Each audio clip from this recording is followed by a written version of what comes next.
The story begins with a man standing atop a mountain of corpses. He asked Luoe why this had been done to him. Remembering they were like brothers who had fought together through life and death, Luoe reminded him of the beginning of the calamity. Monsters emerged from strange spatial rifts, sowing chaos everywhere over time. These rifts were named dungeons, and those who came into contact with them gained mysterious powers known as classes. For this reason, the class corps was formed to conquer the dungeons, and they advanced triumphantly. Luoe began to stare intently at the protagonist, revealing that this was precisely why he had to be eliminated. The man had become uncontrollable. Powerful class users could easily disrupt the Empire's order, and he, having surpassed even the triple S rank, was the most dangerous enemy of all. Supreme power had to remain in the hands of the royal family, as only then could the Empire remain stable. With eyes gleaming with rage, the protagonist questioned if this was an excuse to slaughter his family and comrades. With malice in his eyes, Luoe clarified that he was doing this for the stability of the Empire. Just before the protagonist could take another breath, Luoe triggered a powerful explosion, revealing that he had tampered with his armor long ago. The explosion would also inject a compound poison into his wounds. Luoe knew that after an SSS rank battle, the protagonist would not have the strength to resist. To ensure this, Luoe had prepared an entire army, considering it his final show of respect. Just before dying, the protagonist began to recall memories of the moments spent with Luoe at that moment. His hidden skill, Mirror World, met its activation conditions. Mirror World in SSS rank hidden skill was the ultimate ability that reverted everything. He lost his life and his soul sank into a lake. Decades later, a pair of boys were torturing another boy, tying him to a tree and submerging his body in the lake. One of them punched him in the stomach and told his friend to dunk him again. As they tortured him, they couldn't help but mock him, deciding to keep him underwater longer, to teach him a lesson if he kept pretending. His expression seemed hilarious to them, and they planned to pull him out, only to beat him a few more times. The boy could no longer hold his breath. He didn't know why. He always had to be the one suffering. At that moment, the protagonist's soul began to awaken. A boy with glasses approached the bullies and told them to stop as the other boy was going to die. One of the bullies turned around and, with an arrogant gaze, retorted that if he was about to die, he should just heal himself, as that's what a shunter was for, though he knew it wouldn't be much use. He then mentioned that the boy with glasses was a hypocrite, as he had been the one to lead them all to find him. Therefore, if the boy died, it would be his fault. The boy with glasses panicked, explaining that he only did it because they had forced him. This angered the bully, who prepared to hit him. But then something strange happened, and a powerful light began to emerge from the lake. The bullies started to flee the scene, screaming in terror about the appearance of a dungeon and the need to escape, as a new dungeon was beyond their capabilities. The attention of the boy with glasses was fixed on the boy they were torturing. Seeing that he was still submerged in the water, he started running toward the rope, knowing he had to save him. At that moment, the lake dried up completely, and monsters began to appear. The boy with glasses started to untie the knots, and while he was distracted, one of the monsters lunged at him. But just then the boy who was tied up grabbed him by the clothes and pulled him out of the attack's path. Then he extended his hand and used a skill called Glacial Impact. The system informed him that he had used basic heal on minor demona, but the action had failed because the target's HP was already full. The boy with glasses panicked, not understanding why he was healing the monster. When the monster tried to attack again, he summoned a shield, blocking the attack, just in the nick of time. When the protagonist opened the information window, he saw that his name was Yun Xiachi, and he had the Chanter class. He realized he had used a healing spell, and that this was not his original body. Normally, when someone touched a dungeon, they would bind to the system and obtain a random starting class, which should be unchangeable. After that, they would grow and become stronger through the dungeon, gaining skills tied to their class. However, he had been a warrior who had reached the pinnacle. Back then he had used a skill called Mirror World. After that, he was trapped in the Mirror World, until he heard the dying cry of that boy. He finally realized that he had been revived in that boy's body. This was not exactly a happy thought, but he still thanked the boy for giving him a chance at revenge. The boy with glasses informed Yun Xiachi that the monsters were surrounding them and asked for immediate help, as he could only handle 3 at most. The protagonist knew his body was too weak. Even these small enemies were beyond his capabilities. At their speed, he couldn't even run.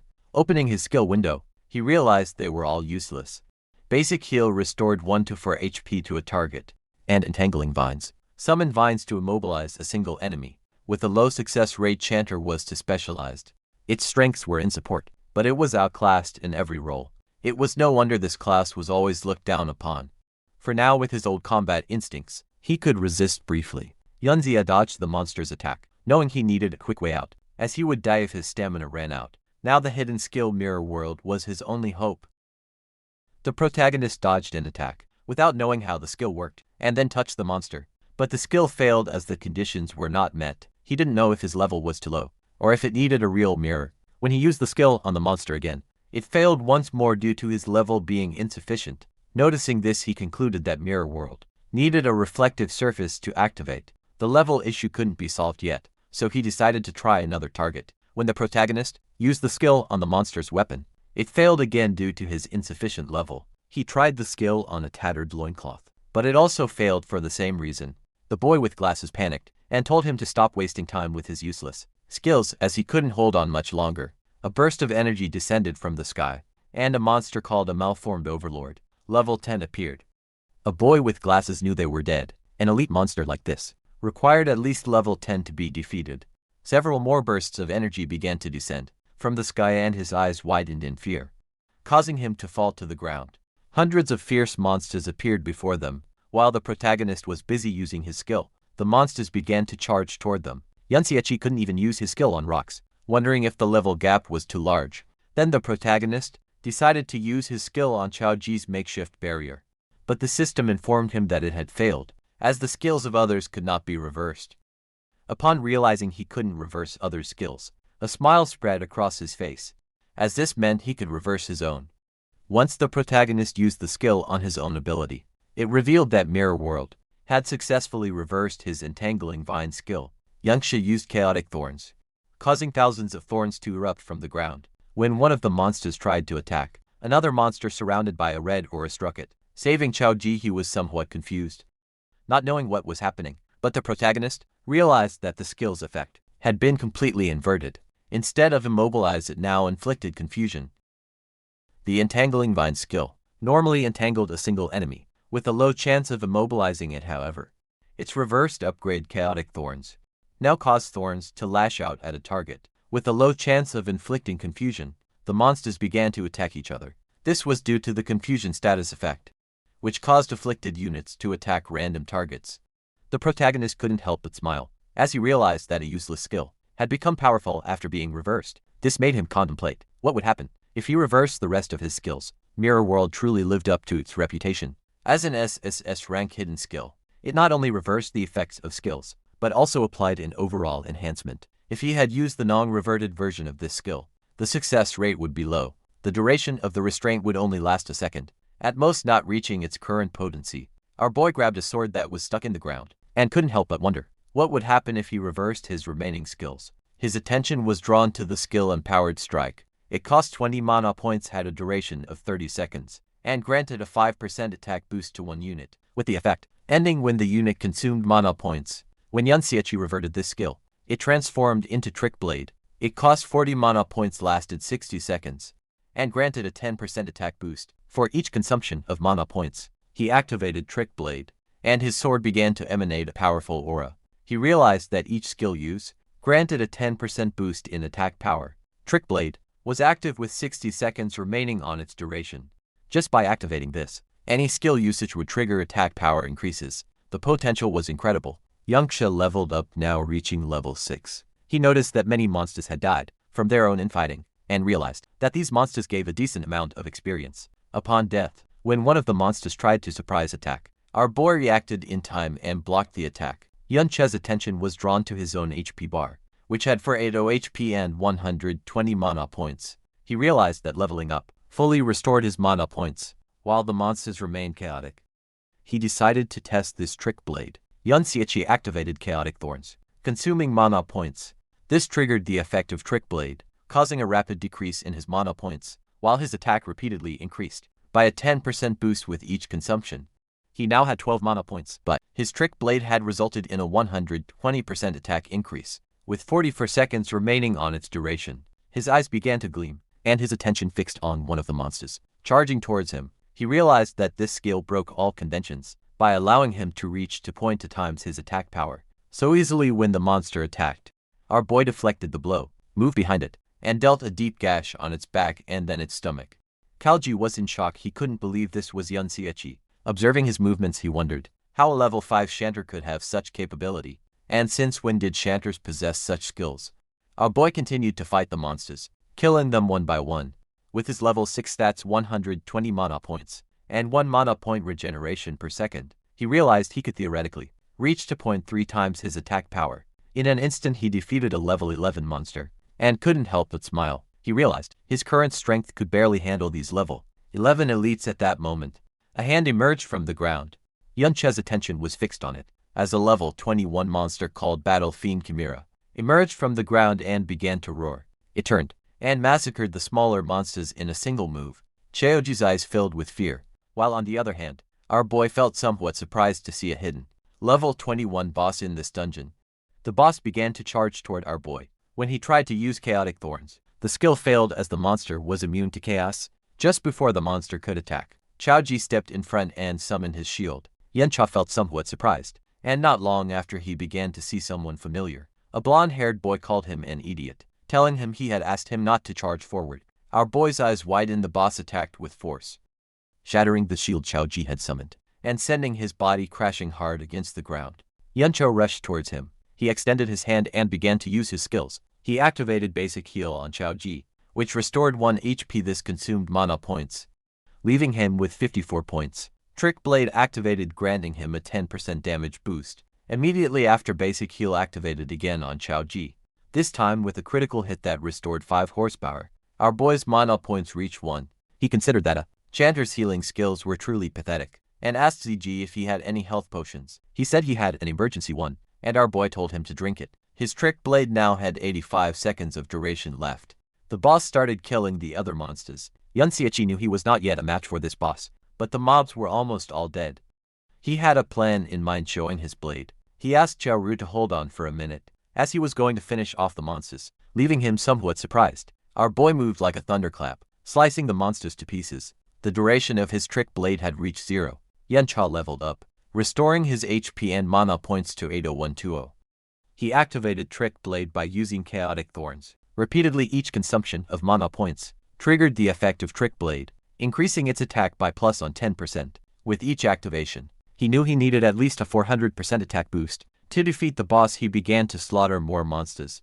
Leveling up again, this restored his mana points to 110. He activated Chaotic Thorns, which granted him a 10% attack damage boost, and reduced his mana points to 101. He repeated the activation of Chaotic Thorns, gaining another 10% attack boost. As his mana points dropped to 92, he realized he had to cast Chaotic Thorns 40 times in 50 seconds, which meant he needed to reach level 10. Chaoji was in shock, unable to believe what his eyes were seeing. Yun Xiaoqi leveled up several times. The boss prepared to attack, but our boy began to glow. He was now level 12. His Trick Blade had a 510% boost and a duration of 95 seconds, which was more than enough to face this boss. Yuncha moved like lightning, cutting off its arm, then appeared behind it and launched a chain of slashes, causing the monster terrible pain. Just before it had time to react, our boy sliced its body to pieces. In the blink of an eye, he had defeated a level 21 boss that had over 10,000 HP. After killing this boss, our boy gained 3 levels. Now being level 15, Chaoji was in shock and didn't know if he was dreaming, wondering if a level 5 Shanter had just solo cleared an entirely new dungeon.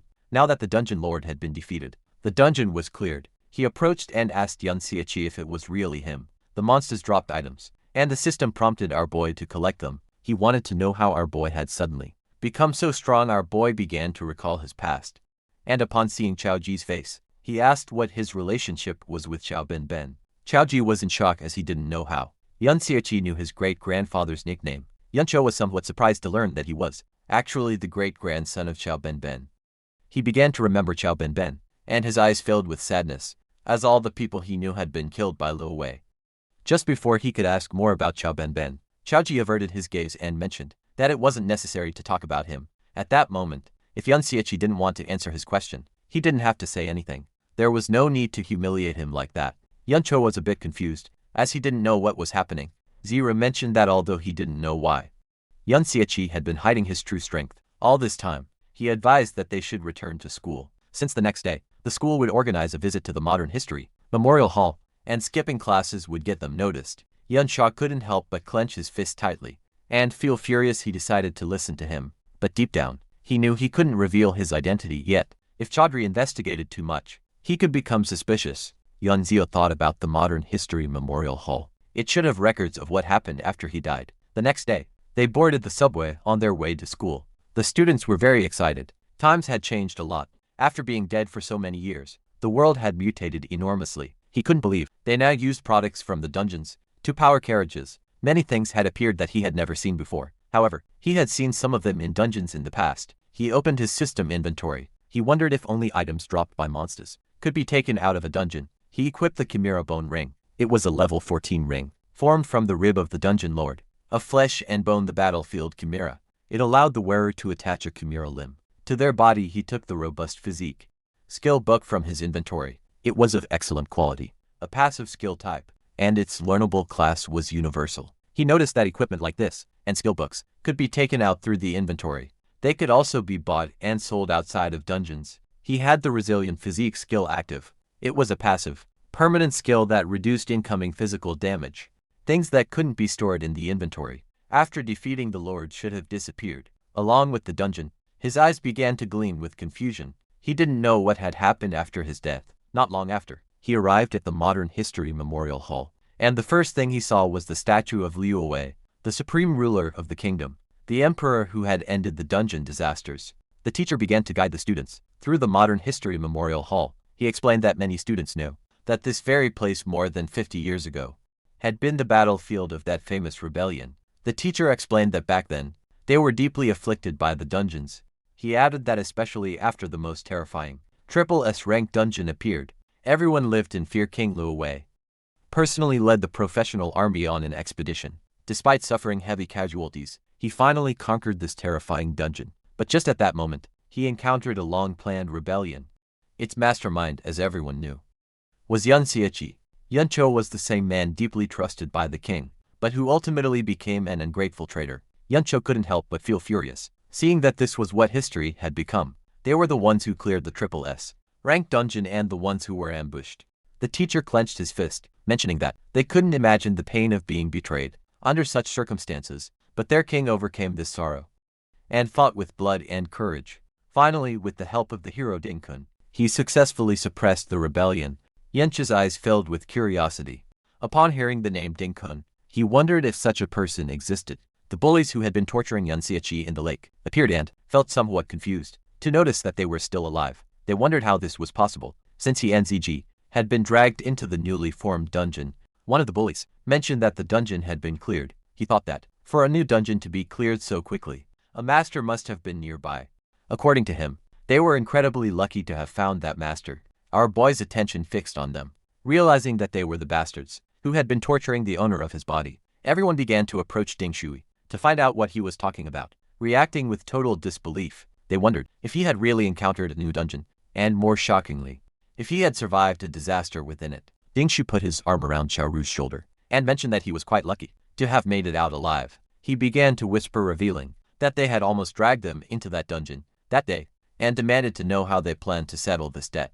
Xiao Ru panicked, making it clear that it was Ding Shui's fault. He threatened to report him, accusing him of almost causing his and Yun Che's deaths. Ding Shu grabbed Xiao Ru by the head, questioning what was going through his mind, and realizing that he didn't seem to have any idea of the situation at all. Ding Shu scared Xiao Ji to look at the statue in front of them and observe his ancestor being trampled upon by the hero. He revealed that he was the traitor Qiao Wen, and Xiao Ji was his descendant. Finally, he asked if he really thought anyone would take his side. Ding Shu began to shout, saying that Xiao Ru could insult him, but he could not insult his ancestor, leaving poor Xiao Ru in shock. Everyone started to gather around, knowing that Ding Shu's grandfather was the hero. Ding Kun, upon hearing this, our boy's eyes began to gleam with rage. The students realized that the person next to them was Xiao Ji, the descendant of Qiao Wen. To them, the descendant of a traitor, insulting a hero, was a sign of a world turned upside down. They recalled that his ancestor Qiao Wen had slaughtered many people, and if the hero hadn't intervened, who knows how many more would have died. Ding Shu began to feign, making it clear that he didn't care what he said about him behind his back, but he couldn't allow him to insult his ancestor. To his face, the teacher approached Ziru, placed a hand on his shoulder, and asked him to apologize. He told him that as his teacher, he had always been fair and reminded him that the hero had forgiven his family. In the past, he concluded that, even if he didn't feel gratitude for this, he had no right to defame him. After saying this, the teacher left. Dingshu placed a hand on his head and revealed that if he gave him a beating in public, people would only cheer him on. No one was going to help a vicious dog that was being beaten, and besides, Chaoji was a particularly despised dog. He grabbed Chaoji by the hair and asked if he really believed that he, the descendant of a hero, could be wrong. He prepared to hit ZG, but at that moment someone kicked him in the face, sending him to the ground. ZG's eyes widened in surprise. It was Yan Xiaoqi, his eyes glowing with rage. He questioned if the hero's family didn't have time to discipline their brats. The students started recording, wondering if it was really Yan Xiaoqi. They commented that he seemed like a completely different person and couldn't believe he had dared to strike Dingshu. According to them, he was crazy, and some remembered he was only level 5, the weakest in his class, so they wondered what had happened to him to make him dare to hit Dingshu. He had no parents and had always been too gloomy to have friends, so they thought he had lost his mind. Dingshu wiped his cheek, making it clear that Yan Xiaoqi was just a punching bag who should be grateful that Dingshu wasn't coming after him. He couldn't believe he had still dared to attack him.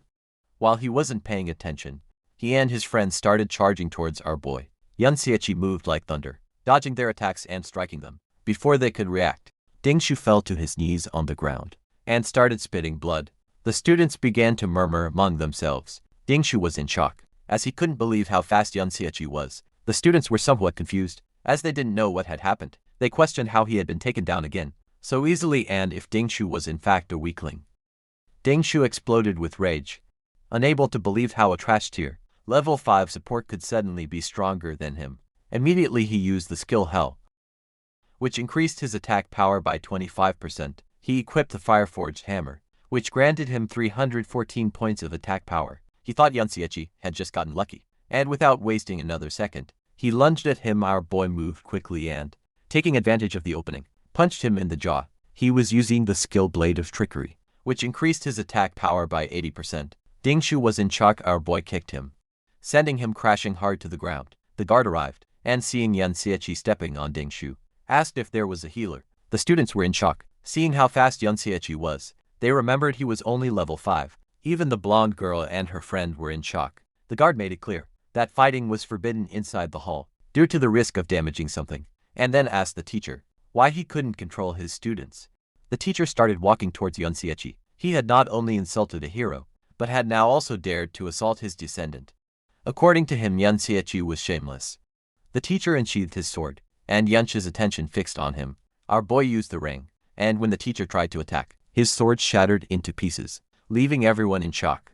Yancho mentioned that they should set aside the discussion of who was shameless for a moment. He pointed out to the teacher that, although he claimed to be fair, he seemed to have only listened to Ding Shu's side of the story, and he questioned him directly, asking if he was trying to curry favor with his family. The teacher told him to stop talking nonsense, and then his gaze fixed on our boy's ring. He wondered what kind of equipment it was, since although he hadn't used his full strength, it had managed to block his attack, as a powerful aura emanated from his body. Yan Xiaoqi clarified that it was just a casual comment, and added that he didn't believe the teacher was that type of person. The students were in shock, as they couldn't believe Yan Xiaoqi had even been able to block the teacher's attack. The teacher promised that he would thoroughly investigate the cause of this conflict internally. He wondered where Yan Xiaoqi had obtained that kind of equipment, and if he'd had some kind of backing. The ring Yan Xiaoqi wore was the Chimera Bone Ring, whose durability was already damaged by 37%. Despite being of epic quality, it was still just equipment, obtained from a level 21 lord, so using it against the level 35 teacher was pushing it too far. Yunzia asked to be expelled from the hall, as punishment along with Chao Ji. Shuru stood up, and began to follow our boy with a confused gaze. The students couldn't believe that Yan Xiaoqi had been able to block the teacher's attack, and wondered if this was something a student could do. The teacher asked his students to use a healing spell on Dingshu, and in the meantime our boy and Shuru left the hall. He was sad as he couldn't believe that in the end, no one had survived, and Ben had been killed long ago by that so-called hero. His gaze fixed on Chaoru, and he thought that if he asked him anything now, he would answer without thinking. He coughed and mentioned that his knowledge of history wasn't very good, so he asked him to recount the specific deeds of that hero Dinkin. Chuji became nervous, mentioning that, although he wasn't sure if he remembered correctly, it seemed the hero Dinkin had discovered the great villain Yunche's conspiracy beforehand. He recounted that he had prepared an ambush near the triple S rank dungeon to provide support, and that was how the entire rebellion crisis was resolved. Yun Xiechi felt somewhat surprised. He began to remember his past life and how they had been ambushed. Chaoru explained that the hero, Ding Kun, aspired to solve the dungeon crisis since he was young and always trained hard for it. After being promoted by the king, he fought across the country for years, saving various places from crises, like the very famous Great Cataclysm of Wonderful City. Yun Xiechi began to gaze at the ground and ponder. The image of his past self, standing on a mountain of corpses, came to his mind with a sad expression. Yun Xiechi asked about the sword held by the hero's statue. Choji explained that it was the flowing cloud sword, and added that as the story went, it was the sword the hero had used to execute the traitor Yun Xiechi. It was a top-tier piece of equipment. Yuncha's eyes began to glow with rage, as they had not only stolen his glory and achievements, but had even taken his sword. Then he decided that he would kill Ding Kun first. Outside the Ding family compound, several high-level warriors were patrolling. Suddenly the eyes of one of them began to glow, as his attention was drawn to something not far away. He saw Yun Xiechi and Ziru slip into an alley. He decided not to pay much attention, thinking they were just passing through the area. Noticing how alert the man was, Yun Xiechi wondered if he was a wanderer. With a scout skill, Chaoru suggested to Yun Sha that they should just leave. He argued that there were too many guards, and that even if they managed to sneak in, the moment Ding Shu returned, they would be done for. Although he wanted to go and directly kill that hero, Ding Kun, he knew it wasn't possible. According to Chaoji, Ding Kun spent all his time in a high-level dungeon. Unlike in his past life, one could not freely enter and exit dungeons now. The high-level ones were all guarded by the military, and a special pass was needed to enter. However, he was sure that Ding Kun's family must have such a pass. In their home, our boy asked if it was necessary for their family to keep so many guards, considering they were just one of dozens of branches descended from Ding Kun. Ziji revealed that after all, they were descendants of a hero, and that they also had a dungeon within their property. Our boy's eyes widened, and surprised to learn that they had a dungeon at home. Ziji mentioned that low-level dungeons had long been bought and sold privately, but this was not something that people without power and influence could even dream of.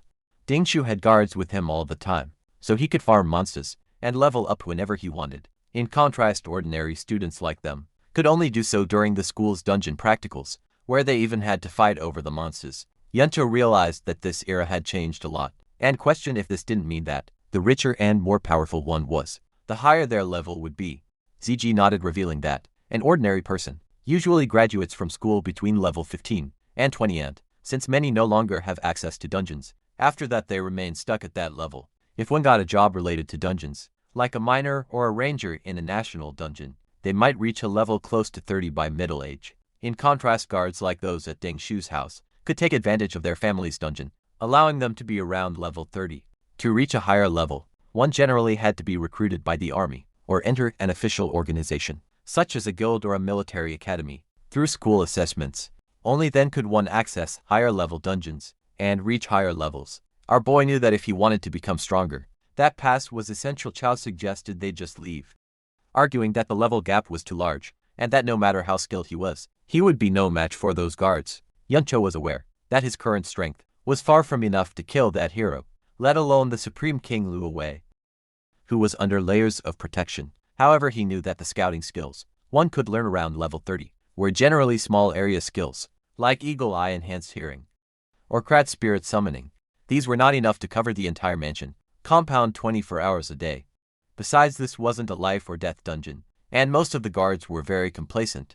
He concluded that it was more than enough for him to get in. Chowder panicked. Yunksha, however, took a leap and got onto the wall, thinking that compared to the almost flawless scouting in the high-level dungeons of his past life, this was much more relaxed.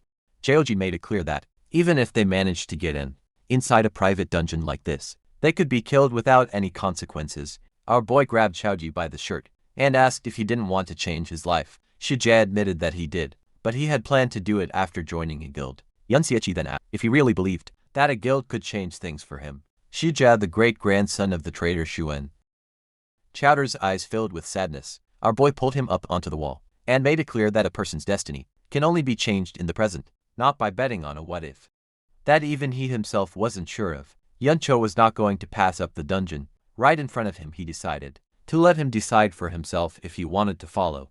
Chuju began to sweat and our boy pondered, wondering if the descendant would make the same choice as his ancestor. Chuju stood up, as he simply couldn't let him go to his death. Yunseichi told him not to make a sound, explaining that there were no traces of a summoning type scouting skill in this area. Therefore, as long as they kept their voices down, avoided their line of sight, and seized the right moment, they could easily get in. Yunseichi grabbed Chaoji and following his plan, they managed to enter the Ding family compound. Chaoji's attention was fixed on a dungeon that unfolded underground. They entered the dungeon and saw two monsters, one level 6 and the other level 8. Our boy noted that the level was slightly higher than in the previous dungeon, but the number of monsters was not as high, probably because Ding Shui's family killed them regularly. Our boy mentioned that there were only 2 small mobs, and asked him to go and give it a try. Chaoji couldn't help but feel scared and refused, stating that there was no way he could beat them. Our boy forced him to fight. The monsters attacked, and he summoned his shield to defend himself. Still unable to believe that Yunseichi trusted him to win, Xia grew nervous, and thought he shouldn't have come. Now he wanted to go home. Yunseichi suggested he try fighting back, but Chaoji asked how. He was supposed to find an opportunity to fight back. Yunseichi assured him that he was watching, and nothing bad would happen. Kyoagri decided to trust him, and using his shield, he attacked. But then the other monster tried to attack from behind, but he reacted in time and dodged the attack. It was just as Yunseichi had thought. Chaoji's talent was actually quite good. The problem was that he was always timid and panicked easily, so he only dared to defend. However, his subconscious judgment of spatial positioning was extremely accurate because of this. It always seemed like he was in a dangerous situation, but he didn't lose much health. Charu attacked the monster, but his shield shattered into pieces. Yunseichi moved like thunder, killing the monsters. Charu was somewhat surprised. As he had leveled up, he was now level 7. Our boy explained that experience was distributed according to contribution, and that if he didn't unbalance the monsters, he wouldn't get much EXP, even if Yunseichi was the one who killed them. Yuncho wielded the crescent full-bone blade, a blade formed from the condensed resentment, in a leg bone, which increased his attack power by 62, and his spiritual attack by 11.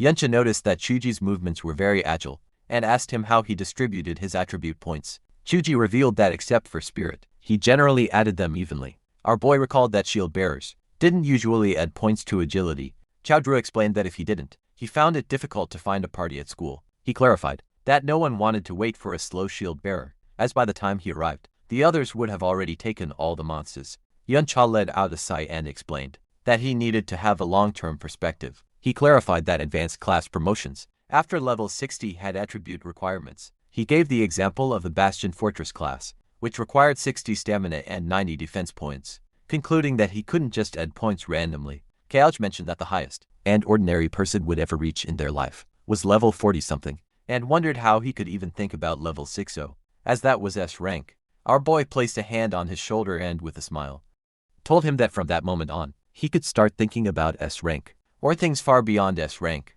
That said, he also needed to start planning his own class advancement. He reflected that his support class had only been revived thanks to the hidden skill, Mirror World, and that if nothing unexpected happened, he would probably change to another class. He was in shock as he realized something stunning. His Mirror World skill could be leveled up. In the Ding family's private dungeon, Yunseichi fought monsters with surprising speed. His Trick Blade skill boosted his attacks, but it ended just as he hit a level 17 zombie. Greed Demon, the monster still alive, showed Trick Blade's power, but also its limits in long fights.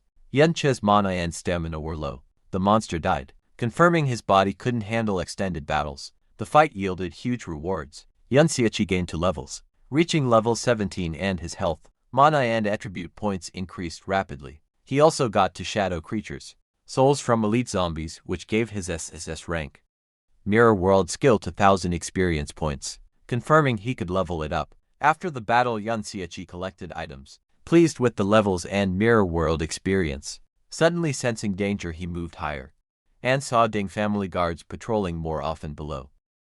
Chaoji, level 8 with Nagir, nervously suggested they stop. He noted fewer monsters and high guard alert, making it too risky, wondering if they were found. Yuncho agreed fighting now would be too hard, requiring constant guard watching and careful Trick Blade use. With his current power and increased security, the risk was too high. Yuncho looked at a new skill book, Brick Spell, which created mana bricks when reversed by Mirror World. It became Void Technique, making small objects intangible. He realized not all reverse skills were for combat. Some had subtle non-fighting uses. Yuncho checked his mirror world skill. It needed 30% more experience to level up. Standing on the cliff, he thought about the amazing power its reversal gave him even at its basic level. He felt more determined, imagining how much stronger he'd become when it leveled up with glowing eyes. Yuncho made a new plan. This dungeon offered unique mirror world experience from its monsters. He figured killing the boss could level up the skill to level 2, a reward too good to miss. Despite guard risk, they moved quietly through the cave, hiding behind rocks, as guards used detection skills more often, making their position risky. Yuncho cautiously peered ahead and saw their target, a massive shadowed figure on a throne, bound by thick glowing purple chains. At the top of stairs, many guards protected it. This was the dungeon boss. From their hiding spot, Chaoji was shocked to see a dungeon boss controlled like this. Yunxiachi was less surprised, noting their school's boss was also guarded, suggesting it's common for strong groups. Yunxiachi scanned the scene, seeing relaxed guards on the stairs. He focused on the glowing purple chains binding the boss, realizing they were powerful restraints. He quietly analyzed the situation. With so many guards, a direct attack on the boss would be suicidal and unwinnable, drawing everyone's attention. Yuncho knew he couldn't kill the boss with all the guards, but he saw an opportunity. A guard wandered off alone. He decided to take them out one by one. Covering his face, he used Trick Blade 150% attack boost and ambushed the guard. The ambush worked perfectly. The guard was instantly crippled and fell. As Chaoji watched, Yunxiachi stood over him with a dark presence, telling him to talk to get information. Terrified, the guard begged for his life, offering any information at bidding. The Ding family didn't pay him enough to die for them. Yunxiachi listened, seeing this as his chance to ask about his main goal, infiltrating the compound. When Yunxiachi asked about the hero dungeon pass, the guard was shocked. He quickly said the old master had many in his study, and they weren't rare. Misunderstanding.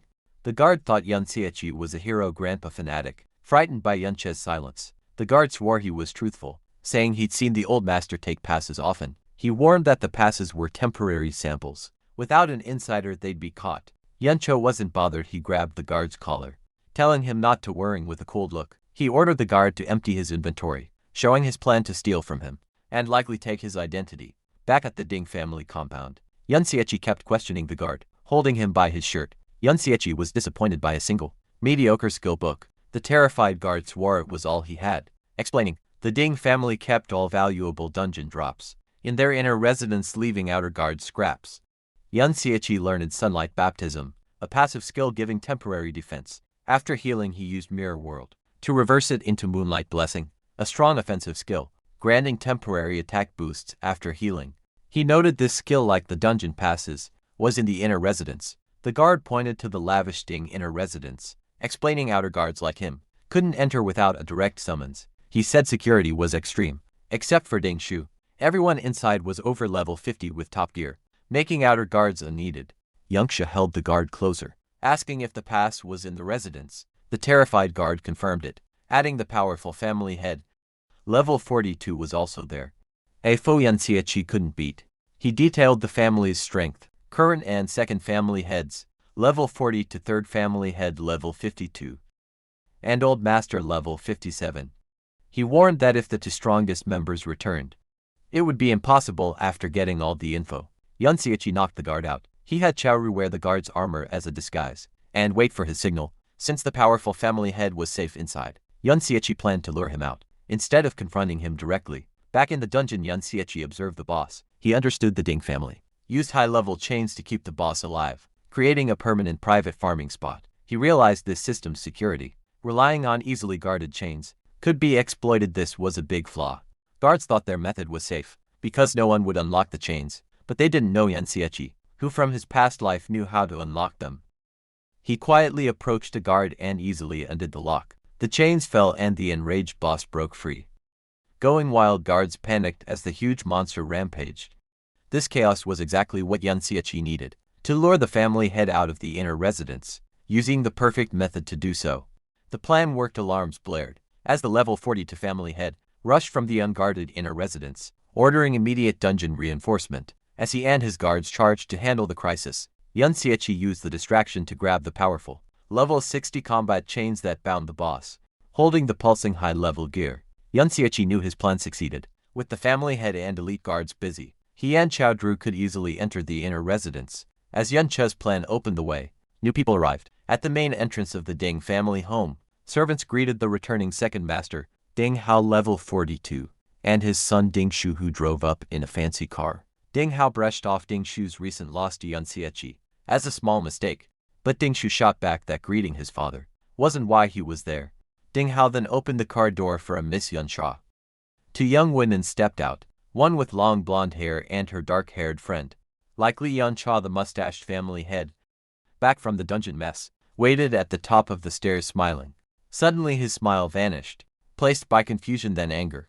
He roughly kicked a bowing servant out of his way, telling him not to block him. As the servant lay on the ground, the angry family head walked quickly towards Ding Hao, Ding Shu and their two female guests, clearly upset from the woods. Chow Ru, dressed as a guard, watched the scene at the house. Yun Xieqi suddenly appeared behind him, surprising the boys. Yiji said he was worried, noting that with the Ding family back, it wasn't a good time to sneak into the house. Yun Xieqi calmly asked why he looked worried, and a surprised Chow Ru asked how he got there so fast. Yun Xieqi explained that the creature he let loose was a dungeon lord. Even a level 31 was hard to catch alive. It would keep the Ding family's main fighters busy for a long time. He said they wouldn't defeat the boss anytime soon, making it the perfect chance for them. With that settled, he asked Chow Ju what he had seen. Chow Chu looked back at the house subtly. He said the servant the family head had kicked was his youngest uncle Chow Li, a level 17 man. Yun Sai listened as Chow Chu told a dark part of their shared past. He said that when the old Yun Xieqi rebelled, his family had already been killed. Shiji added that in a way, this saved them from the years of shame and pain that followed for the children of traitors. Like his own family hearing about the pain Yun Che's old friend's family had suffered because of lies about their past, Yun Che's face showed grim sadness and strong will. As they watched from the trees, Chow Ru continued his family's sad story. He explained that after being called traitors, the Chow family faced constant meanness from the empire. Their homes were destroyed and their lives were ruined. It got worse, under secret orders from the so-called hero Ding Kun, who made sure the surviving Chow members were picked on and hurt, constantly beaten and broken. With no other choice to survive, the remaining Chow family members were forced to work for the very people who helped ruin them. The Ding family, now they live a poor life, always watching their masters' faces, bowing and scraping for scraps. Chaudhry admitted with shame that they are sometimes shown off as proof of the Ding family's power and kindness for forgiving the children of a traitor. He said his father's generation tried to fight back and change their fate, speaking out against the unfairness, but their effort ended badly. The stress broke his father, who went crazy, while his uncle Chow Li became completely obedient, acting like nothing more than the Ding family's dog. Heavy with this hopeless history, Chow Ru began to doubt his own actions, wondering if it was right to follow Yun Xieqi into such a dangerous place. His doubt was cut short when Yun Xieqi turned to him and said firmly that he needed to go to the inner residence. Panicked Chowder tried to stop him, quickly reminding him that Ding Shu's father, a fully equipped level 42 fighter, was inside. He warned Yun Xieqi that if he was found, he would surely die. Yun Xieqi wasn't scared by the danger. He explained his belief that in this time, where powerful people control who can use power, and dungeons, one can't hope to change their life without taking chances. He looked at Chow Ji, adding that some things will never get done if one worries and waits too much. Finally, Yun Xia gave him a clear choice. He told Chow Ji he could help him change his fate, but Shi Ji had to decide to act first. Yun Xieqi made his own plans clear. He would fight back, but he wouldn't make Shi Ji follow him. Even with Yun Che's strong will, Chow Drew was still very scared and doubtful. He argued that the Ding family was a huge power that ruled the world, asking how the two of them could possibly fight such a big force. And Cho turned away from him, looking at the distant inner residence. As he started walking forward, he told the stunned Chow Ru that his goal was much bigger than just taking down one family. The real enemy he planned to fight, he said, was the entire empire itself. Meanwhile, inside the quiet inner residence, Ding Hao relaxed on a couch served by a maid. He wondered how the dungeon lord had broken free from its strong chains. Seeing him, the blonde girl with Ding Shu politely asked her uncle if it was a bad time, offering to visit another day because of the emergency. Ding Hao quickly waved away her worries, saying his older brother, the family head, could handle it. He promised her that a simple dungeon problem was far less important than her visit. He continued smiling, explaining that when his powerful father, the old master, and his third brother heard she was coming, they had already started heading back to the house. To meet her also? He said they had already contacted Hero Grandpa, who was very excited to meet her, making it clear that handling the situation would be very easy. From a hidden spot on a balcony, Yun Xiaoqi heard everything. His attention sharpened at Hero Grandpa, knowing they meant the so-called Hero Dingkun. His mind raced connecting this new info with what he'd learned from the captured guard. To enter the hero's dungeon, one needed both a pass and someone to go with them. He looked at the guests, seeing how respectfully Yun Shaw was treated, and realized her status must be very high. Then an important detail hit him. Her name was Yun Shaw, sharing the same last name as his current self. He wondered if this was just a coincidence. For now he pushed the thought aside. He focused his gaze, deciding to concentrate on his immediate goal, getting the dungeon pass. As he watched, Yun Shaw stood silently, her face unreadable, a figure of mystery and importance. With the Ding family's main fighters busy, Yun Shaw used the chance to sneak into the inner residence. He moved silently through the rich hallways, slipping past two maids talking, and using the shadows to hide. He went through the richly decorated halls, moving deeper into the mansion towards his goal. Meanwhile, outside the dungeon, the problem was solved. The family head, Dingy level 42, and his forces stood before the now defeated dungeon lord. Dingy looked at the situation, deciding the creature had been let loose on purpose. He was bothered though, because they couldn't find who did it. He figured that taking such a big risk couldn't have been just for one piece of good equipment, like the chains determined to protect his home. He ordered his guards to surround the inner residence. First, his main concern was his important guest. He couldn't let anything scare the young lady. Inside the study, Yun Xiaoqi started his search. He went to the desk the guard had told him about, but was at first annoyed to find the drawers empty. Remembering his new non-fighting skill, he used phasing the reverse of brick spell.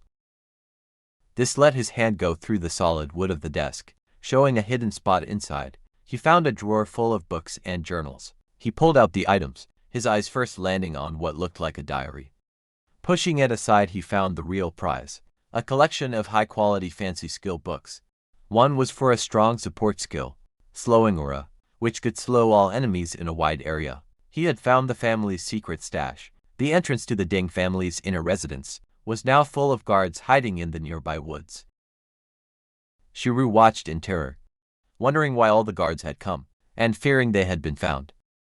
His panic grew as more guards arrived, and he realized the situation was too risky. He worried that if Yun Xiaoqi didn't get out right away, he would be caught. The fear of being caught brought back painful memories of his father going mad, and his family's constant suffering. His first thought was to run, to sneak away and save himself. As another guard came near his hiding spot, he was frozen by not knowing what to do. But at that key moment, Yunche's words came to his mind. He could be helped to change, but he had to make the choice himself first. Having made up his mind, Chaoji let out a loud shout, purposely getting the guards' attention. He then burst from his hiding spot and started running, leading them away from the mansion he had made. His choice: he would act as a distraction, to make sure Yun Xiaoqi wasn't found. From inside the mansion, Yun Xiaoqi saw Chaoji's brave act. With the guards distracted, he broke a window and jumped out. He felt proud, realizing that his friend had finally overcome his fear and chosen to fight against his fate.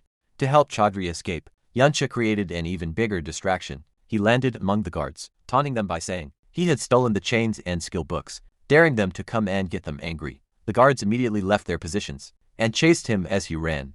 Yuncho used the slowing aura skill he had just stolen. However, thanks to Mirror World, the skill was reversed, becoming accelerating aura. Sped up himself and any friends nearby. The family head Dingy saw them running, but noticed something strange. Instead of running away from the house, they were heading back towards the dungeon. Realizing the danger, he ordered two of his squads to stop chasing and go back to protect the dungeon. Lord Ziji, now running beside Yunchi, was totally confused. He asked why. Yunchi was leading everyone in the wrong direction, back towards danger. Yunchi explained his big plan.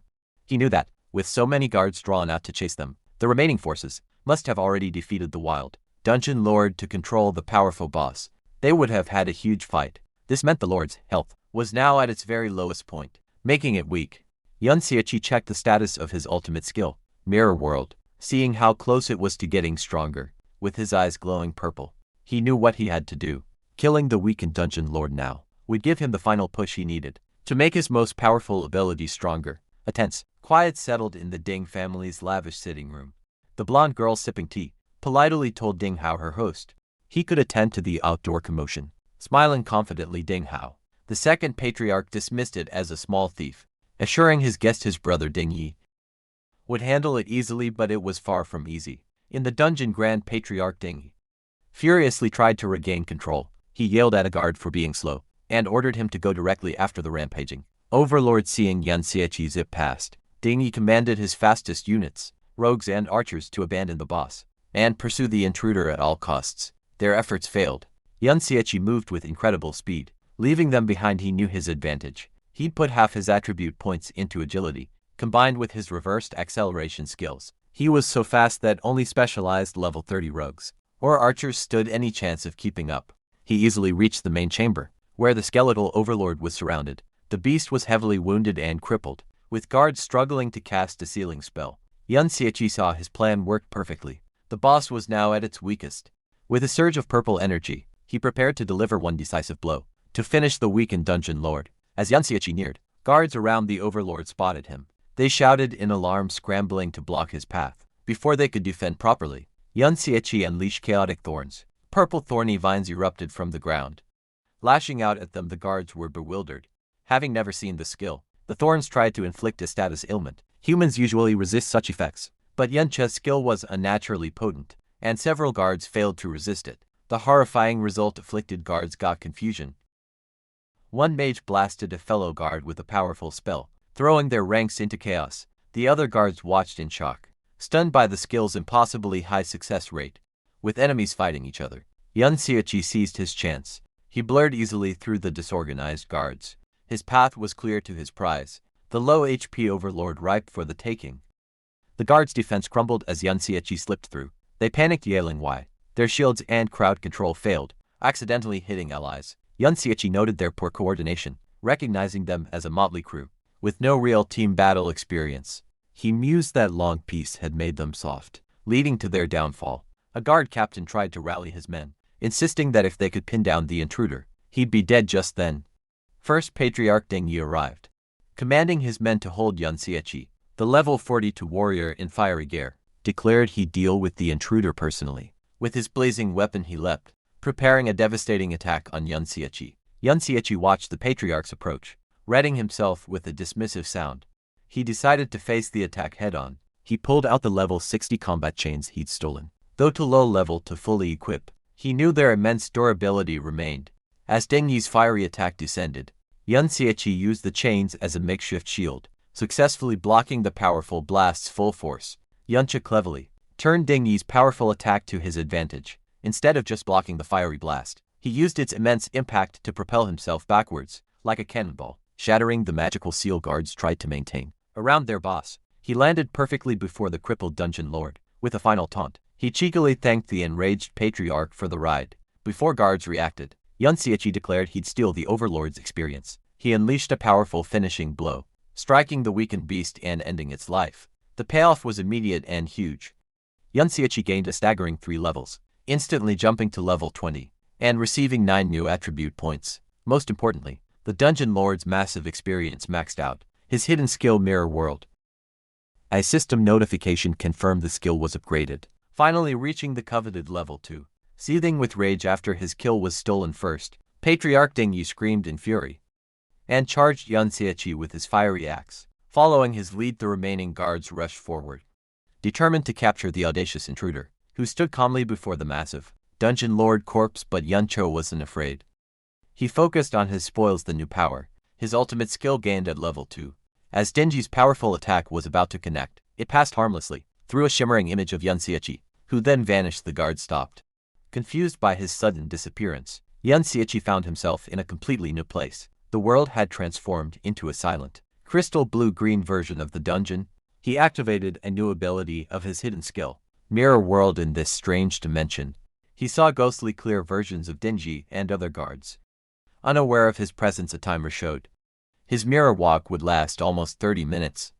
He realized with excitement that he could now enter the very world, inside the mirror, inside the strange blue-green world. Yan Xieqi started to use his new power. He saw that everything was a perfect mirror image of the real world, flipped left to right at first. He thought the ghostly shapes of the guards were just tricks as his hand went right through one, but when he touched the crystal-like ground, he found it was solid. Realizing this place was more than just a trick, his exploration led to an amazing find. He picked up a solid crystal piece from the ground, and a message told him he had a mirror shard that, importantly, could be taken out of this world and into the real one. This was a big deal for Yanseichi. He understood that with his mirror world skill. Now at level 2, he could bring real objects from this other world into his own. Wondering what else had changed with the skills upgrade, he checked his system screen. He saw a completely different list of skills, showing many powerful reversed abilities, like invisibility and force field cage, but most of them were marked not activated, which confused him. A message quickly explained that these skills were for base skills, not yet learned. He then understood the full power of his new ability. The list showed the reversed forms of all skills he could learn. He now knew that to use any of these strong abilities, he first needed to find and learn their normal versions. In reality, the skill reversal he used at level 1 was just a simple, basic part of his ability's true power. As he looked through the exciting list of future powers, he realized this changed everything. He could now pick strong skill pairs and plan his whole class path ahead of time, knowing exactly what powerful reverse forms he would get. As Yanseichi was thinking about his new skills' full potential, he suddenly felt something behind him. Turning, he saw a faint, blue-green human shape floating aimlessly in the crystal air. He wondered if it was a soul, like how he was stuck before he came back to life. The idea interested him, and he asked if other souls were also in this strange world. Without warning, the calm soul flashed with green energy, turning into a screaming, bone-like undead creature that lunged at him. Surprised, Yanseichi pulled out his glowing blade and got ready to fight. He met the creature's attack, and with one swing easily smashed the undead being. Noting it didn't seem very strong, just as he finished the creature, a new message popped up, getting his attention. The system offered him an undead contract. Explained he could make a deal with the soul he had just beaten, letting it leave the mirror world and fight for him in the real world. The contract also said the soul's highest level would always be the same as his, and he could have 20 such contracts.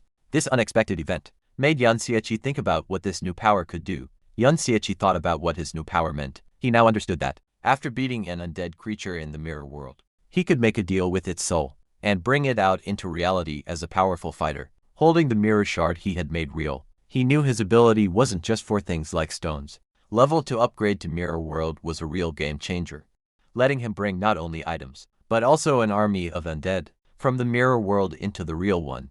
Looking at the huge crystal landscape, full of possibilities, he found the idea interesting. Back in the real world, things were messy. With its lord defeated, the private dungeon had vanished, leaving a stunned and confused army of guards. They couldn't understand where the intruder had gone. One captain frantically asked how he just vanished, wondering if it was a high-level rogue stealth skill. A rogue expert quickly said no, explaining their stealth had clear limits and couldn't make someone disappear so perfectly. The lack of answers made another captain angry, and he grabbed the rogue, demanding to know how the intruder could have escaped. With so many of them there, the first patriarch Ding Yi was even angrier. Having lost his valuable private dungeon, he took his anger out on one of his men, grabbing the man's face and yelling that, if they couldn't find the person responsible, they would have to pay him back for the loss. Meanwhile, Yunch's time in the mirror world was ending. As his mirror walk timer counted down, he wondered where he would show up again. Would he go back to his first spot, or were there other rules for leaving the mirror world? He got his answer a moment later, when he appeared back in the real world, in the exact same spot where he had vanished. The angry Ding Yi spotted him right away, and without thinking roared for his men to get him.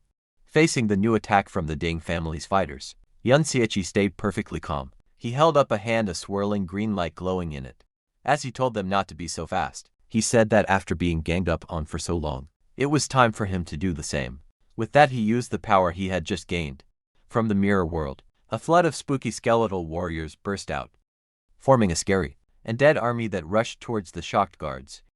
The guards reacted with pure terror, their attacks slowing, as they questioned what these ghost-like figures were, wondering if they were actual ghosts. The first patriarch Ding Yi tried to calm the growing fear. He yelled at his men not to panic, and said the creatures were just undead monsters he had seen many times before. One of the guards fought a skeletal warrior, getting ready for a tough fight. However, he was surprised to see a health bar appear above the creature. It was an undead skeleton warrior, and it was only level 20, the same as Yanseichi. Despite this, the fear was strong. Ding Yi's face twisted with rage At his men's continued hesitation to get them to fight, he promised a bonus to everyone if they attacked and caught the intruder. The idea of a reward seemed to make them brave again, but as the guards turned their attention from the undead army back to Yanseichi, they found he was no longer there. Confused, they looked around, wondering where he could have possibly gone.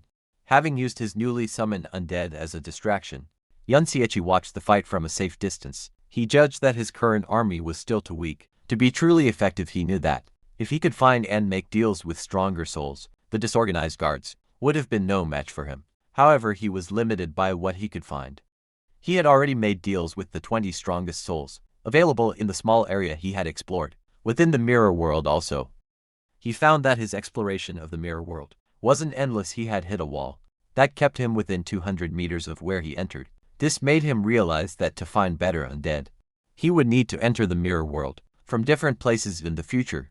His planning was cut short when he saw that his friend, Chaoji, who had been acting as a distraction, had been found hiding in the woods. One of the guards sneered at the disguised boy, teasing him about the reward he would get for catching him. Without hesitation, Yanseichi leapt from the shadows, quickly and precisely striking down the guards, threatening his friend with their path clear. He grabbed the stunned ZG and told him they were leaving, looking at the mess he had created with his undead army, keeping the rest of the guards busy. Yanseichi decided their job was done. It was time to go back, get away from the danger, and properly check all the new things he had gained from his bold raid.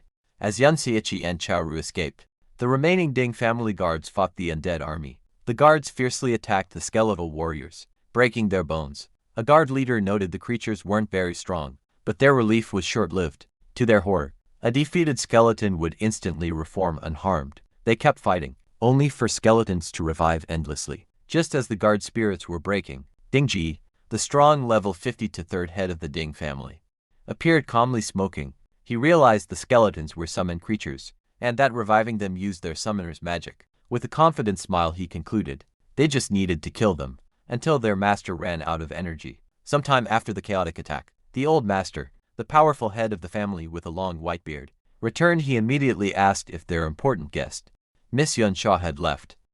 Inside, his son Ding Hao bowed respectfully, apologizing for failing to keep her there. He explained the intruder was unbelievably bold, causing a commotion by shouting and even breaking a window, which scared their guest away. The old master, the formidable level 57 Ding Dan, son of hero Ding Kun, was furious. He yelled at his son for the complete security failure, enraged that an intruder got in and escaped without being identified. Ding Hao bowed his head in shame, taking full blame. However, Ding Hao offered good news despite the chaos. Miss Yunsha agreed to go to the hero's dungeon, meaning his grandfather. Hero Ding Kun's matter was not ruined. This didn't calm the angry patriarch. Ding Dan swore they'd kill the culprits without mercy. He then impatiently ordered his son to quickly check what else was stolen safely away from the chaos. Yanseichi reviewed his gains. He looked at the temporary dungeon access permit he stole, which had Chaoji's name. He had to pass his main goal, but still needed an escort for the hero's dungeon. He decided not to rush this problem. He assessed his other gains from the Ding family house raid. It was very profitable, raising his level to 20. His powerful Chimera bone ring was almost destroyed from blocking an attack, but he'd stolen over 10 valuable skill books. He saw one book had chant skills. All support types. He learned Battle Song Chant, which boosted critical hit rate and damage, but lowered defense. He immediately considered its reverse form, Shield Song Chant, which would do the opposite. He excitedly realized, by learning and reversing these support skills, he could greatly boost his stats. With these boosts, and a new passive skill that increased his strength, he knew he could crush any same-level opponent. With pure stats besides skill books, the Dungeon Lord dropped a rare level 30 item, Corrupted Knight's Armor, which would be useful later. But most importantly, above all the levels, skills and equipment, he had finally leveled up his hidden skill, Mirror World, to level 2. Thinking about his new abilities, Yanseichi admitted his necromantic summons greatly increased his combat power, but he knew it wasn't enough. Recalling the hero Ding Kun's statue, he judged his enemy was at least an S-rank berserker. To have any chance of killing him, Yanseichi figured he'd need to reach level 50 or higher, and more importantly, find and contract an S-rank necromantic spirit. Later, safe from the Ding compound, a still shaken Chaoji nervously asked Yanseichi if they wouldn't be followed. Yanseichi calmly said they'd lost their pursuers and were safe since their faces weren't seen. Still, Chaoji was uneasy.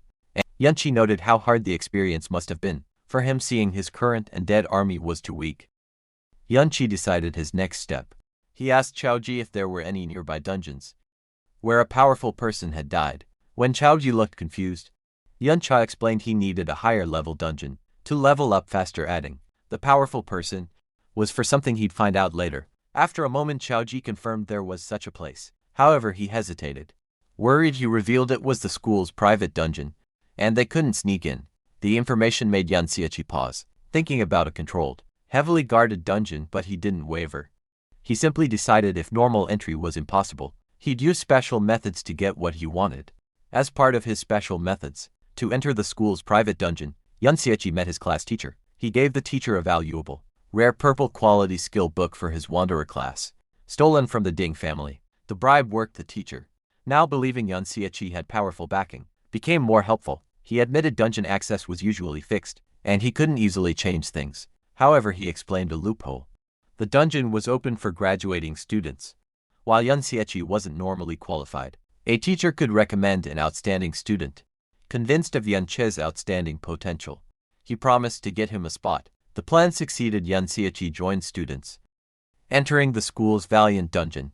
Other students were determined or flattering. One grimly noted it might be his last chance to level up, while another thanked the hero. As Yunchi walked past the glowing portal, he felt a strange unease. Sensing something was wrong with this dungeon, the teacher enthusiastically explained it was where the hero once fought, and traces of his power might remain inside. Nearby, Chaoru listened grimly. He horrifyingly realized the valiant dungeon was where, according to the Empire's fake history, hero Deng Kun valiantly killed his great-grandfather, traitor Chao. And knowing the dark truth, Chaoru hesitated. He struggled, wondering if he should tell Yunchi what he knew about the dungeon as true history. As students gathered at the dungeon entrance, the teacher gave a final warning. It was a high-level dungeon, and they must be careful within their limits. He then singled out a red-haired student in armor, Little Z, telling him to look after Yunchi and Chaoji. Little Z was clearly annoyed, complaining he couldn't focus on leveling up if he had to babysit. Another student pushed him forward, telling him to stop complaining as the dungeon was open, grumbling about why younger students were allowed. Little Z entered the dungeon with the others. He condescendingly ordered Yunchi and ZG to stay back and not cause trouble, threatening to abandon them if they were a burden. As the group went into the vast purple-lit interior, Yunchi silently assessed his surroundings. He noted it was supposed to be a level 2040 dungeon. However, his instincts from his past life screamed something was wrong. A deep unease washed over him, as he felt a profound danger that didn't fit a dungeon of this supposed difficulty. As students went deeper into the glowing purple, valiant dungeon, Yunchi saw Yun Yin and her blonde friend, Yun Shaw, inside. He wondered how they, as younger students, were allowed. Little Z, assigned to watch Yunchi, also saw the girls and pointed them out to another armored student. This student immediately dreamed of escorting the attractive girls. His fantasy was cut short by a taller, serious student in a helmet, who smacked him, telling him to stop dreaming. This student revealed Yun Yin and Yun Shaw were much stronger, both over level 30. He scoffed that they should be asking the girls for help, and the daydreaming student wasn't good enough for them. Embarrassed, the student muttered he was just talking. As the older students talked, the daydreaming boy watched Yun Shaw and Yun Yin. To his and his friend's surprise, the two high-level younger students ignored them and walked directly towards Yunchi and Chaoru. Yun Chao watched them approach, confused. He recognized Yun Chao as the high-status guest from the Ding family's house. Her direct approach made him suspicious. He wondered if she knew the original owner of his body, or if she was confronting him for Ding Shu, whom he'd publicly embarrassed. Yun Chao's approach was direct and friendly. Smiling confidently, she told Yunchi she saw him at the memorial hall and complimented his fighting skills, adding his voice was unique.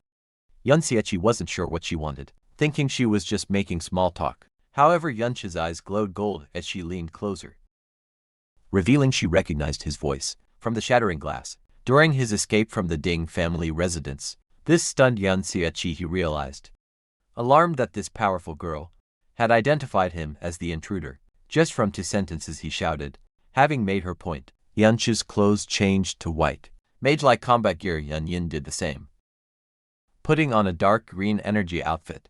Yun Shaw then told a still surprised Yunchi they'd explore the dungeon first, then walked away with her friend. As they walked off, Yunchi processed the encounter carefully. He understood she recognized him as the intruder, but chose not to expose him publicly, subtly delivering the message. This made him wonder if it was a warning. He considered the dangerous possibility that Ding Shu also recognized his voice from their earlier fight. However, Yun Xiaoqi decided not to worry for now. He was confident that, as long as the Ding family didn't act immediately, his fast leveling speed would soon make him strong enough for any threat they posed. Seeing her act as friendly, he decided to offer a warning back. He called out, advising them to be careful. As his instincts told him, the dungeon felt strangely dangerous. Yun Sha stopped and seemed to agree, telling her friend the place felt odd. She reflected that given her high level, the dungeon shouldn't feel so unsettling. With a final knowing smile at Yun Xiaoqi, she thanked him for the warning. Before she and Yun continued, the brief, friendly talk between Yun Xiaoqi and the high-level girls didn't go unnoticed. The other older students watched in disbelief, gossiping about why the usually cold Yun Sha was so familiar with him. Driven by jealousy, they surrounded Yun Xiaoqi, asking about his relationship with her and demanding an introduction. Not interested, Yun Xiaoqi cut off their questions, announcing he and Ziru were leaving the group to explore alone. The older students were shocked by his overconfidence, warning him that as younger students, the level 20 monsters would surely kill them. To their surprise, their supervisor, Little Z, told them to let the two go.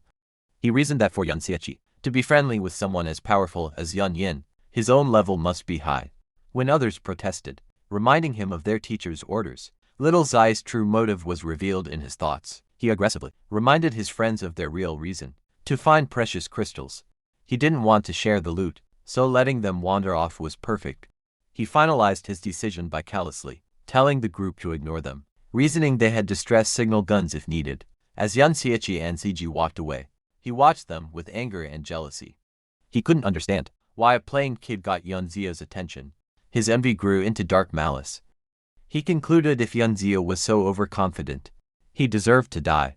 Sometime after Yun Zia and others entered the dungeon, an angry Ding Shu arrived at the entrance. A male staff member and a woman asked him what he was doing. Filled with rage, Ding Shu grabbed the man's shirt, asking if a team had just gone inside. The staff member demanded to know what he planned to do. This fight came after a frustrating meeting Ding Zhu had with his family elders. When he tried to tell them Yun Xiaoqi and Ziru were the intruders who raided their home, his father Ding Hao dismissed him. He coldly told him not to blame them for his public humiliation, as he had no time for such small matters. Ding Shui strongly insisted he recognized their voices from the raid. However, Ding Gai was doubtful, pointing out the intruders were too skilled to be mere students, easily escaping many guards. Ding Ji said unless Ding Shui could prove their strength was greater than the guards, he couldn't support his claim. The family head Ding Dan coldly told him to leave them to their important matters, dismissed by his family. Ding Shui had no choice but to act himself.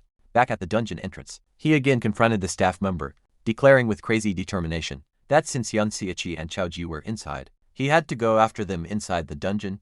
Yun Xiaoqi was fighting a tough, level 20 greed demon crystal giant.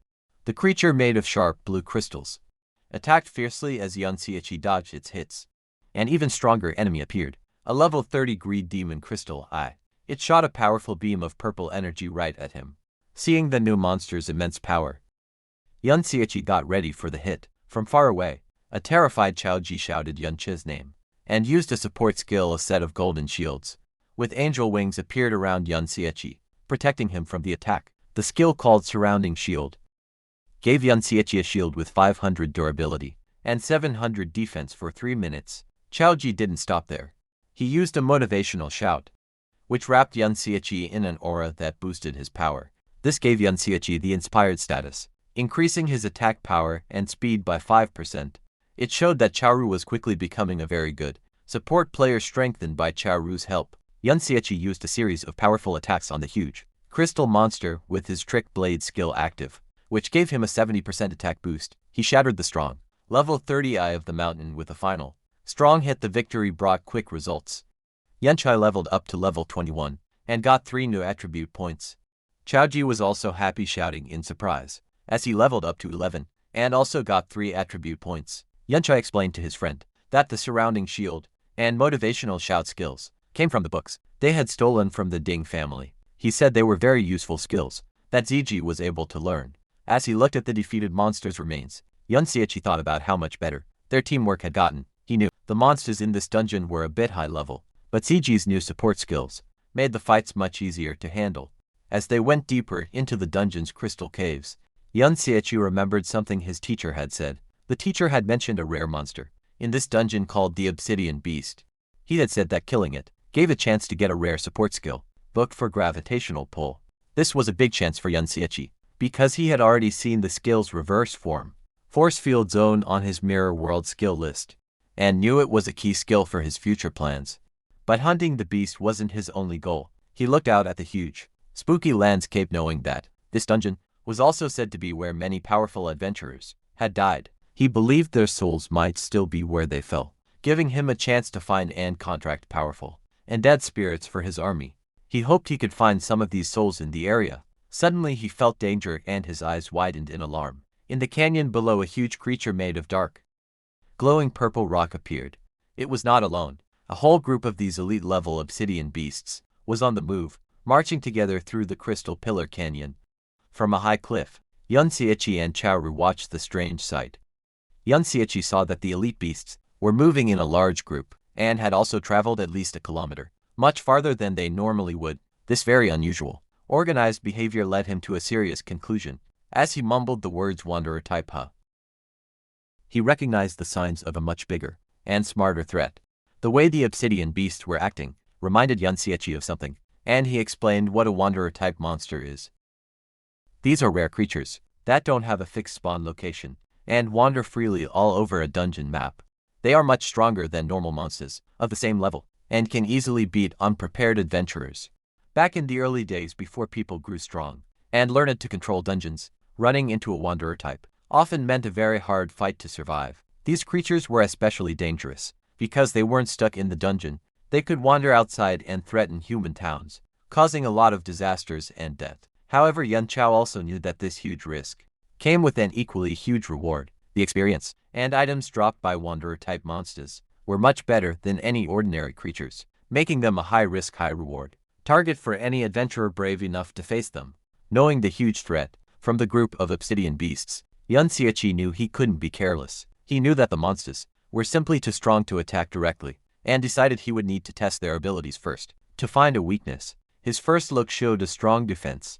The level 30 obsidian crystal beasts had a powerful healing skill that was always on, making them very hard to wear down.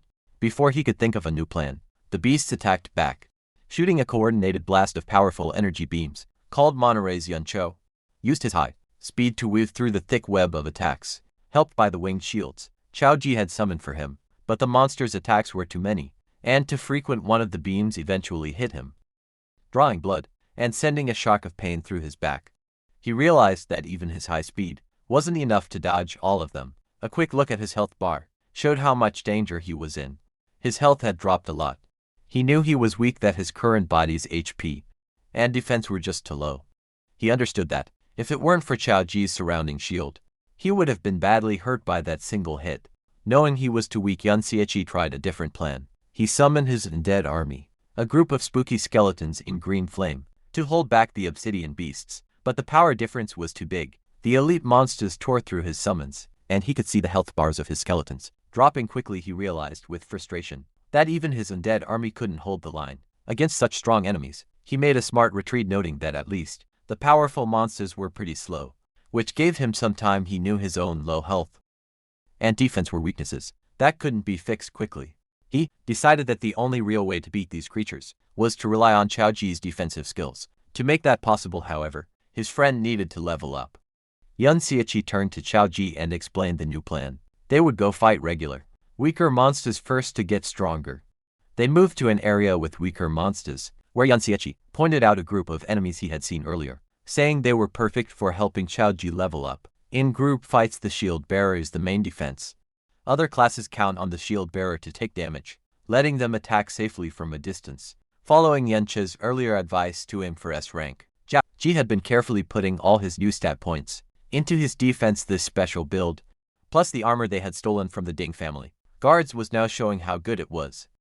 Chaoru had built up the main defenses of a real shield bearer, and he could now easily block attacks from level 20 monsters, taking only a little damage. Under Yun Cha's experienced teaching, Chao Ji began to train hard to master his role as a shield bearer from a distance. Yun Xiaoqi shouted instructions, teaching his friend the basics of a good defensive stance telling him how to shift his weight, steady his body, and angle his shield to block a coming attack.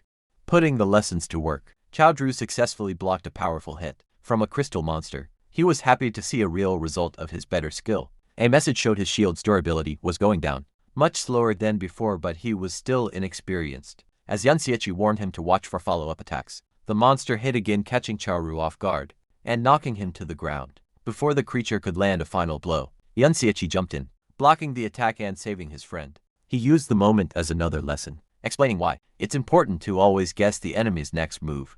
He told ZG to avoid big, sweeping movements with his shield, which would leave him open, and instead focus on smaller, more efficient blocks that would let him attack back. Patting his friend on the shoulder, he gave one last piece of advice to stay alert, but keep his body relaxed, only tensing up at the exact moment of impact, to save energy and react faster.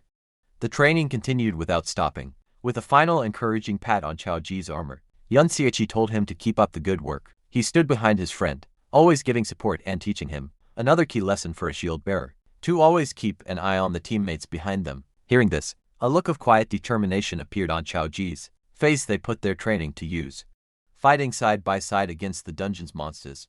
Yansiechi reminded his friend of a main rule of fighting: when stats are close, it is better skill that decides who wins. Their teamwork paid off after beating another monster. Yansiechi leveled up once more, reaching level 22. He was happy with their progress.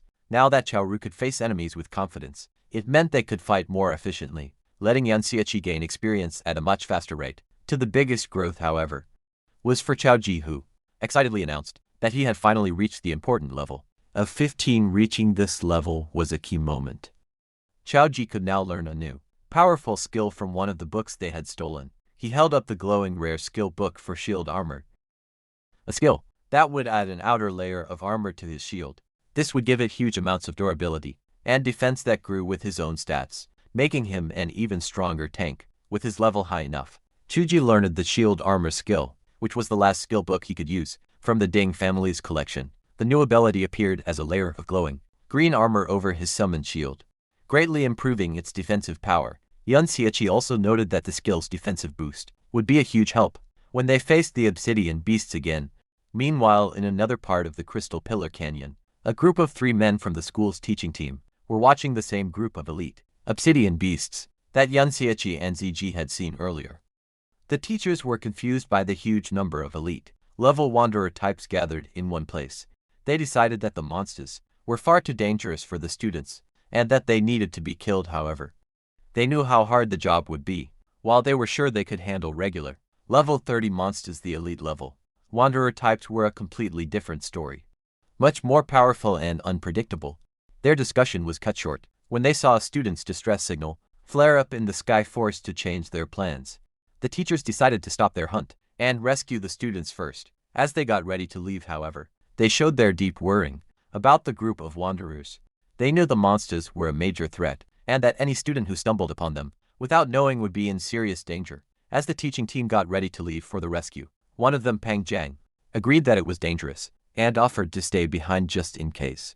The team leader Lele was about to agree when they were interrupted by Yansiechi and Ziru. Suddenly appearing, Yansiechi shared his own worrying, suggesting that he and Ziru could keep watch on the group of wanderers instead. He reasoned that if the rescue party ran into another group of powerful monsters, 2 teachers alone might not be enough to handle the situation. He walked up to the surprised teachers and calmly explained his idea. He told them that the wanderer types were not very fast, and more importantly, had not noticed their presence yet. He promised them that, as long as he and Ziru kept a safe distance and simply watched, they would be perfectly fine, and urged the teachers to go on ahead without worrying. After hesitating for a moment, the teachers agreed to the plan. However, before they left, Lily gave Yansiechi a very serious warning. He stressed that the monsters were extremely dangerous, and that Yansiechi and Chowdhury must absolutely not act on their own or try to fight them.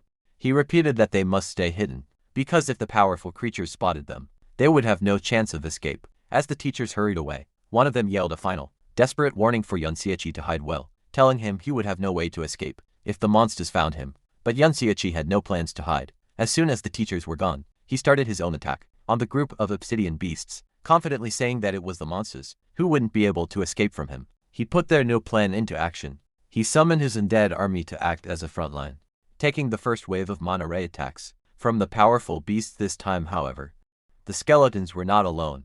Chao Ji, who was now a very strong tank, used both his surround shield and his new shield armor skills. This created a super strong defensive wall to protect the skeletons. The powerful energy beams, which had been a big threat before, now hit the strong shields without doing any damage, barely even scratching the undead warriors. They were protecting with the monster's attention on his unbreakable frontline. Yan Xieqi moved through the chaos and started his own fierce attack. He landed a series of very strong hits, breaking the crystal bodies of the elite-level monsters. With just his fists, he focused his attacks on one radiant crystal monster, watching its health bar get smaller with each hit.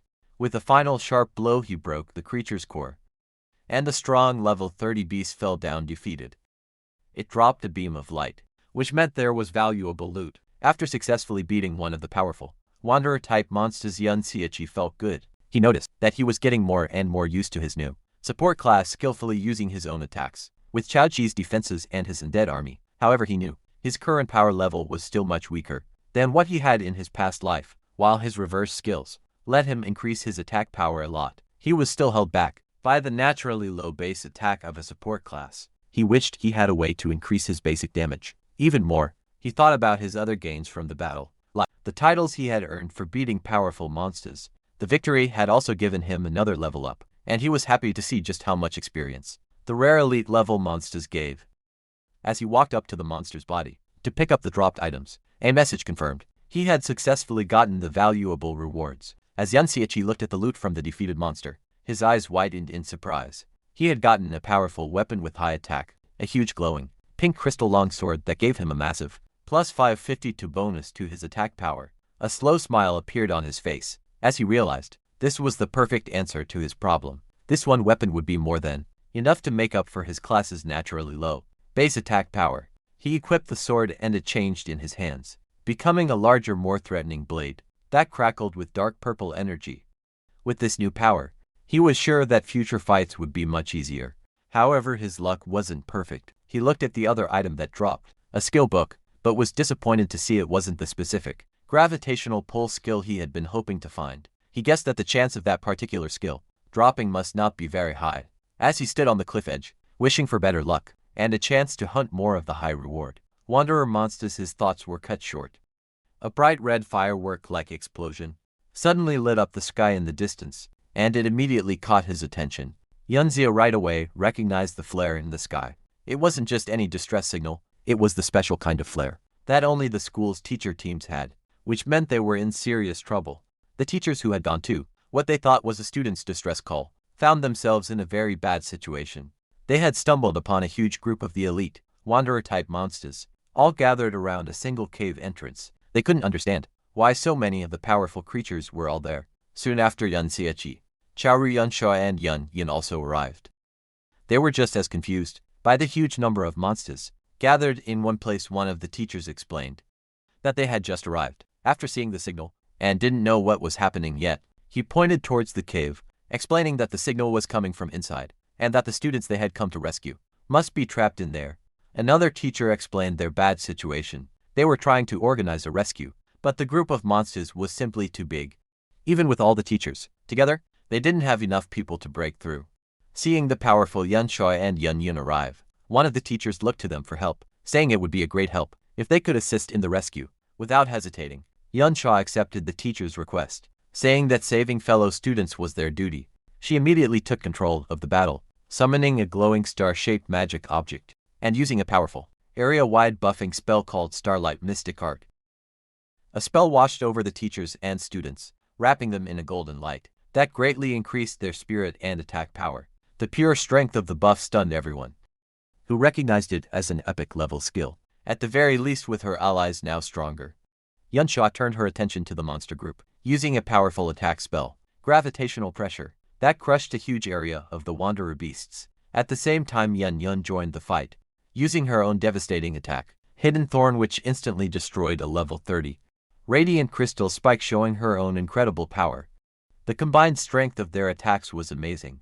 The other students and teachers could only watch in awe, as the once unbeatable monster group was destroyed. One of the students said that, with this level of power on their side, they should be able to rescue the trapped people now. And he praised the amazing strength of Yun Yun. and Yunshaw watching the incredible display of power from Yunshaw, and Yun Siachi was very impressed. He noted that not only was their equipment top level, but their skills were as well. He concluded that with their help, with the immediate problem handled, Yun Che's attention turned to the bigger mystery. As the rescue team moved toward the cave, he wondered what could have possibly attracted so many powerful, wanderer-type monsters to gather in this specific spot. Deciding to investigate on his own, he told Chaoji to stay with the main group, while he went ahead to scout. Yunshaw then used his newly upgraded ability, Mirror Walk, and phased out of reality and into the parallel mirror dimension. He looked at the strange purple-colored landscape, realizing that the dungeon's crystal structure gave him plenty of reflective surfaces, letting him enter the mirror world at any time. However, he also knew there were limits to this power. He hadn't yet figured out how to leave the dimension whenever he wanted, remembering how he was thrown out when the timer ran out during his raid on the Ding family's house, and he couldn't get back in. As he moves through the mirror version of the cave, passing by the ghostly and touchable phantoms of the other adventurers, he noticed something strange. The people had phantoms, but the monsters did not. Looking closer, he saw that the bodies of the monsters he had killed before existed physically in this dimension. This led him to a key understanding of his abilities, rules besides himself. It seemed that other living things did not have a physical form in the mirror world, only their dead bodies, moving silently and unseen through the mirror world. Yunxia followed the ghostly phantoms of the other adventurers into the cave. He quickly recognized them as the group of senior students, including the one called Little Z. He figured that they must have been the ones who attracted the huge group of wanderer monsters and, finding themselves overwhelmed, had fired the distress signal. From where he was, he could see they were using the narrow space of the cave to hold their ground, which should keep them safe for a short time. However, the main mystery was still there. What could possibly be inside the cave that would attract so many of these powerful creatures?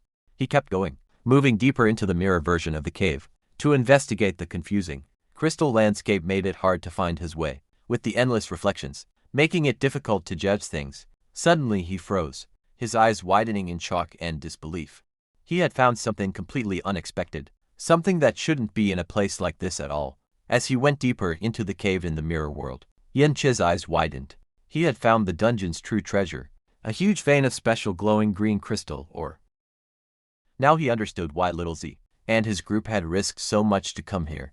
Dungeons often have special resources that don't exist in the real world, which are used to make powerful and unique equipment. The green ores were one such resource, worth far more than gold. As he looked at a green crystal, a message popped up, calling it a mirror image crystal ore. The message confirmed he could loot it and take it out of the mirror world, but more importantly, it asked him return to the real world from here. This was a huge discovery. To check his idea, he touched a different, normal blue crystal and saw the same message. A slow, smart smile appeared on his face. As he realized what his ability could do, he now understood that, as long as he could find any mirrored surface, he could use it as his own personal exit to return to the real world whenever he wanted. As he walked among the glowing green crystals, Yun Xiachi picked up a piece of the valuable ore. He thought about his newly upgraded skill, knowing there was still much more to learn about its full power, and that he would need to find a good chance to study it. For now, however, he decided to focus on exploring the huge crystal vein he had found. As he went deeper, he was shocked by how much treasure there was. The amount of ore was huge, a massive deposit that would be enough to make any normal person who mined a billionaire. This amazing sight finally solved the mystery that had been bothering him. He now understood why so many powerful, wanderer-type monsters had gathered at the entrance to this cave. They were drawn to and probably guarding this incredibly valuable resource. Back in the real world, the rescue was happening. Yunshaw kept using powerful spells, like gravitational pressure, to crush the wanderer monsters, while Yun Yin followed up with her own deadly dual blade dance, tore through the remaining enemies. Not happy with just helping her allies, Yunshaw also showed her own attack power, with Star Rain Art, a devastating spell that hit a wide area. The students and teachers watching were completely stunned, wondering if all of the girls' skills were epic level, as their power was much greater than the teachers.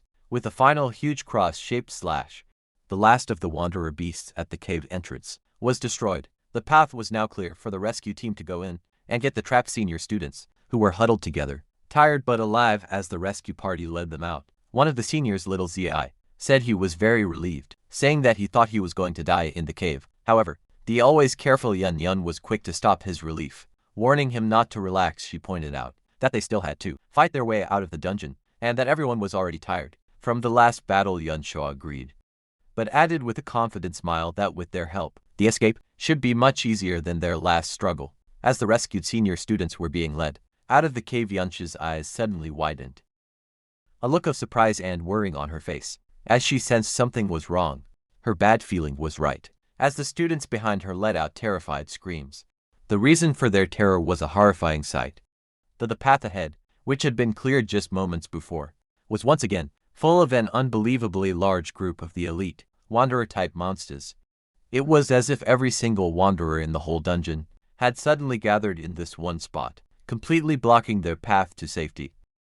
While the rescue team was being swamped by the sudden return of the wanderer group, in the real world Yun Xieqi was continuing his solo exploration of the other mirror world. He moved through the confusing, maze-like paths of the crystal cave, his way lit by the strange, green glow of the special or veins. Suddenly he stopped, his eyes widening, in complete disbelief at what was in front of him. He had stumbled upon an amazing sight, a huge tree-like crystal formation that reached the top of the cave, and at its very top a brightly glowing, star-shaped crystal core pulsed with immense energy. He immediately knew what it was, the dungeon's legendary secret treasure. As he got closer to the core, he remembered the stories about such items. If the different crystal ores were the dungeon's special products, then this crystal core was the ultimate prize, the dungeon's one and only secret treasure. These treasures are the condensed form of all the special products in a dungeon, taking a very long and unknown amount of time to form. They are so rare that a normal person might never see one in their whole life. Most importantly, every secret treasure, without fail, has a unique and powerful special effect. As Yunche reached out to touch the glowing object, he knew he had found the true heart of the valiant dungeon. With a happy smile, Yunche reached out to the glowing green crystal core he had found. A system window appeared, naming the item as the mirror image crystal core.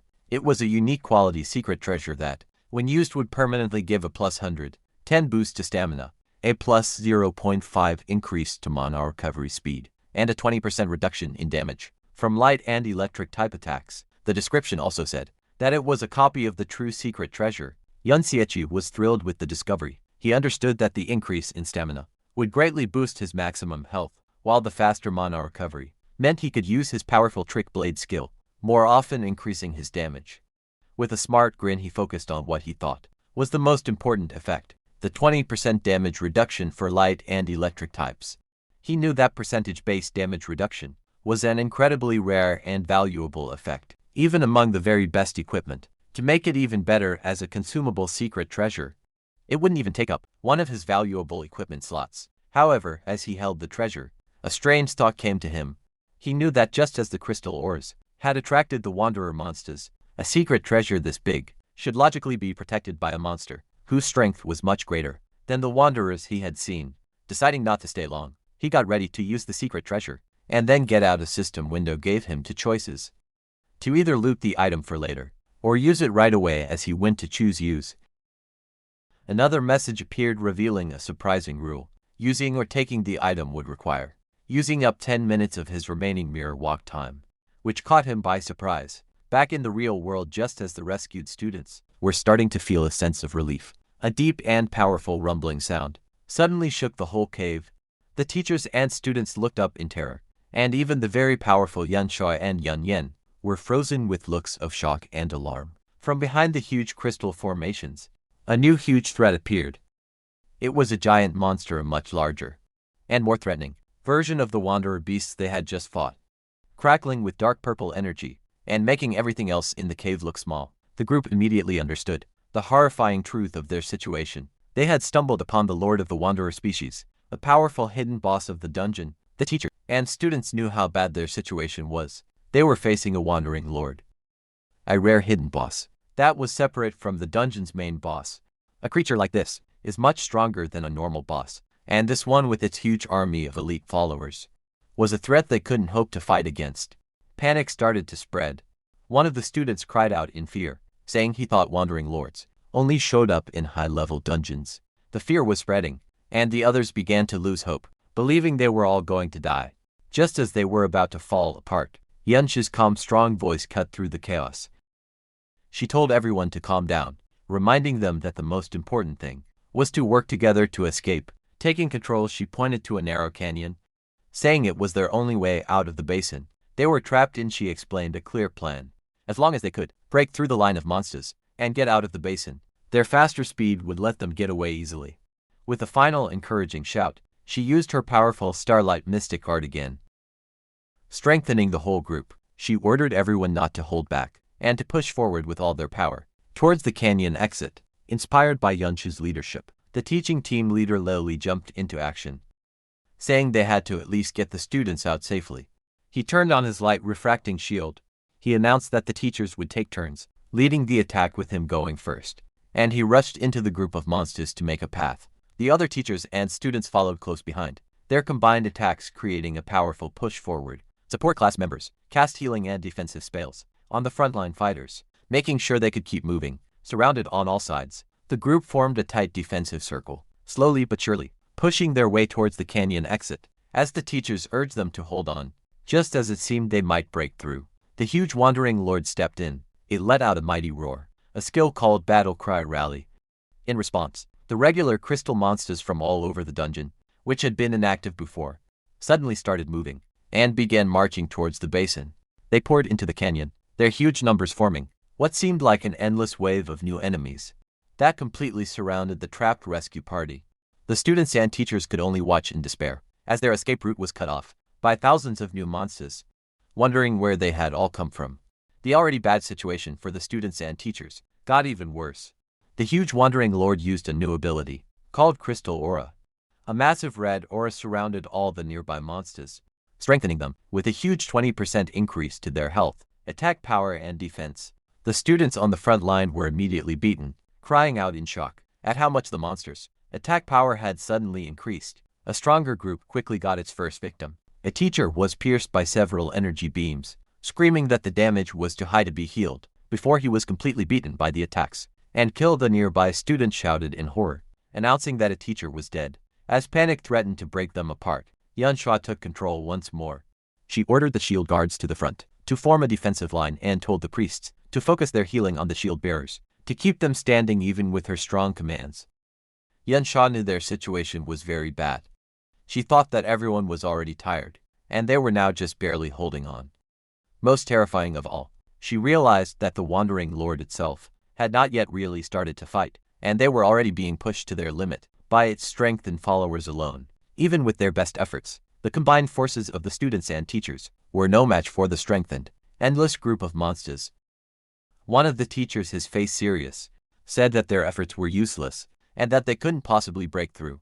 At this rate, seeing that a group defense was pointless, one of the more cowardly teachers decided to leave the group. He turned on a stealth skill, saying that it was every man for himself now. He tried to run, attempting to sneak past the monsters and escape on his own.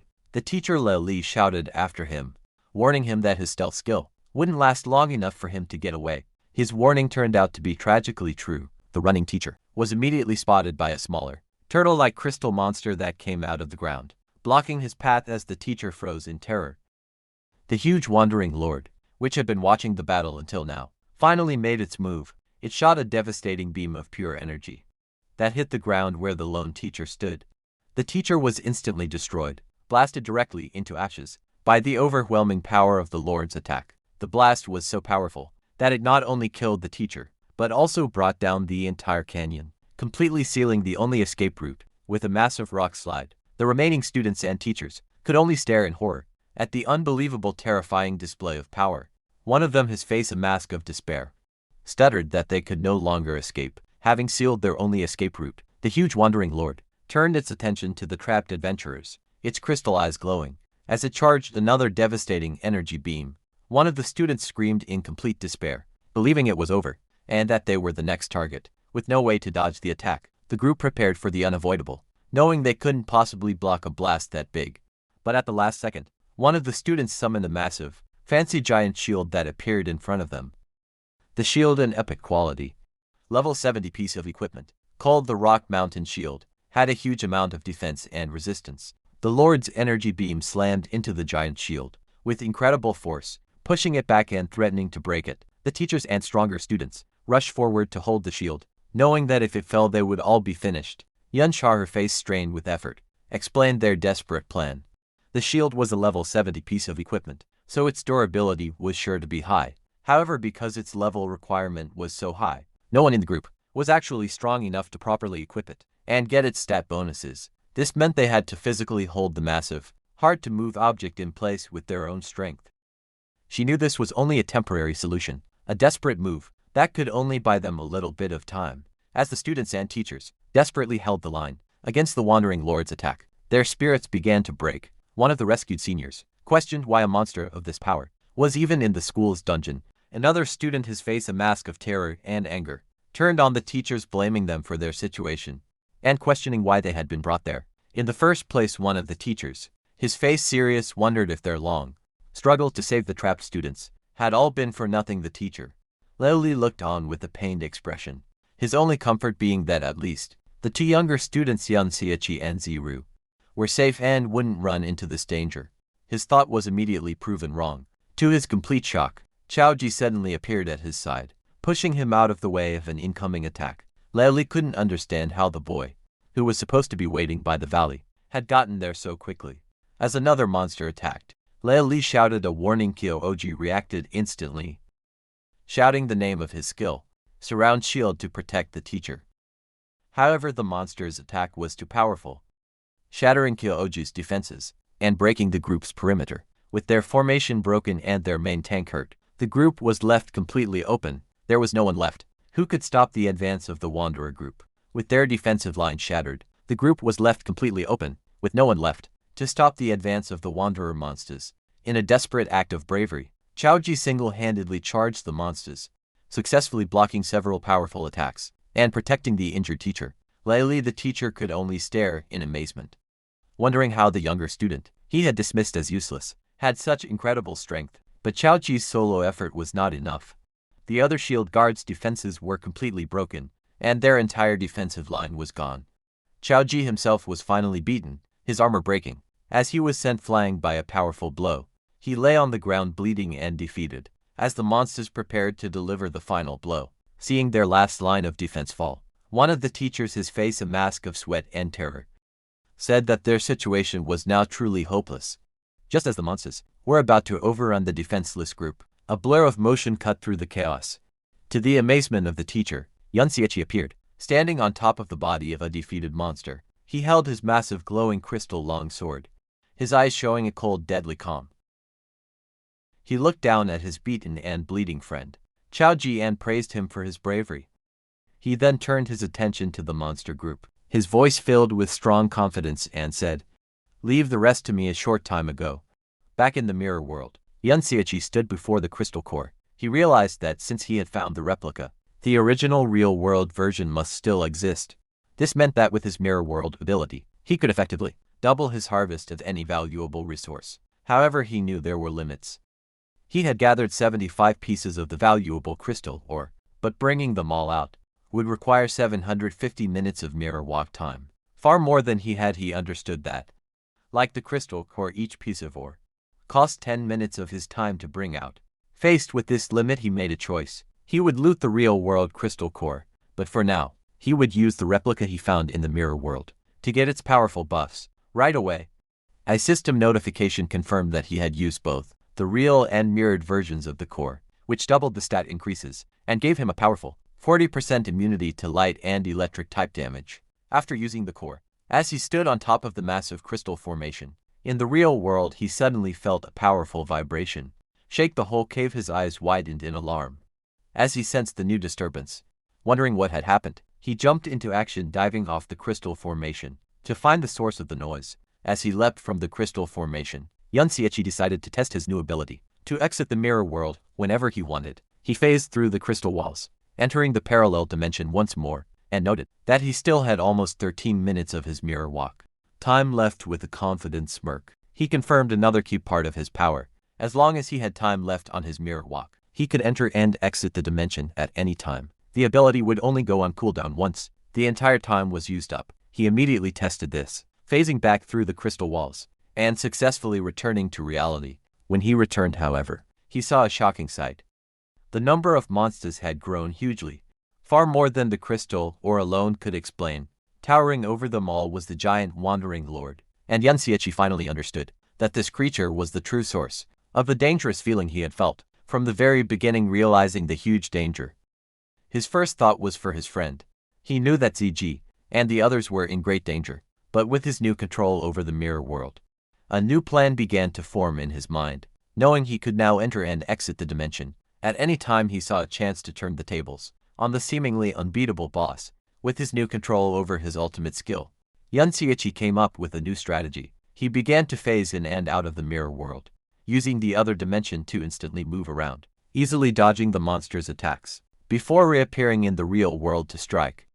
This hit-and-run tactic was very effective. After taking down several more of the elite monsters, he reached level 24. He took a moment to check his new power, calculating that with his increased mana and the doubled mana recovery from the crystal cores, he could now stack his Blade of Trickery skill to get a huge 330% increase in his attack power. However, Yuncha stayed realistic. He knew that while his current power was crazy, it was still not enough to face the giant wandering lord, a creature even stronger than a normal dungeon boss. He decided that he would need to reach at least level 30 to have a real chance of winning, and he knew he was still a long way from his goal. The story then returns to the desperate moment in the real world, with the students and teachers about to be killed.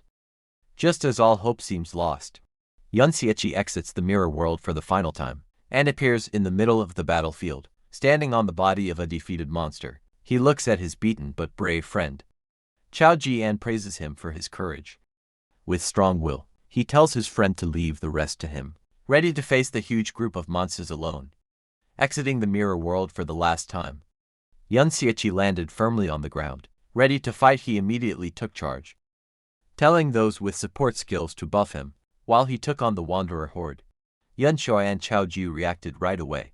The powerful, high-level student used her Starlight Mystic Arc, while Chao Ji cast his defensive Surround Shield and Shield Armor, both skills buffing Yunshui, with a big boost to his spirit and attack power. Now stronger, Yansiechi became a storm of destruction, his massive crystal long sword cutting through the groups of elite monsters with ease. He knew that while the number of enemies was ridiculous, he was no longer in any real danger. After using the 2 crystal core secret treasures, his health was several times higher than before, and his 40% damage reduction against the monster's light and electric attacks made him very tough. His only frustration was that the monsters were immune to the confusion effect from his chaotic thorn skill, which would have made killing them much faster. The other students and teachers could only watch in shocked silence. The teacher Lili and the other seniors, who had previously looked down on him, were in complete disbelief. They checked his status bar and confirmed he was a support class chanter, but they couldn't understand how his attack power was so high, or what strange skill let him seem to teleport around the battlefield by phasing through the mirror world. Lili, his arm bleeding from an earlier injury, looked on with a mix of shock and awe. He couldn't believe that the younger student he had been so worried about was actually this strong. With his new power and toughness, Yansiechi became an unstoppable force, tearing through the endless group of elite wanderer monsters. The sheer number of high-quality enemies gave an incredible amount of experience, and he found himself leveling up at an amazingly fast rate. Yunsha, who had earlier identified him as the intruder at the Ding residence, could only watch in amazement. She had first thought he was just a bold thief, but now she had to admit that his strength was far beyond anything she could have imagined. Yun was just as stunned, left speechless by the incredible display of power from the boy who shared her last name. Yuncho continued his non-stop attack, phasing in and out of the mirror world to move and strike, his movements a blur of purple energy. He gained level after level, one after another, quickly reaching level 28. The other students and teachers, who had been about to die just moments before, were completely shocked. One of the teachers, Lili, wondered if Yansiechi was some kind of high-level support from outside, but then remembered seeing him before and realized he was a student. His companion Little Z was even more shocked, unable to believe that a mere student could have such huge power.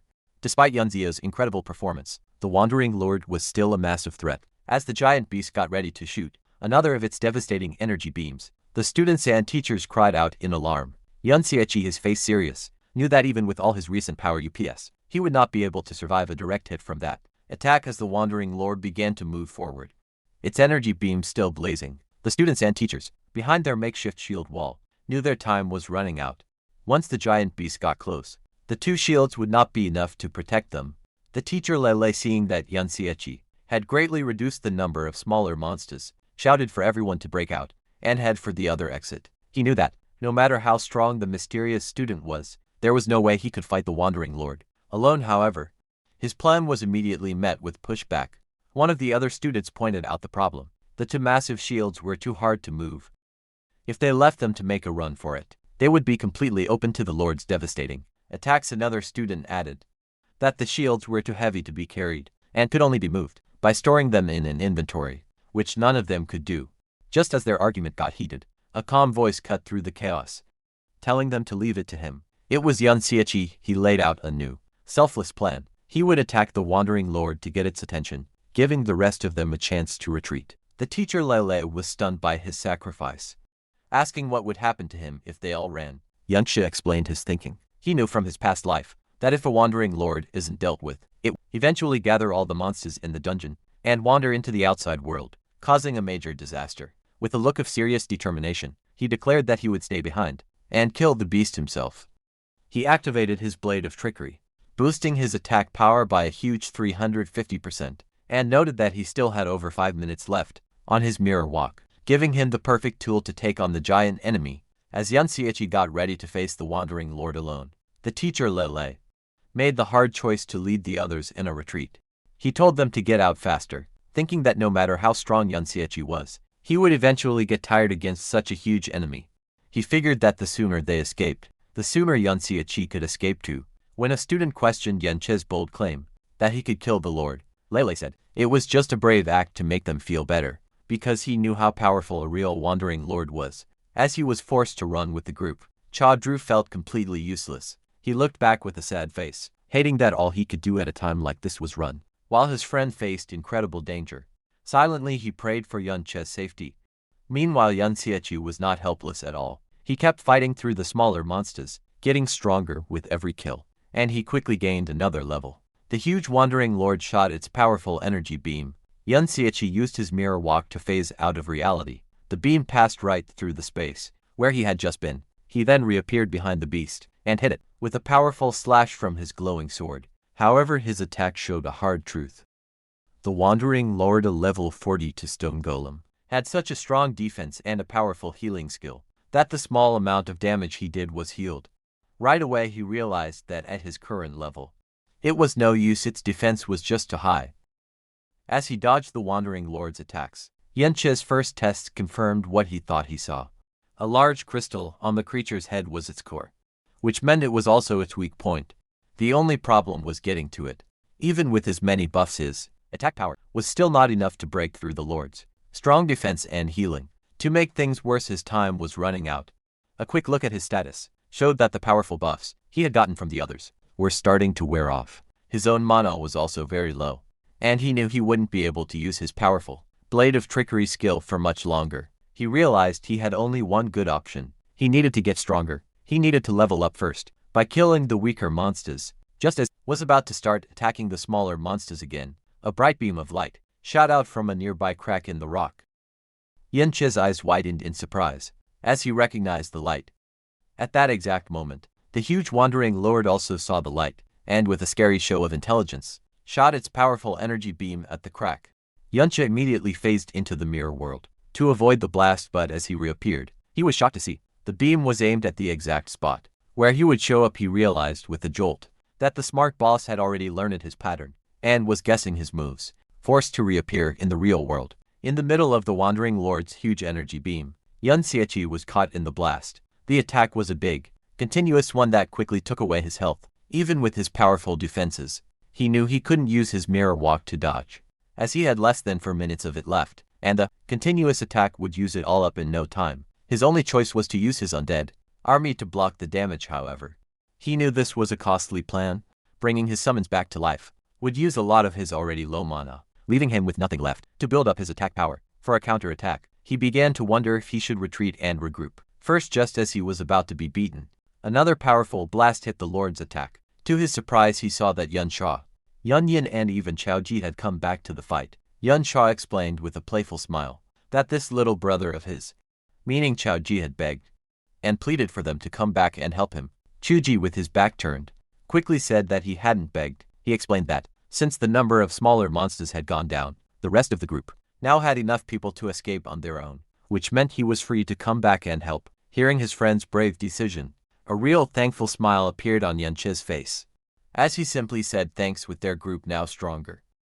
Yunsha took a commanding position. She told Yunsiechi that the hidden boss was still too dangerous, and that she and the others would cover him, so he could make a slow retreat. However, Yunsiechi completely refused her offer.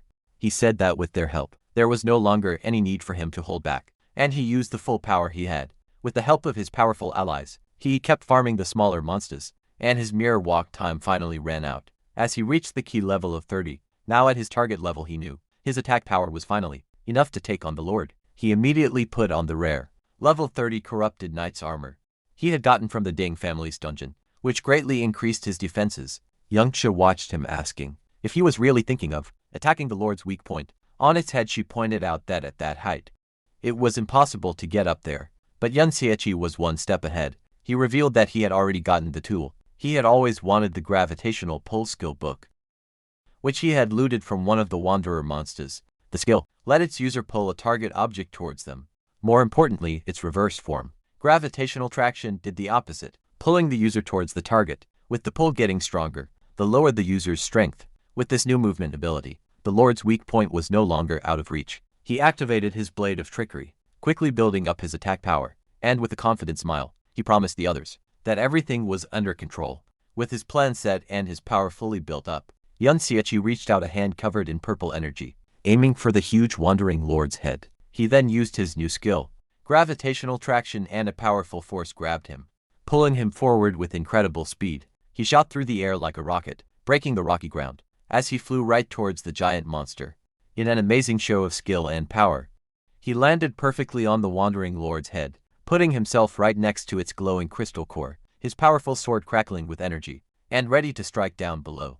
Yunsha and Yunyin, who had just said it was impossible to reach that height, could only stare upwards, their faces frozen in looks of absolute shock and disbelief at the impossible thing he had just done.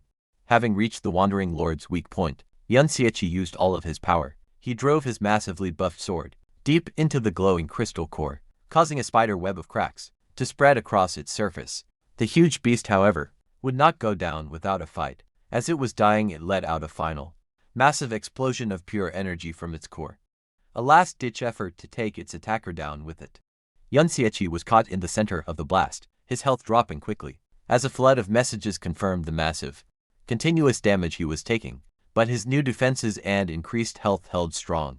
He gritted his teeth and survived the attack, and when the light finally faded, he was left standing, beaten but alive, while the wandering lord's massive, crystal body broke into 1,000,000 pieces. A series of messages confirmed his incredible victory. He had defeated the wandering lord, earning a massive bonus of 5,000 experience points, and the respected title of Wanderer Killer.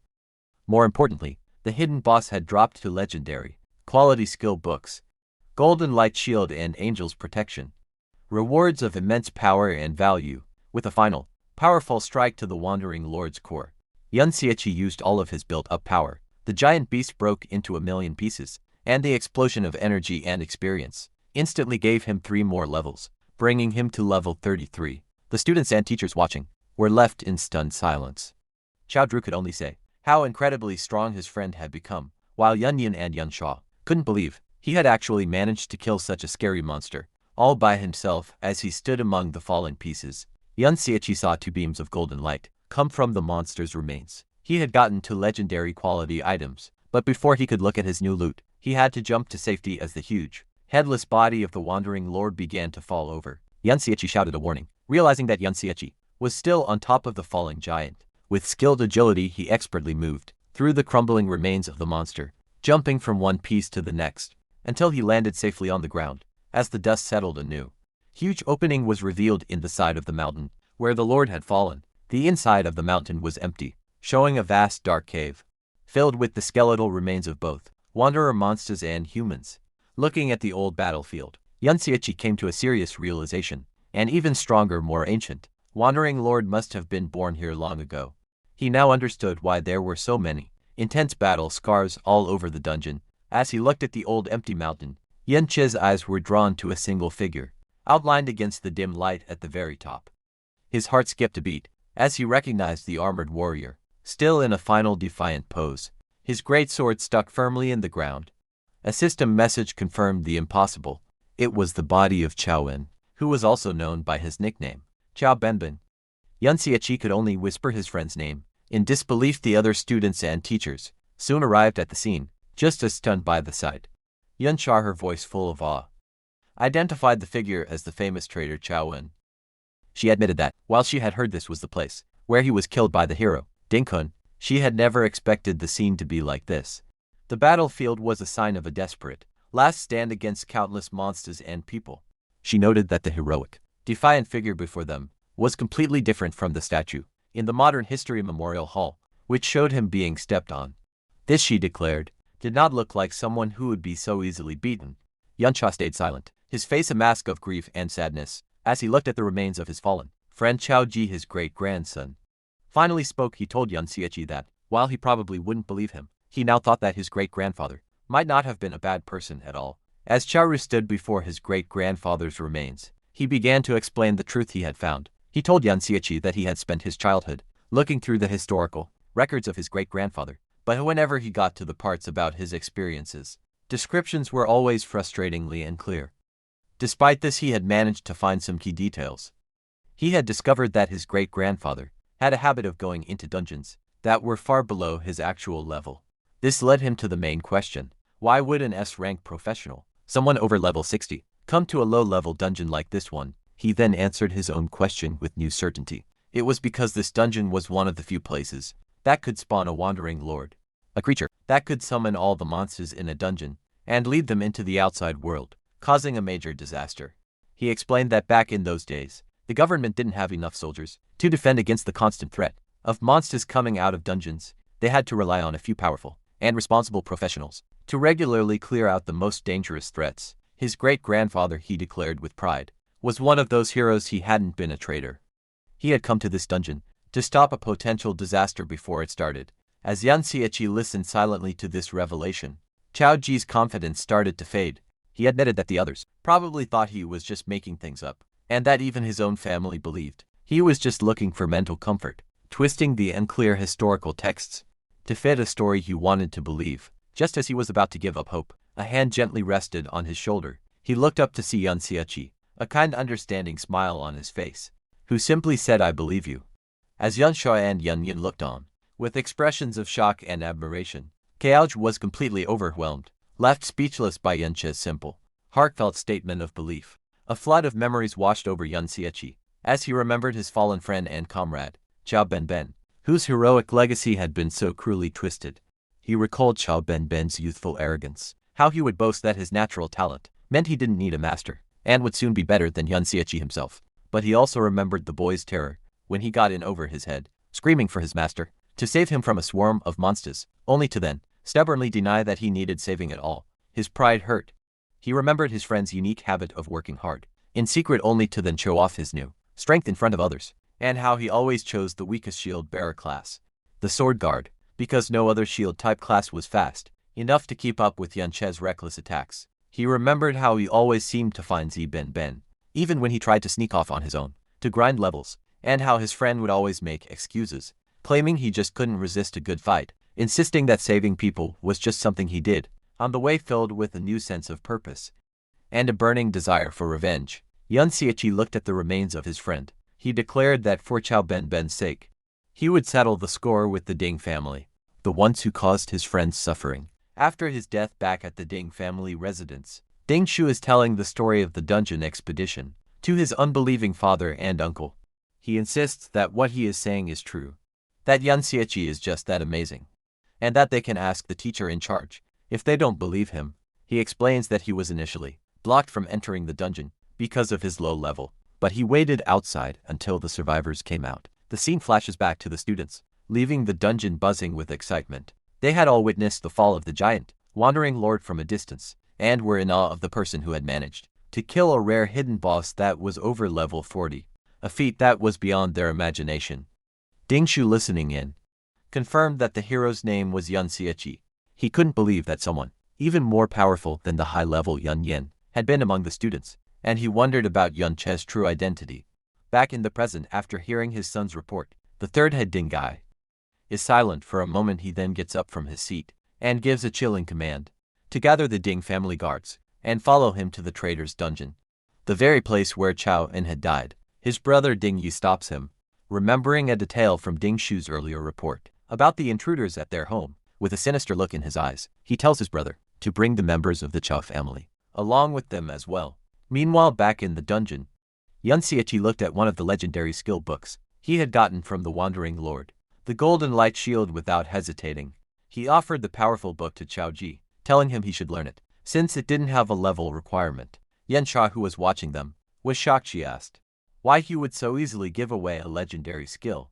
Yan Sha calmly explained that the skill was only for shield bearers, so it was useless for him.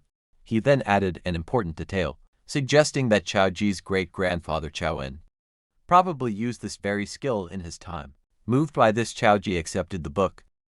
Yangsha looked on thoughtfully. She commented that while Chao Ji might not have many powerful skills, Yangsha certainly had plenty of them. She admitted that, even though her own skills were considered high level, she felt she was far behind him, mentioning his ability to seemingly teleport and his power to summon a large number of undead creatures. Her mention of the undead made Yunche's expression turn serious. As his eyes glowed, he suddenly remembered a key detail about his power.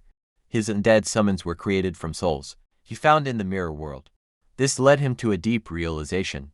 If other souls also went to the mirror world after they died, then it was possible that his old friend Ziwen's soul was waiting there as well.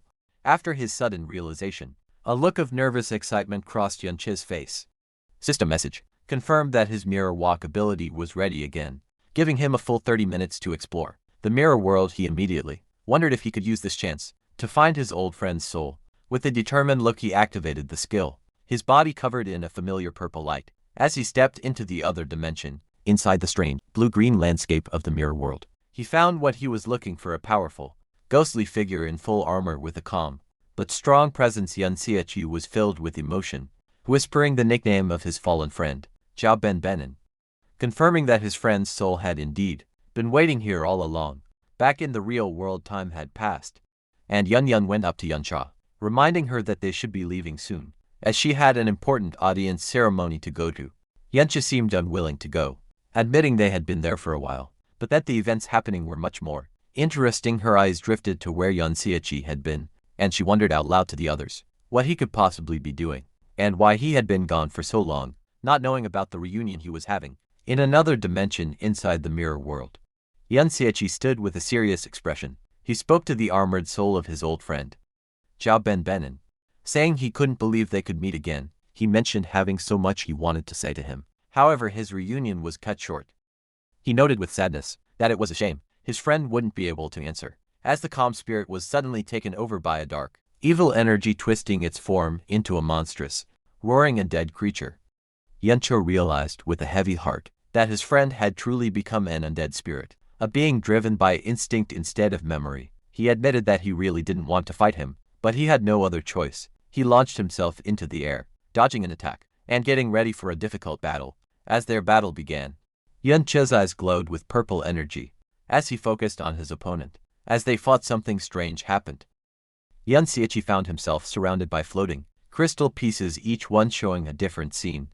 He recognized them as moments from Ben's life and experiences. One piece in particular caught his attention, showing a clear memory of Ben's final battle against the man known as the hero, Ding Kun. As he watched the memory of the fight, Yun Xiaoqi noticed something odd about Ding Kun's posture and fighting style, finding it strangely familiar.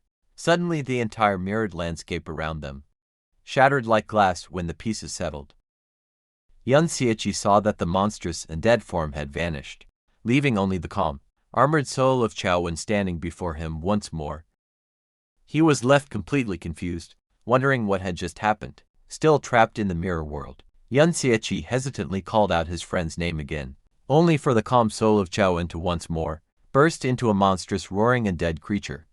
Swinging a shadowy purple energy blade, Yun Xiaoqi blocked the fierce attack, his expression serious as he realized the truth. The two then started a frantic battle, their purple, energy-filled strikes clashing with immense force.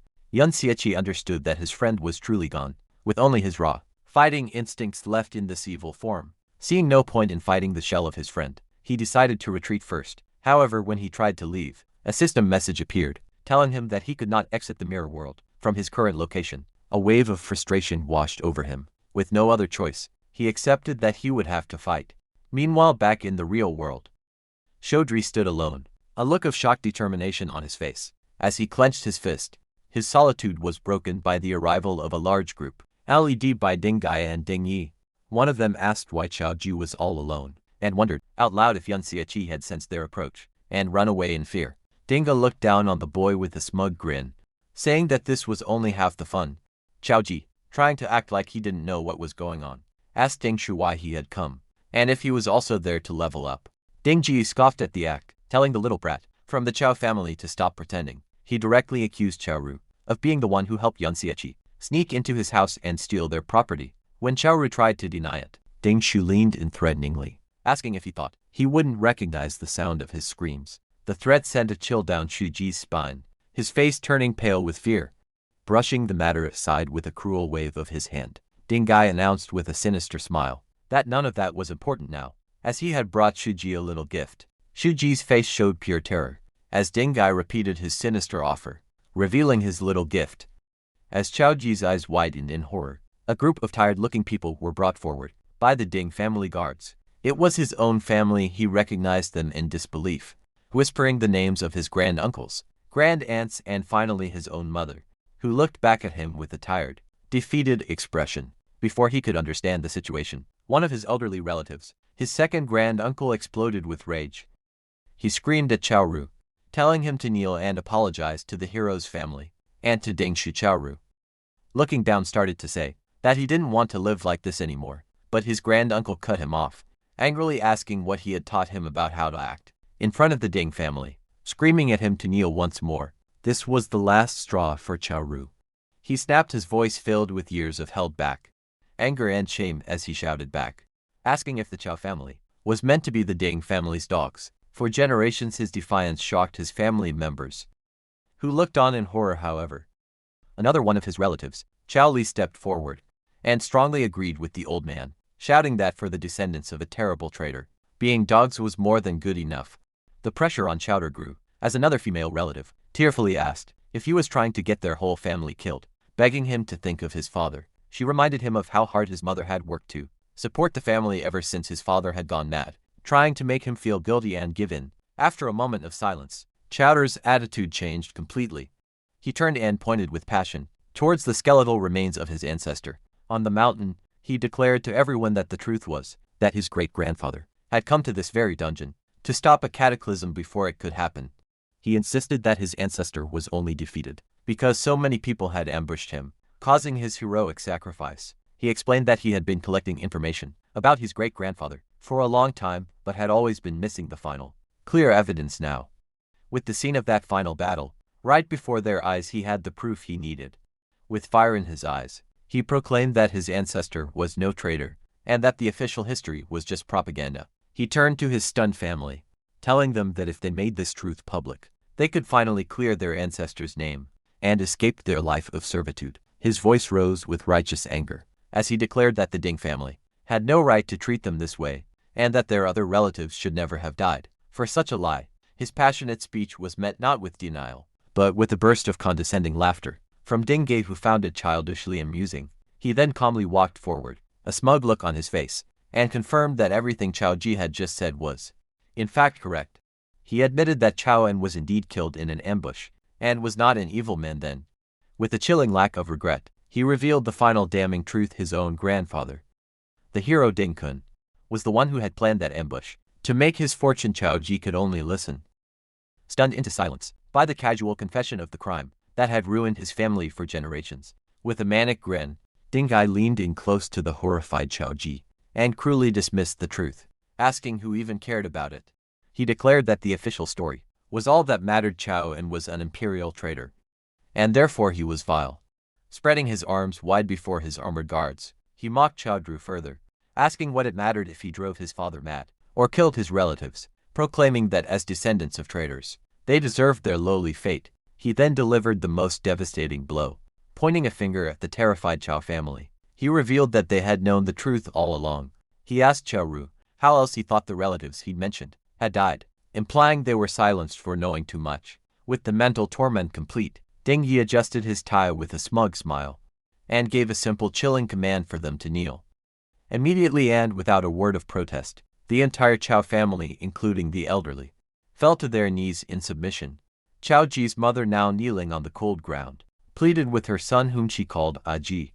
She begged him to admit he was wrong and stop resisting, telling him it was useless. With tears streaming down her face, she confessed her deepest fear. After his father went mad, she couldn't bear to lose her son as well. Hearing his mother's heartbreaking plea, Chao Ji stood frozen, his body filled with despair and conflict.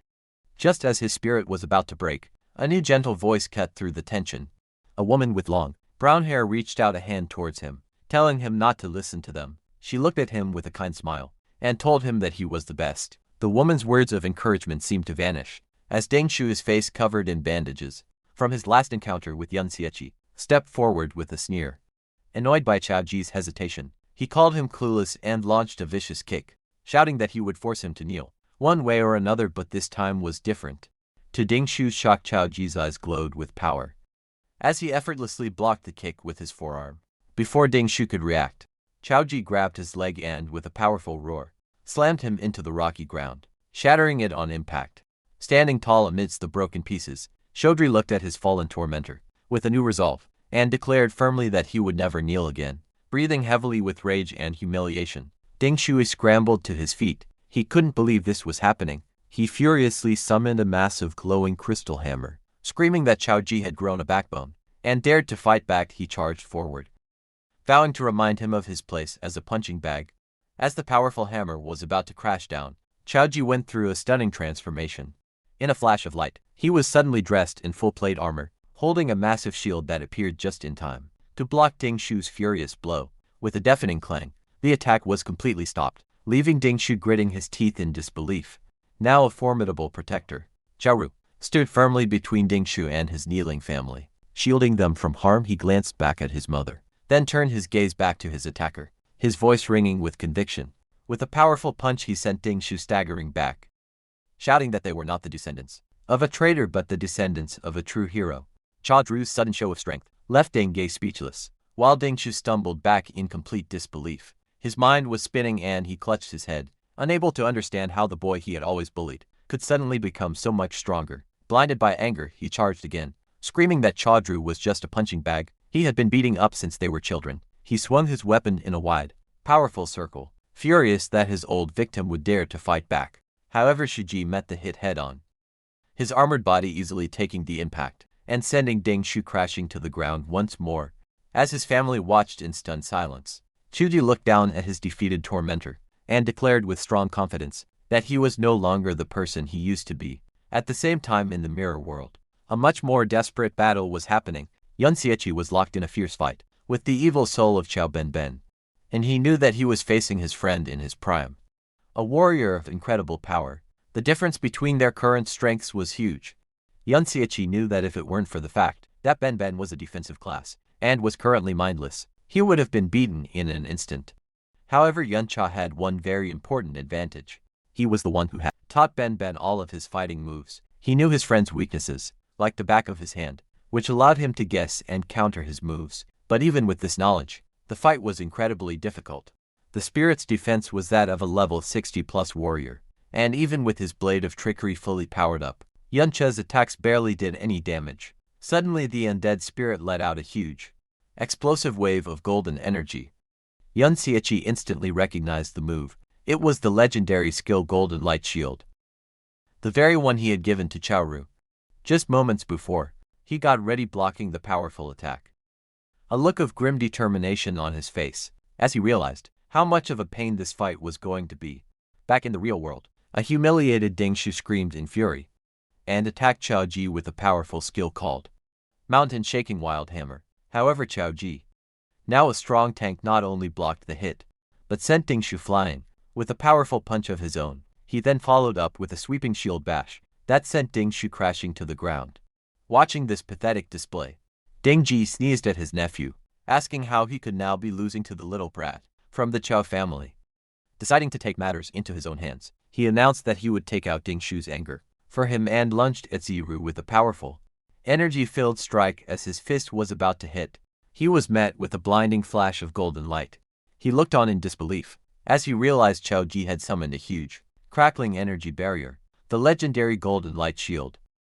With his new power, Qiao Ji taunted his attackers, calling the so-called hero family nothing but cowards, who didn't even dare to fight one-on-one. At the same time, in the mirror world, Yun Xieqi was facing the very same legendary skill. The undead spirit of his friend was protected by the same bright, golden shield, and Yun Xieqi was letting out a relentless series of purple energy slashes against it. He knew exactly how the skill worked. As a legendary ability, the golden light shield's defensive power was not just based on the user's stats. As long as it wasn't hit by a single attack, that was more than double its endurance limit. It could take at least 10 direct hits. However, it had a critical weakness. It was a consumable skill. Even the smallest amount of damage would drain its energy, and Yun Xieqi was using this flaw, chipping away at its power with each strike. Back in the real world, the golden light shield protecting Qiao Ji finally broke under the relentless attack from the Ding family members. Ding Ji scoffed, not impressed by the legendary skill. With a look of pure evil, he declared that it wouldn't have mattered, even if the trash Xiao and himself had used it. Holding the beaten Ding Shu in a headlock, Shu Ru shot back with new courage, claiming that if his great-grandfather were truly there, Ding Gai would be the one on his knees, begging for mercy. Enraged by this defiance, Inge let out a wave of powerful, red energy that sent everyone flying. He loomed over the armored Qiao Ji, mocking his ancestor as a useless fool who died in a low-level dungeon. He continued his rant, saying that even if Qiao were present, he too would be forced to kneel. To prove his point, he stomped his foot, letting out a powerful skill, gravity shockwave that caused the very ground to erupt in a violent upheaval of rock and force. The attack hit Qiao Ye with brutal force, causing him to cough up blood, but he miraculously stayed standing. Ding Gai looked on with a surprised smirk, commenting on how tough the boy was. He then summoned a huge glowing crystal axe, his expression turning sadistic, as he wondered out loud how Qiao Ji would stand after he chopped off his legs. As he raised the axe to strike, Shi Ji's mother threw herself in front of her son, desperately pleading with the third master to spare him. Claiming he was just young and foolish, she fell to her knees, offering herself in his place, begging Ding Gai to do whatever he wanted to her. Instead, her desperate plea gave Ding Ji a new, cruel idea. A wicked smile spread across his face as he looked from the mother to her son. He then gave a horrific ultimatum to the blooded and cornered Qiao Ji. If he refused to kneel, he would kill his mother right in front of him. Losing his patience with the standoff, Ding Gai casually dismissed his threat, claiming there were plenty of other people to kill. As he swung his axe towards Qiao Ji's mother, panicked Qiao Ji screamed for him to wait, his resolve finally breaking as he prepared to give up. But before he could say another word, the entire area was rocked by a massive explosion of dust and debris that erupted from the ground, blocking everyone's vision. When the dust finally began to settle, the Ding family guards and the Qiao family were left staring in stunned silence. At what had appeared before them stood a towering, ghostly figure in full dark armor, radiating an intimidating blue aura. Ding Gai, his axe still raised, could only stare in utter disbelief. Recognizing the impossible figure before him, he stammered out the name Qiao Yan. The revelation sent shock waves through the crowd. Qiao Ji's mother looked on, whispering grandfather, in a mix of awe and terror, while the Ding family guards erupted in panicked confusion, questioning how a dead person could possibly be resurrected. One of the Qiao family elders, however, recognized the ghostly form for what it was, identifying it as an undead. At that moment, another figure emerged from the dust cloud, standing calmly beside the formidable undead warrior. It was Yun Xieqi. He looked at the stunned crowd with a cold, accusing glare, reminding them of how they had all looked down on Zi Wen just moments before. With a smirk of grim satisfaction, he declared that it was only natural for Qiao to crawl back from the depths of hell to settle the score with them all. The tall, ghostly form of the undead Zian stood as a silent protector before the stunned crowd. After his initial shock, Ding Gai scoffed at what he thought was just a trick and angrily ordered his guards to attack. A squad of armored warriors rushed forward, with their weapons raised. However, they were met with a display of skill. They couldn't understand the undead hero moved smoothly, its sword and shield a blur, as it effortlessly blocked all their attacks at once. The Qiao family elders watched in awe, one whispering in disbelief, asking if that incredible warrior was really Qiao Yin. Qiao Ru was also amazed, seeing the mastery in the parry, and how it stopped so many skilled guards at once. From a distance, Ding Ji saw the undead was one of Yunche's summons, like the small fry he summoned during the raid on their home. Seeing the spirit was only level 33, he sneered. He declared that, even as the spirit of Chao in it was still weak, and charged forward with his flaming axe, to finish it himself. As Ding Gai's powerful blow came down, the undead warrior's weapon was coated in a strange, thick energy. To Ding Gai's complete surprise, his attack was perfectly parried, with enough force to send him stumbling back. Angry and embarrassed, a red aura exploded around him, as he called the parry a mere trick, shouting that skill was useless against pure power. He then unleashed a powerful charging skill, Boulder Bash, planning to crush the undead warrior completely. But just as the huge attack was about to hit the undead, Chao En again summoned the bright golden light shield. The powerful charge slammed into the strong, golden barrier, and Ding Gai could only roar in frustration, as he was stopped by the legendary skill again. From a safe distance, Yunchi smirked as he watched the standoff. He taunted the struggling Ding Ji, explaining that even as an undead, Ben was still an S-class spirit, and the legendary golden light shield alone was more than enough to keep him busy for a long time. Pushed back by the shield's great power, a furious Ding Ji realized its weakness.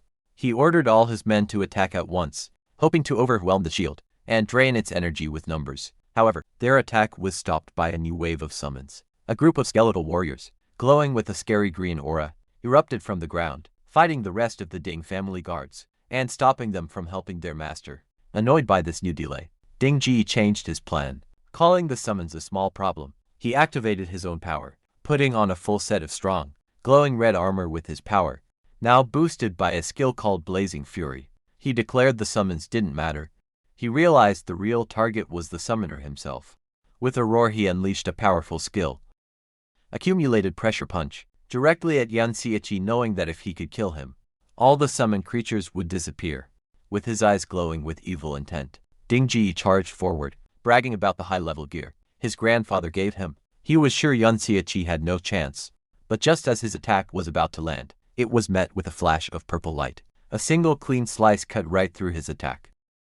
Dingo was shocked, unable to understand how Yan Xiachi was unharmed. Before he could figure out what happened, Yan Xiachi unleashed a rush of red energy slashes, a skill called Tearing Claw, that completely erased Ding's attack. Ding Ji could only stare in disbelief, as his powerful skill vanished. In that moment of confusion, Yan Xiachi appeared behind him in a flash, and stabbed him with his sword. As Ding Ji stumbled from the surprise attack, Yan Xiachi saw his opening and called to his ghostly ally.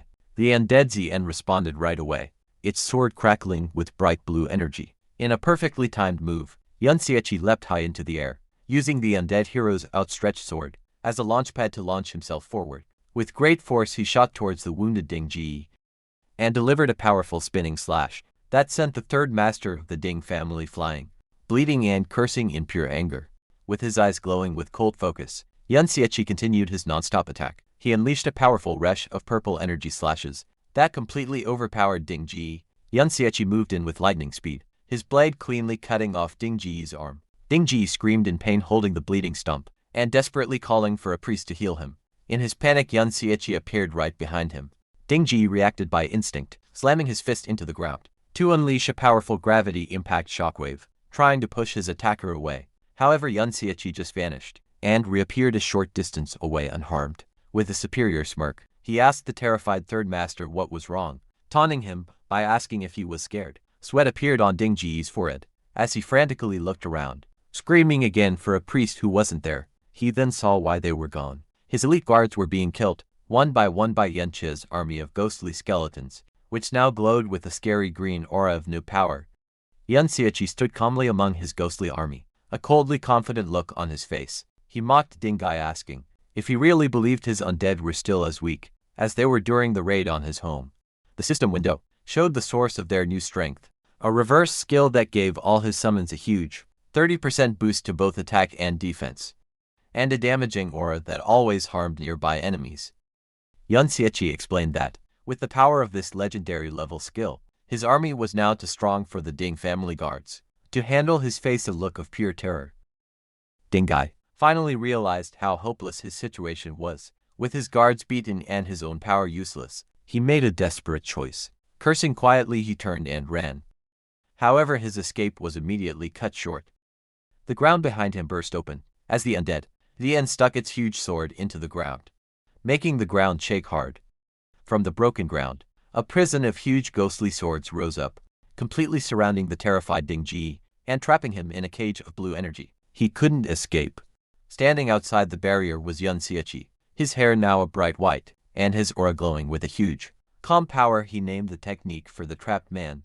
It was the Sword Shield Absolute Array, a special skill of the Sword Guard class. He then added a chilling final word, explaining that no one below S class had ever escaped it before, taunting the trapped man to try his luck in a final desperate act. Dingai raised his remaining gauntlet, which began to glow with a wild red energy. He screamed for Yun Xiachi to stay back, showing that he held a void bomb, a powerful S-class item from his grandfather. He threatened to set it off, bragging that the explosion would be more than enough to kill everyone there, given their current levels and health. Yuncha, however, remained completely unmoved. His expression was calm, almost bored. As he looked at the desperate man, with a single chilling word, he called Dingai's bluff, telling him to go ahead and set it off. The command caught Dingai completely by surprise. He hesitated, screaming that Yun Xiachi must wanna die. He then tried to get his confidence back, claiming that with his own high health, he would survive the blast even if everyone else died. But Yun Xiachi had one final powerful counter bluff. He calmly stated that it didn't matter, because even if the bomb managed to kill the undead Xian, he could simply bring him back to life again. As Dingji sweated in the trap he was in, Yunchi appeared behind him like a ghost, his voice cutting through the quiet. He continued what he was saying, telling the trap man that, while he might survive the bomb, Yun Xiachi himself would be completely unharmed by the blast. Before Dingai could even react to the unbelievable claim, Yun Xiachi moved with amazing speed, his glowing blade flashing, as it cleanly cut off the man's remaining arm, the one holding the powerful void bomb. The severed arm and its dangerous weapon fell uselessly to the ground with a heavy thud. With his enemy now completely unarmed and helpless, Yun Xiachi, still glowing with a huge, calm power, gave a single cold command for him to kneel. As if forced by an unseen power, the ground around Dingai's legs shattered and reformed, pinning him down and forcing his broken body to kneel. Watching this show of complete power, Shuji, despite the blood on his face, couldn't help but smile with pride and relief. Nearby, the sad form of Dingshu was seen, trapped in the ghostly sword cage, crying without stopping. Yunzia then walked up to the defeated third master, placing his foot firmly on his back. He looked down at the man who had caused so much pain, his glowing sword held ready. With a coldly calm look, he asked the broken man to tell him what worth he thought he had left. After the hard battle, Yun Xiachi looked at the items he got from Dingji. He saw he had a lot of different things, including hundreds of life potions. Looking at one of the potions, he noticed it gave 100 health points over 10 seconds. But he knew that even if Dingji had used these potions, the healing would have been too slow to save him from the damage. He was meant to die no matter what. His thought was proven right, as he saw the new figure by his side, the undead spirit of Dingji, covered in a dark blue aura. Yun Xiachi remembered that after killing him, Dingji's soul had appeared in the mirror world. He took the chance and successfully made him one of his undead. A serious thought came to Yuncha's mind. He could grow his army of high-level undead by killing strong human enemies nearby. Dingshu's unconscious body lay on the ground, a quiet reminder of how brutal the fight was. Meanwhile, the members of the Chao family watched Yun Xiachi. In amazement, the second grand uncle couldn't believe that someone so young could be so powerful. He looked at Chaoru, who was comforting his mother, and realized that it was Yun Xiachi who had helped Ji, helping him to become stronger in his heart and mind. But fear soon took over Chao Li. With panic in his eyes, asked what they were going to do now. He was scared, sure, that the Ding family would get terrible revenge for the third master's death. Another family member agreed, saying that no matter how strong the young man was, he would have no chance if the hero, Ding Kun, got involved. He thought that if the hero was able to kill their powerful ancestor decades ago, he would only be stronger now. Yunzia heard their worries, and in his mind he agreed with them. He knew that once the news of what happened got out, the time he had left to get stronger would be very short. With the powerful image of the hero in his mind, he knew he needed to level up quickly to have any chance of fighting an opponent like Ding Kun. Just then, a system message appeared before him, surprising him, as he wondered if something had leveled up. The system message that surprised Yun Xiachi was a warning that his undead army had leveled up. He thought that sending his scattered undead minions to fight monsters all over the dungeon had worked well with their current level and equipment. His undead army could now completely control this dungeon. However, he knew that this dungeon was not enough for him to level up quickly anymore. This was why he had sent his undead out, with a more important goal in mind. His main goal was for them to find the dungeon's real, final boss, the Dungeon Lord. He knew that this creature, a level 41 monster named the Giant Eye Demon, was different from a hidden boss, like the Wandering Lord he had fought earlier. The Dungeon Lord was the heart of the whole dungeon. By killing it, the dungeon would be finished, and the whole area would fall apart and disappear. This was all part of a bigger, more urgent plan from a distance. Yun Xiaoqi watched the dungeon's entrance, which was still being guarded by the teacher and the other students. He knew that they must have seen Ding Gai bring the Chao family into the dungeon. If the Chao family were to leave on their own now, it would make people suspicious right away. So, his only real choice was to create a big distraction. By beating the Dungeon Lord and making the dungeon fall apart, the chaos that followed would be the perfect cover for the Chao family to escape without being questioned. This plan also had another benefit. Destroying the dungeon would stop the Ding family from being able to find out how Ding Gai died, buying Yun Xiaoqi a lot of valuable time. With his plan working, his powerful undead servant Chao En fought and successfully beat the Dungeon Lord.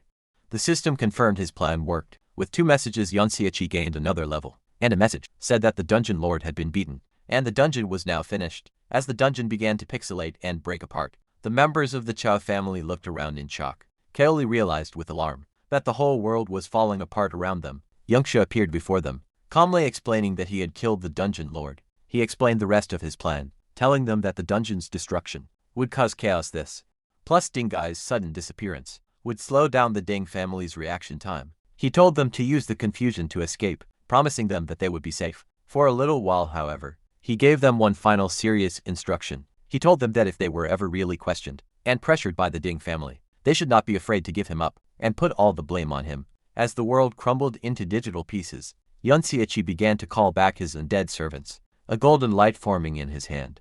Just then a system message surprised him. It showed that his hidden skill, Mirror World, had gained 5,000 experience points.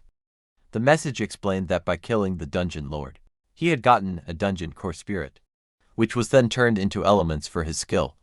A very important realization came to him. The only way to get the experience needed to level up Mirror World was by killing Dungeon Lords.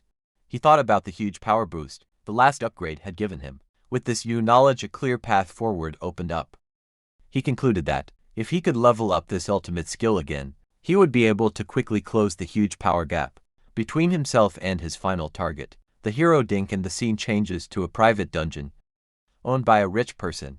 A guard with a mustache in full armor stood on patrol with his partner. He felt their watchfulness was not needed. Asking his partner if they really needed to be so serious, he casually suggested they sneak off to play cards, saying that no one would be stupid enough to break into a private dungeon. Just as he spoke, a shadowy figure, Yun Xiaoqi, appeared silently behind him. With a flash of light, Yun Xiaoqi fully entered the dungeon. The guard with the mustache suddenly stopped, feeling a strange presence behind him, but quickly thought it was just his imagination.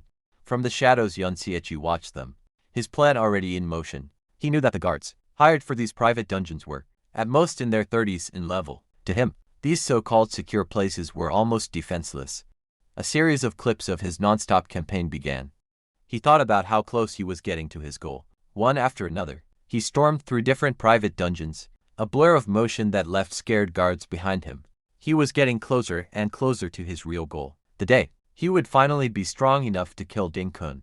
The thought filled him with a burning anger, his eyes glowing with hatred, as he reminded himself that he had to control his emotions until that moment came to reach his goal.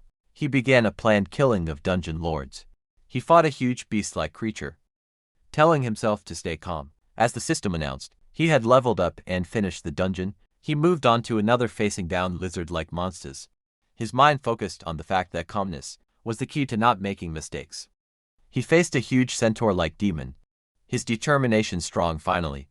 Now wearing powerful new armor and surrounded by a storm of purple energy, he finished yet another dungeon, his power growing with each win. Yuncha's non-stop attack on private dungeons had not gone unnoticed. Newspapers were filled with headlines about the mysterious bad clearing of many dungeons, causing widespread panic with each dungeon lord he beat.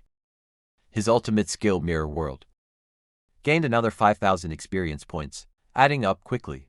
The media called the unknown person the Dungeon Vandal, and the authorities had started a high-level investigation into the matter. In a hidden safe house far from their old lives, the members of the Chao family read the news. Gao Li looked at the paper in disbelief. wondering if it was all Yunche's doing. The second grand uncle, his face full of worrying, realized the truth. He understood that the sudden clearing of so many dungeons would eventually be connected back to the incident they were involved in. He concluded that Yan Xiaoqi was purposely drawing the Ding family's attention to himself to create a big distraction. With a rush of emotion, the second grand uncle realized how much Yan Xiaoqi was sacrificing. He was doing all of this for them to make sure they could escape to safety. The family thought about their new life. They were in a secret place, a journey of several days from the Ding family's influence, and had managed to hide without leaving a trace. A feeling of hope began to grow. Li was still amazed that Yan Xiaoqi would do so much for them, while another male relative expressed his relief, believing they no longer had to live in constant fear and were finally safe for a short moment. They let themselves believe they could finally be free of the Ding family's control. Their hope was violently destroyed. A huge explosion shook their safe place, the ground shaking beneath them. As the dust and smoke cleared, a scary silhouette appeared in the rubble, his voice full of condescension, as he asked if they really thought they could get away from them. The intruder stepped into the light, revealing himself to be Ding Hao, the level 42nd head of the Ding family. He sneered at the terrified family, questioning if they believed the Ding family would be stupid enough to chase after the criminal. He declared that, even if they weren't directly connected to the vandal, the simple act of daring to escape the Ding family was a crime in itself, and he had come to deliver a greeting, his face twisted with anger, his eyes glowing red with evil intent. He mocked them, asking if they had really underestimated the power and reach of the hero's family. A huge armored boot slammed down near the scared family members. Ding Hao called them delusional traitors. He then gave his final devastating news. They had already tracked down the so-called criminal. The scene cut to a huge, heavily guarded complex, the hero's dungeon, where Yan Sha and Yan Yen were seen watching from a distance. At that very moment, Yan Xiaoqi, now level 42, stood at the entrance to that same dungeon. His journey had led him here, and with a voice full of cold determination, he announced that he had come for Ding Kun. As he prepared to enter, a final message appeared. His non-stop efforts had paid off. His hidden skill, Mirror World, had finally reached level 3. Having reached his goal, Yan Xiaoqi stood with Yan Sha, looking at the heavily guarded hero's dungeon. From a distance, he knew the private dungeons he had been clearing were only in the level 30 range, and continuing to farm them was an inefficient way to level up. The problem was that all other high-level dungeons were like this one, state-controlled and heavily guarded by the military, with a 2-kilometer perimeter that no one could get near. This was a major obstacle. As his Mirror World skill was limited, he knew that when he entered the parallel world, he could only explore within a 200-meter radius of where he entered, making it impossible to sneak past the wide security area without being seen. Turning to the person he had arranged to meet, he realized he would have to rely on Yan Sha for help. Yan Sha, with a playful and knowing smirk, correctly guessed what he wanted. She asked if he had invited her all the way out here just to get her to take him inside the dungeon. Before cheekily telling him it was impossible, she explained that no matter what he knew about her, even she couldn't simply walk in without a proper pass. At that moment, Yan Sha showed her to temporary access permits, the same ones he had stolen from the Ding family. He had come prepared. Seeing this, Yan Sha took the passes. However, she pointed out a key detail. A temporary pass needed an official escort to avoid being investigated. Her expression then turned serious, her eyes glowing with intensity. She asked him for his real reason. Why did he need to get past the Ding family and enter this specific dungeon so secretly? Yan Cho began to explain, pointing to a distant mountain. He reminded her of what she saw in the trader's dungeon, the heroic last stand of Chaowen. He argued that, since Chaowen was clearly not the evil person propaganda said he was, it was very likely that the entire story of the rebellion was also suspicious and worth looking into. Yan Chao was not convinced by Yan Che's explanation. With a flat expression, she asked if he was treating her like a fool. She began to list the problems with his story, pointing out that it made no sense for him, a total stranger, to risk upsetting a powerful hero just for Chao Ji. More importantly, she reminded him that he had already broken into the Ding family's home before the events in the trader's dungeon ever happened. She questioned him, asking if he was trying to say that he had somehow foreseen the truth about Chao En and had stolen the access passes ahead of time. Just for this, she then revealed another key piece of information. She had not long ago, Ding Ji had entered that same trader's dungeon, specifically to cause trouble for both Yan Xiaoqi and Zi Ji. However, he had gone missing shortly after, and had not been found since. Putting all the pieces together, Yan Sha looked at him with sharp, analytical eyes. She concluded that his actions were clearly not those of someone just trying to confront a hero. Instead it seemed he had a deep, personal hatred towards the hero himself. As she spoke her gaze hardened. A slow dangerous realization came to her, as she connected the final dots. She noted his name Yun Siechi. Her eyes narrowed as she voiced her suspicion, asking if he was somehow related to the original traitor from the rebellion, who was also named Yun Siechi. Yuncha met her accusation with a playful, disarming smile instead of answering directly. He turned the question back on her, pointing out that her last name was also Yun. He asked if that meant she was also related to the famous traitor. The counter question clearly made her nervous. He stammered, insisting that she hadn't done all the suspicious things that he had then. In a moment of frustration, she revealed a secret: her last name wasn't actually Yun.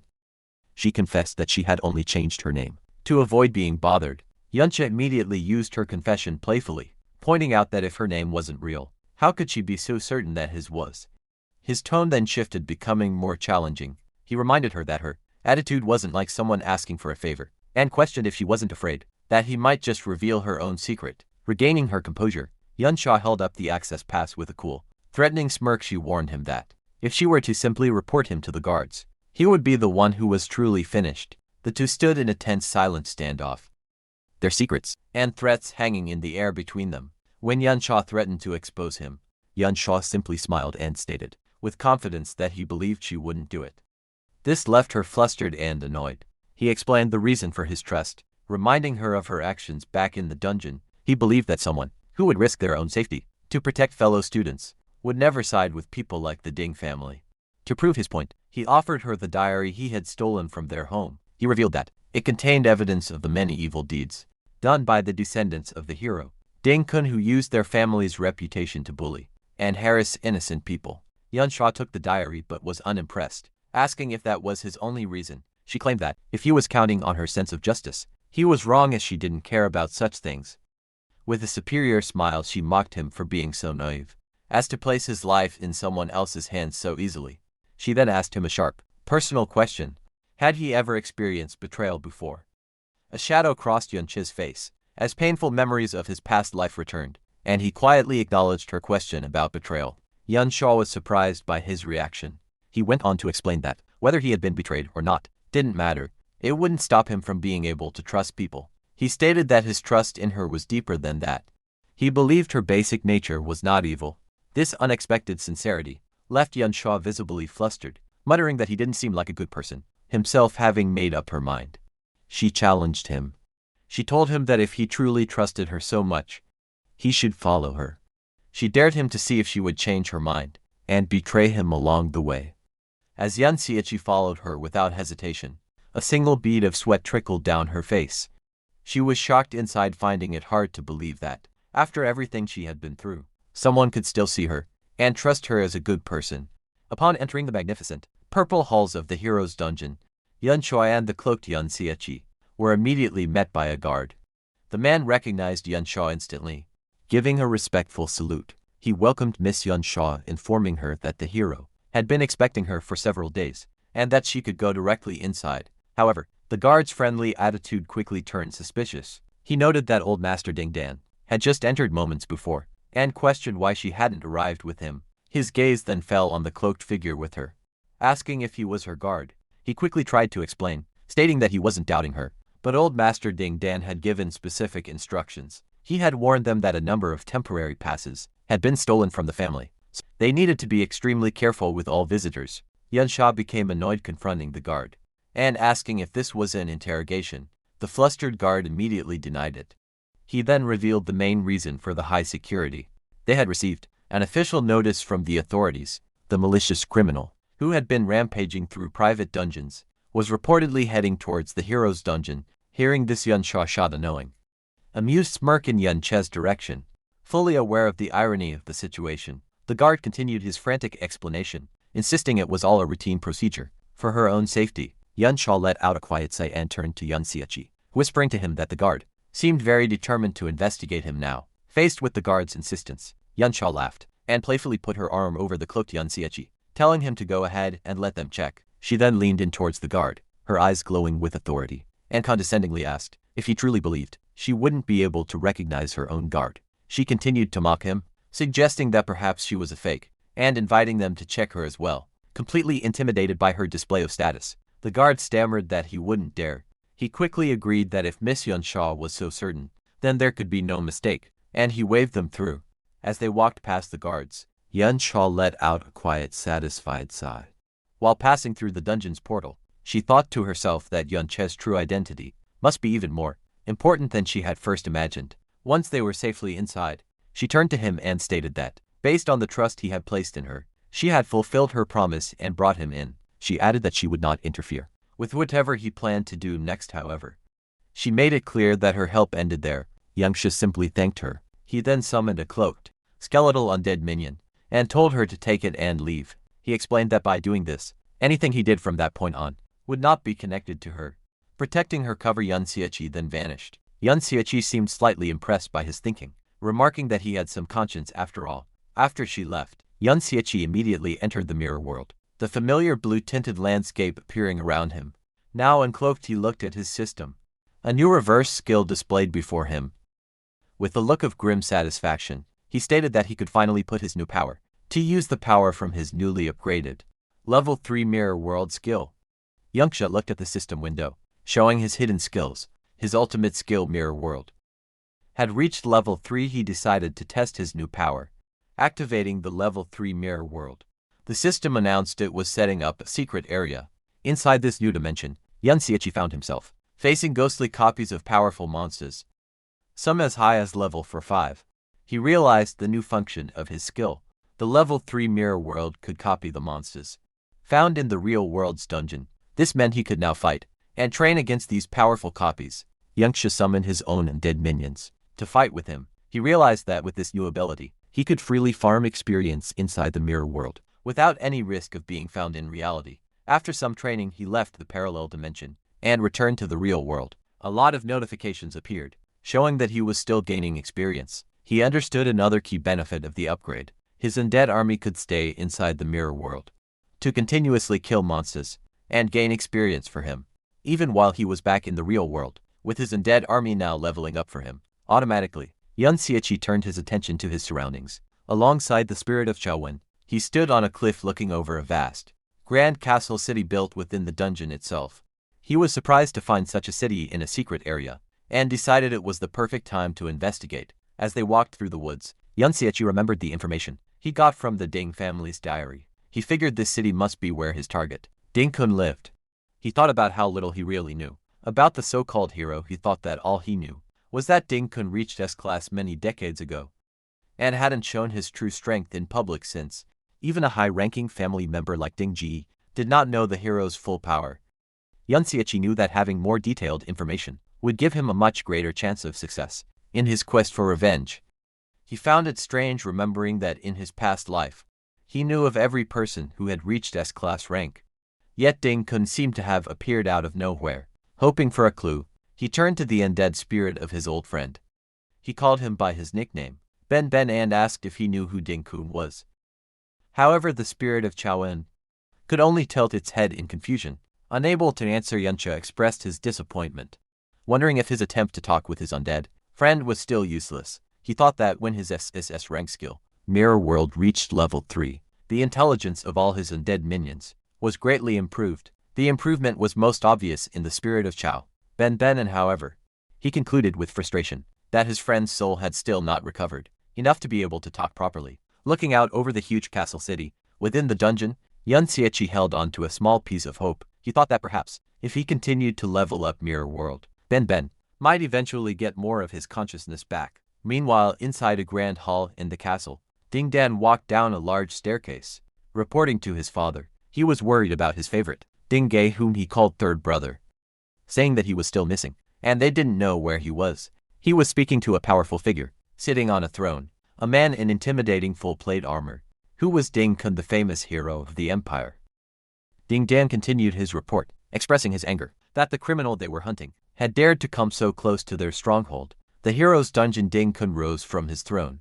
As Ding Dan continued his plea, he reasoned that, for someone to have quietly captured the powerful Ding Gai, that person must have also reached the S-class level. For security reasons, he begged his father, Ding Kun, to personally step in and handle the threat. Instead of agreeing, Ding Kun's response was quick and horribly violent. In a blur, his hand now a shadowy claw with a glowing red eye, pierced straight through his own son's chest. As the life faded from Ding Dan, the menacing, shadowy form of Ding Kun held his son's body. He scoffed at him condescendingly, asking how a man so incompetent, he couldn't even keep track of his own child, could dare to try and tell him what to do. Ding Dan gasped in disbelief, blood dripping from his lips.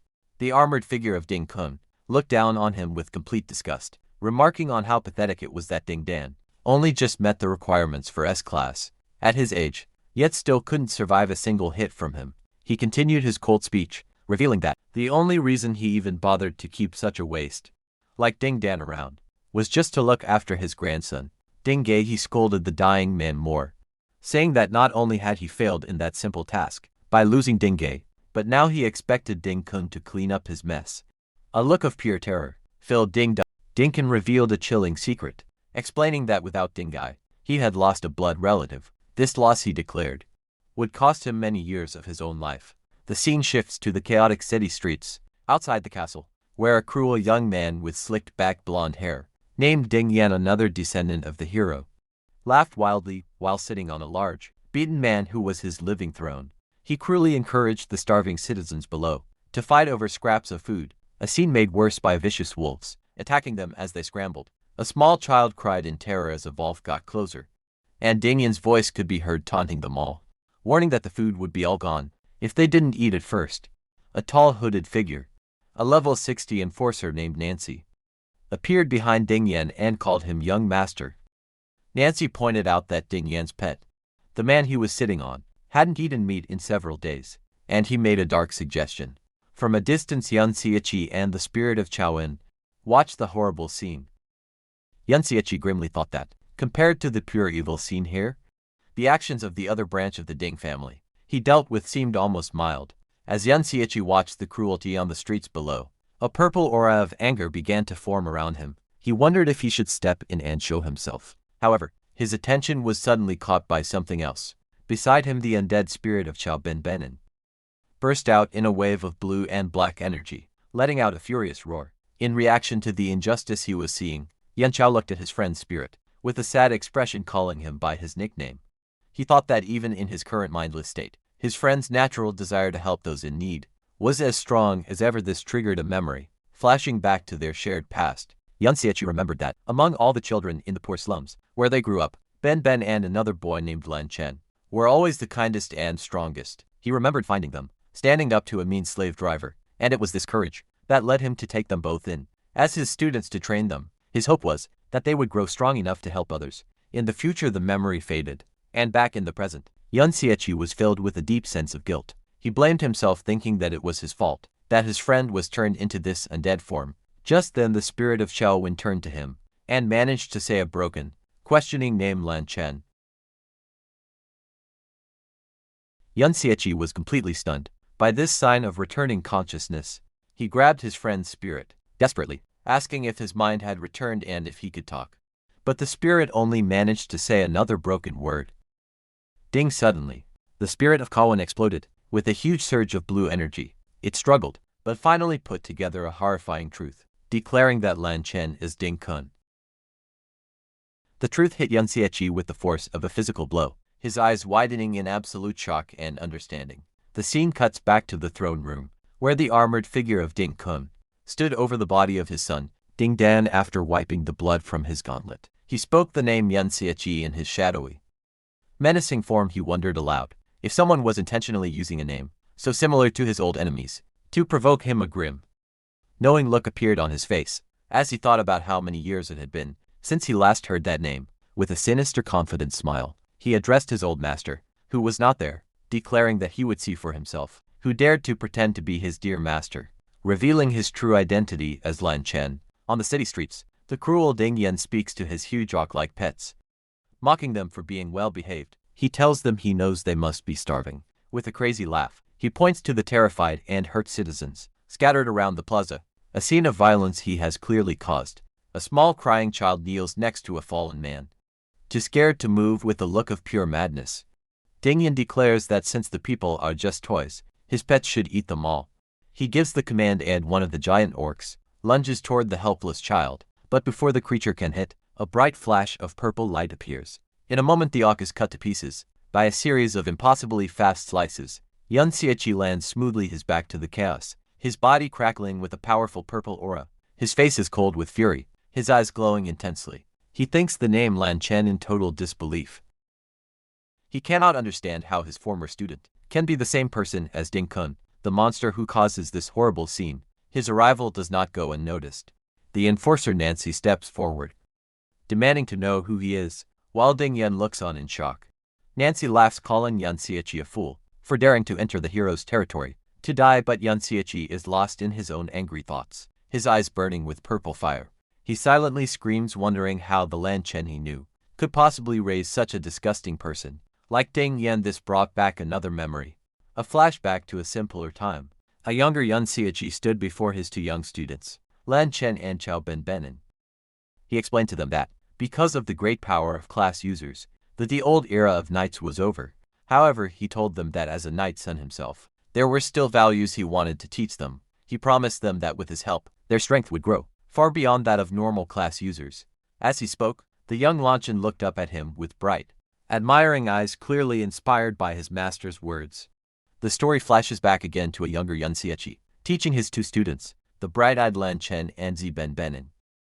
He explains that if they want to keep learning from him, they must remember a few key things. The first, he says, is humility. The lesson is shown next to a memory of the two boys harvesting a field, with Lan Xian playfully bragging that he was faster than Ben. Yuncha reminds them to remember that they are no different from others, and must treat everyone with kindness and respect. This is followed by a scene where the boys are being paid by an old man for their work. Ben complains that the pay is too low, accusing the man of cheating them. The calmer Lan Xian quickly tries to stop him, telling him not to make their master angry. But Yun Xiaoqi silences Ben with a sharp command. After the lesson in humility, the younger Yun Xiaoqi gives his students a book, explaining it is an extra reward. He tells them to remember this feeling of being rewarded for their work, and to never let themselves become arrogant. The scene changes back to the present-day battle. Yun Xiaoqi attacks with a furious storm of purple energy. Slashes. The attack is so strong that it completely breaks Nancy's arcane shield skill, leaving the enforcer wounded and in total shock at his opponent's attack power.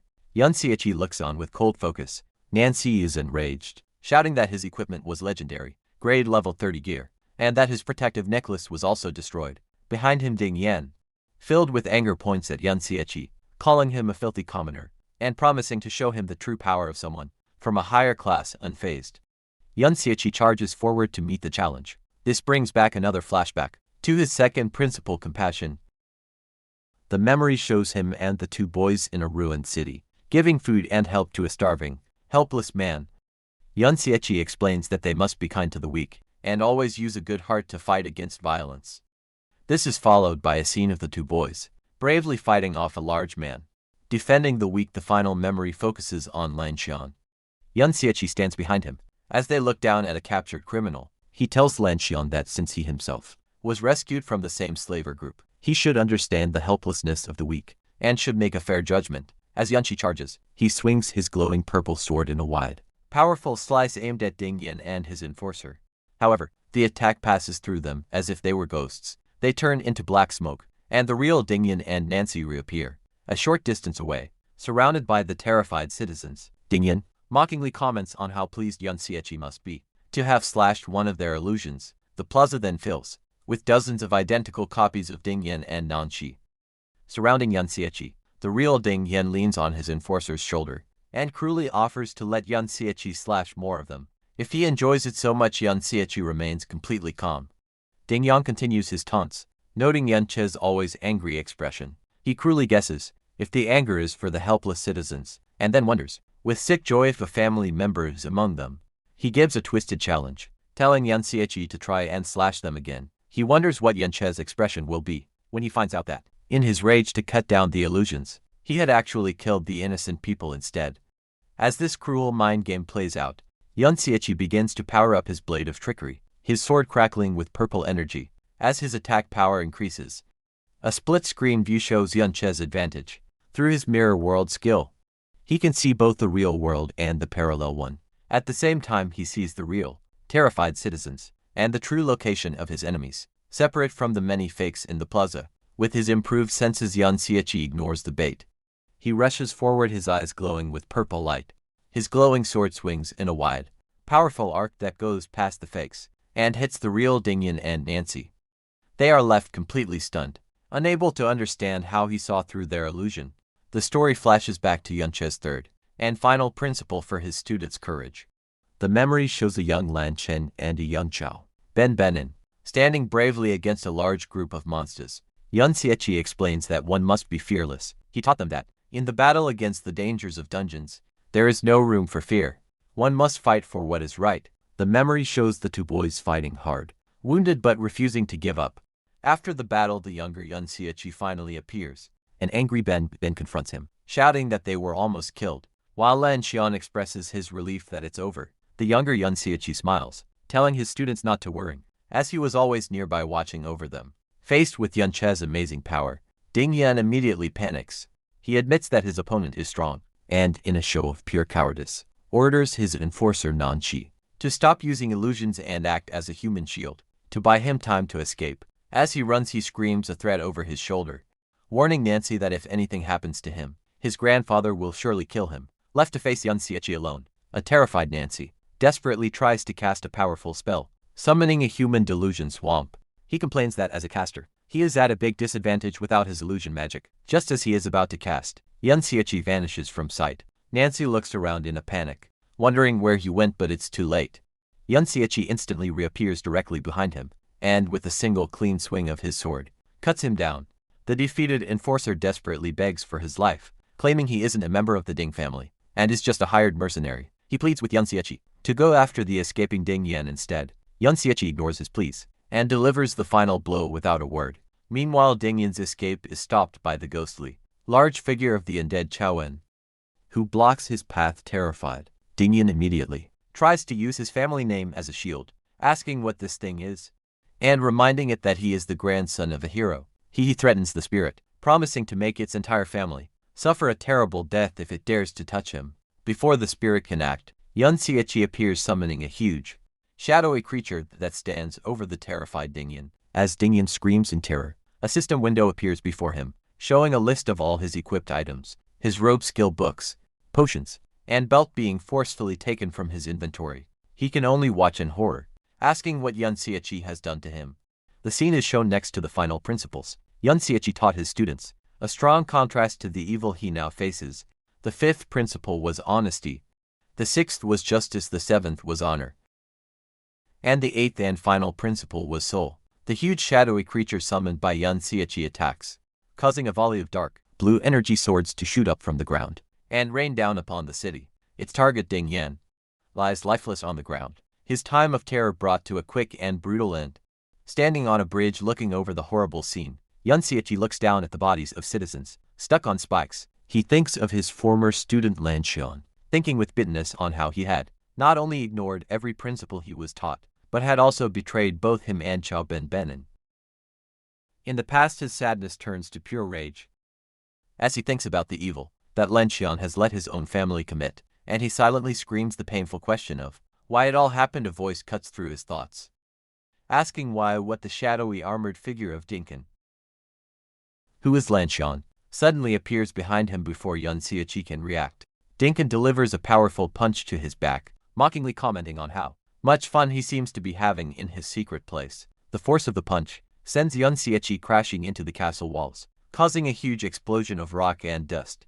Buried in the rubble, Yun Xiechi immediately begins to heal himself, casting a series of basic heal spells. As he checks his new powerful equipment, he is now wearing the spider pearl necklace, a distant roar robe, the nether serpent's pants, the nether cave belt, and the nether cave pottery boots, all while his blade of trickery continues to power up his attack. Blooded but determined, he pulls himself from the wreckage, his mind still filled with the question for his old student Lan Xin Wai. The shadowy figure of his former student, now fully identified by the system as the level 71 S-class berserker Lan Xian, also known as Ding Kun, walks towards him through the destruction. Instead of facing him directly, Yun Xiechi uses a new plan, throwing a volley of shiny, mirror-like shards toward his enemy. Binkin easily blocks the objects, confused by what they are, and asking if they are mirrors. The shards are a distraction, and Yun Xiechi uses them as portals, appearing instantly behind his former students. With his enemy caught off guard, Yun Xiechi brings his glowing, purple sword down in a powerful strike, his voice filled with the pain and rage of a decades-old betrayal. As he screams the question that has been bothering him. Why did you betray us? The strong blow from Yunche's surprise attack shattered a piece of Dinkin's armor. Dinkin, touching his damaged helmet, grinned and noted that for someone to break his armor, their speed and attack power must be unusually high. Yunche's eyes glowed with an intense purple light, filled with rage and pain. Clenching his fist, he screamed Lanchen's name. Confirming it was his former student, he desperately asked why he chose to betray them. Years ago, unimpressed, Lanchen questioned the word betrayal. As he summoned a huge pixelated greatsword, he thought to himself that this intruder knew his old name and was also using the name Yun Xiechi. He wrongly assumed Yun Xiechi was an assassin, sent by an old enemy with a wild grin. Lan Xian charged forward, unleashing a powerful swing with his sword that sent a wave of red energy across the area. After Yun Xiechi dodged the attack, Lan Xian appeared behind him, mockingly, asking if he was trying to impersonate his old master, calling it a bad joke, ignoring the taunt. Yun Xiechi struck again, screaming his question about the betrayal once more, but Lan Chen easily blocked the attack.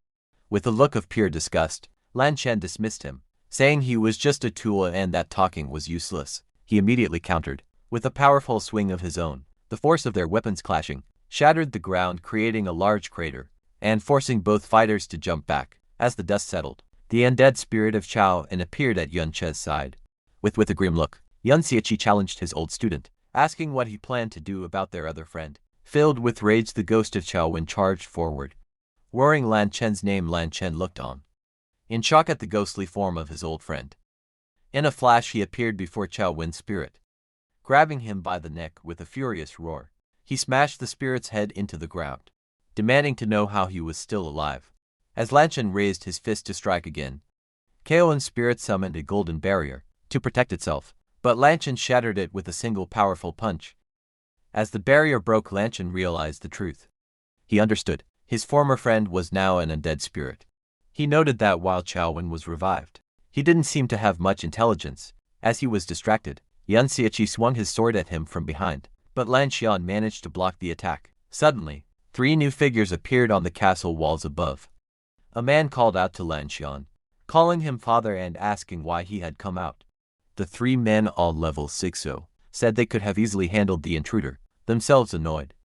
Lan Xian told them to get lost. Yun Xiechi summoned his own help, calling the undead spirits of Nanxi and Dingji to fight with Zian, ordering them to keep the 3 men busy. Lu Wenchen's eyes widened in shock as he recognized one of the new spirits, asking if it was his third nephew.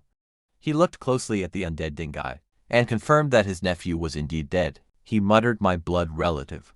A moment of sadness on his face. However, his sadness quickly turned into a sinister, evil grin, looking at Yun Xiechi with new interest. He said that he was starting to find him interesting. He charged forward again, noting Yun Che's ability to revive another person. As an undead as Yun Xiechi barely dodged a swipe from his former student's claws, Lan Xian stood over him, his form growing more monstrous, and his eyes glowing with a mad light. He called Yun Xiechi master desperately, pleading with him to prove that he was who he said he was. With a look of pure insanity, he screamed that Yun Xiechi must be his beloved master, blooded but determined. Yun Xiechi looked at him with cold fury. He thought back to the person Lan Chen used to be, someone who would help others, even when he was a suffering prisoner.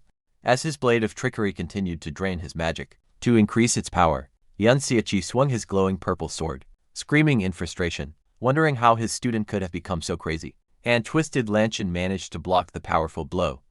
Lan Chen responded with a crazed shout, blaming everything on his dear master. Angered by this, Yun Xiechi grabbed him, firing back with furious questions. He demanded to know what nonsense he was talking, reminding him that Yun Xiechi had saved him from slavery and gave him power. He asked if Lan Xian had forgotten everything he was taught, but was met with only hysterical laughter. Suddenly, Lan Xian's laughter turned to pure rage, as he screamed the real reason for his anger, questioning why Yun Xiechi took so long to rescue him. In the first place, as they clashed again, his twisted thinking was revealed in a painful flashback to his past, where he lay beaten by a slaver. He questioned why he had to suffer so much before being rescued. He then ranted about his life after questioning why. As the student of a mere knight's son, he was expected to live a comfortable life, where everyone was polite. A memory showed townspeople greeting the younger Yun Xiechi with respect. Lan Chen bitterly asked why Chao Ben Benin who never suffered such horrors, was allowed to enjoy the same respected life. His deep jealousy exploded. As he asked why Ben Ben was always stronger than him, he screamed at Yan Xiechi, accusing him of favoring Ben Ben, simply because his past was cleaner. Finally, he asked the question that seemed to bother him the most, demanding to know why Yan Xiechi had him change his class to a berserker. He argued with twisted logic that because he was shy and fearful, he should have been made a guardian knight, with stronger defenses, not a reckless attacker. Stunned into silence for a moment, Yan Xiechi finally responded. He asked when he ever showed favoritism, reminding Lan Xian that he had always wanted to become braver and stronger, and that was the reason for his choice. Lan Xian furiously rejected this, screaming that it was all because Yan Xiechi preferred people like Ben Ben. He insisted that he also tried his best to act brave, but then his tone shifted to mocking laughter. He questioned if his efforts made Yan Xiechi favor him more than, accused his former master of looking down on him from the beginning because of his past as a slave, telling him to stop pretending. This accusation finally broke Yan Chi's calm, his eyes glowing with pure rage. He screamed back, asking about compassion and humility, angrily dismissing all the knightly values he had tried to teach. Lance Chen shot back, asking if any of those values could help him live a better life. He cynically pointed out that the respect Yan Xiechi got was only due to his own power. He sneered that unlike Ben Ben, who was fooled by Yan Xiechi, he would never waste time and chances for leveling up just to save people. With a look of disgust, he again asked Yan Xiechi how he could dare to speak of betrayal. Lan Chen's confession became a proud declaration. He said that since Yan Xiechi could choose Ben Ben, he was free to make his own choice. He revealed that good old brother Luo Wei was able to offer him a much higher status and greater power. He crazily told Yan Xiechi to look at the results of their choices, comparing Ben Ben's descendants to his own. He laughed with cruel satisfaction, bragging that Ben Ben's family can only serve as slaves under his own Ding family. He mocked Yan Che's current state, and then pointed to a golden statue of a powerful figure, telling him to look at the high status Luo Wei now holds. As Yan Xiechi stood silently, his body crackling with a huge purple aura, Lei and Xian delivered his final taunting question, asking him who he thinks made the right choice. In the end, the immense purple energy around Yan Xiechi surged violently. His blood-streaked face twisted into a mask of pure fury as he finally snapped, screaming at Lan Xian and calling him a heartless and grateful bastard. Fueled by his rage, Yan Xiechi leapt into the air and threw a volley of glowing mirror shards at his former student. He then unleashed a blindingly fast and complex attack, teleporting between the shards to strike from multiple angles at once. A storm of purple energy slashes overwhelmed Lan Chen, who desperately tried to fight off the attack. The force was too much, and Lan Chen's strong armor began to crack and shatter under the continuous blows, breaking apart completely after the devastating attack. Yan Xiechi landed, looking down at his hand. He spoke with cold final judgment, agreeing with his former student on one thing: he truly cannot compare to Jia Ben Ben. With a look of complete disgust, he delivered his final crushing insult, declaring that Lan Chen isn't even worthy of being compared to one of Ben Ben's toes. Lying defeated on the ground in his shattered armor, Lei and Xian started to laugh wildly. A system window appeared, announcing that the conditions for his skill Berserker's brand had been met. Surrounded by a furious red aura, his scarred body now bare, he rose to his feet, laughing like a madman as he screamed that Yan Xiechi had finally admitted he had a favorite. Another system notification showed his incredible power boost. His attack power had increased by 300%, and his speed by 200%. The skill explained that the lower his health, the more his power and speed would grow. Now in a full rampage state, he screamed that Yan Xiechi had confirmed his bias towards Ben Ben, calling him a hypocrite as he dashed forward with blinding speed. The system added that the Berserker exclusive rampage skill greatly increased strength and speed, but lowered intelligence and defense. Yan Cho was completely shocked by his former student's new speed. Lan Chen moved so fast that Yan Xiechi had to retreat into the mirror world just to survive. Lan Chen's powerful strike sliced through a mirror shard. Instead of him, the force of the missed attack was so great that it cut a massive trench through the battlefield, slicing the castle itself in half. As Yan Xiechi reappeared from another shard in the rubble, Lei correctly figured out that he was using the mirrors to teleport and dodge his attacks. To counter this, he activated another Berserker skill, Furious Blood Rain, mocking Yan Xiechi for being helpless without his tricks. A storm of sharp, blood-red projectiles rained down from the sky, shattering the ground. Lan Chen challenged him to a direct fight, sarcastically reminding him that knights were supposed to be brave, Caught in the downpour, Yun Xiaoqi began to take constant damage. Meanwhile, Lan Xian walked through his own damaging aura, while he also took small amounts of damage. Each hit activated his Berserker's brand, continuously increasing his attack power and speed. Even more convinced he was right, he sneered that Yun Xiaoqi only preached about virtue, when he was safe calling him a spoiled noble, who had never truly suffered, and therefore understood nothing. He charged forward once more, screaming that someone who had never felt his pain had no right to talk about compassion. As Lan Chen swung with incredible force, Yun Xiaoqi barely managed to dodge the powerful attack. Lan Chen suddenly appeared, right in front of a shocked Yun Xiaoqi, mocking his former master's ideals as nothing more than a childish game. With a powerful swing, he unleashed a huge wave of red energy. Laughing at the naive idea that friends and students would stay loyal forever, the brutal attack hit and the force of the blow shattered the ground beneath them. Forced to his knees, and trapped in the damaging aura of the furious blood rain, Yun Xiaoqi could only take the continuous hits as his health dropped. Lan Chen laughed at his pathetic state, taunting him about how weak he was without his mirrors. With his magic almost gone, Yun Xiaoqi had to drink a healing potion, barely managing to counter the constant damage he was taking. La and Qian slowly moved closer, gloating that even if he did not attack, Yun Xiaoqi could only struggle to survive the damage from the blood rain. Seizing a moment, Yun Xiaoqi lunged forward in a desperate counterattack, but Lan Chen easily blocked it, saying that his master had not been so fragile in the past. With a cruel sneer, he declared that this was the price of being naive, and that Yun Xiaoqi should thank him for the lesson. In a swift move, Yun Xiaoqi summoned a small, ghostly dagger and tried to stab him up close. However, Lan Chen easily caught the blade, continuing his twisted lecture by saying that only by being betrayed could one truly grow up. He began his own counterattack, mocking Yun Xiaoqi about how terrible it must feel to fall from such a high position. Yun Xiaoqi managed to block the strike, but as their blades locked, La and Xian delivered his final crushing taunts. He gloated about how Lu Wei had become a respected king loved by the people, while Yun Xiaoqi himself had been called a traitor, hated by all. Straining with all his strength, Yun Xiaoqi struggled to hold back Lan Xian's immense power, with a final taunting question, asking if he felt jealous. Lan Xian easily overpowered his former master, sending him crashing into the rocks, buried in rubble, and still taking damage from the furious blood rain. Yun Che's health dropped to a critical level, as Lan Xian laughed wildly. The victor approached, stating that Yun Che's life was about to end, and that his only way to survive was now in his hands. With a twisted, cruel look, La and Xian made an offer. If Yun Xiaoqi admitted that he was wrong, and got on his knees to beg for forgiveness, he might be allowed to live as his pet. However, this offer had one key condition. He must reveal the secret of how he could bring the dead back to life. In the darkness, seemingly beaten, Yun Xiaoqi quietly admitted, "I was wrong." As he spoke, he summoned a new pair of daggers. The ghostly daggers, he clarified his statement, declaring that his mistake had been saving Lan Chen from the slavers all those years ago. As a powerful golden aura began to surge around him, he continued, stating that his second mistake had been trusting heartless people like him. Suddenly a system message flashed, announcing that Yun Xiaoqi had leveled up. La and Chen looked on in shock, realizing that his opponent's status had been fully restored.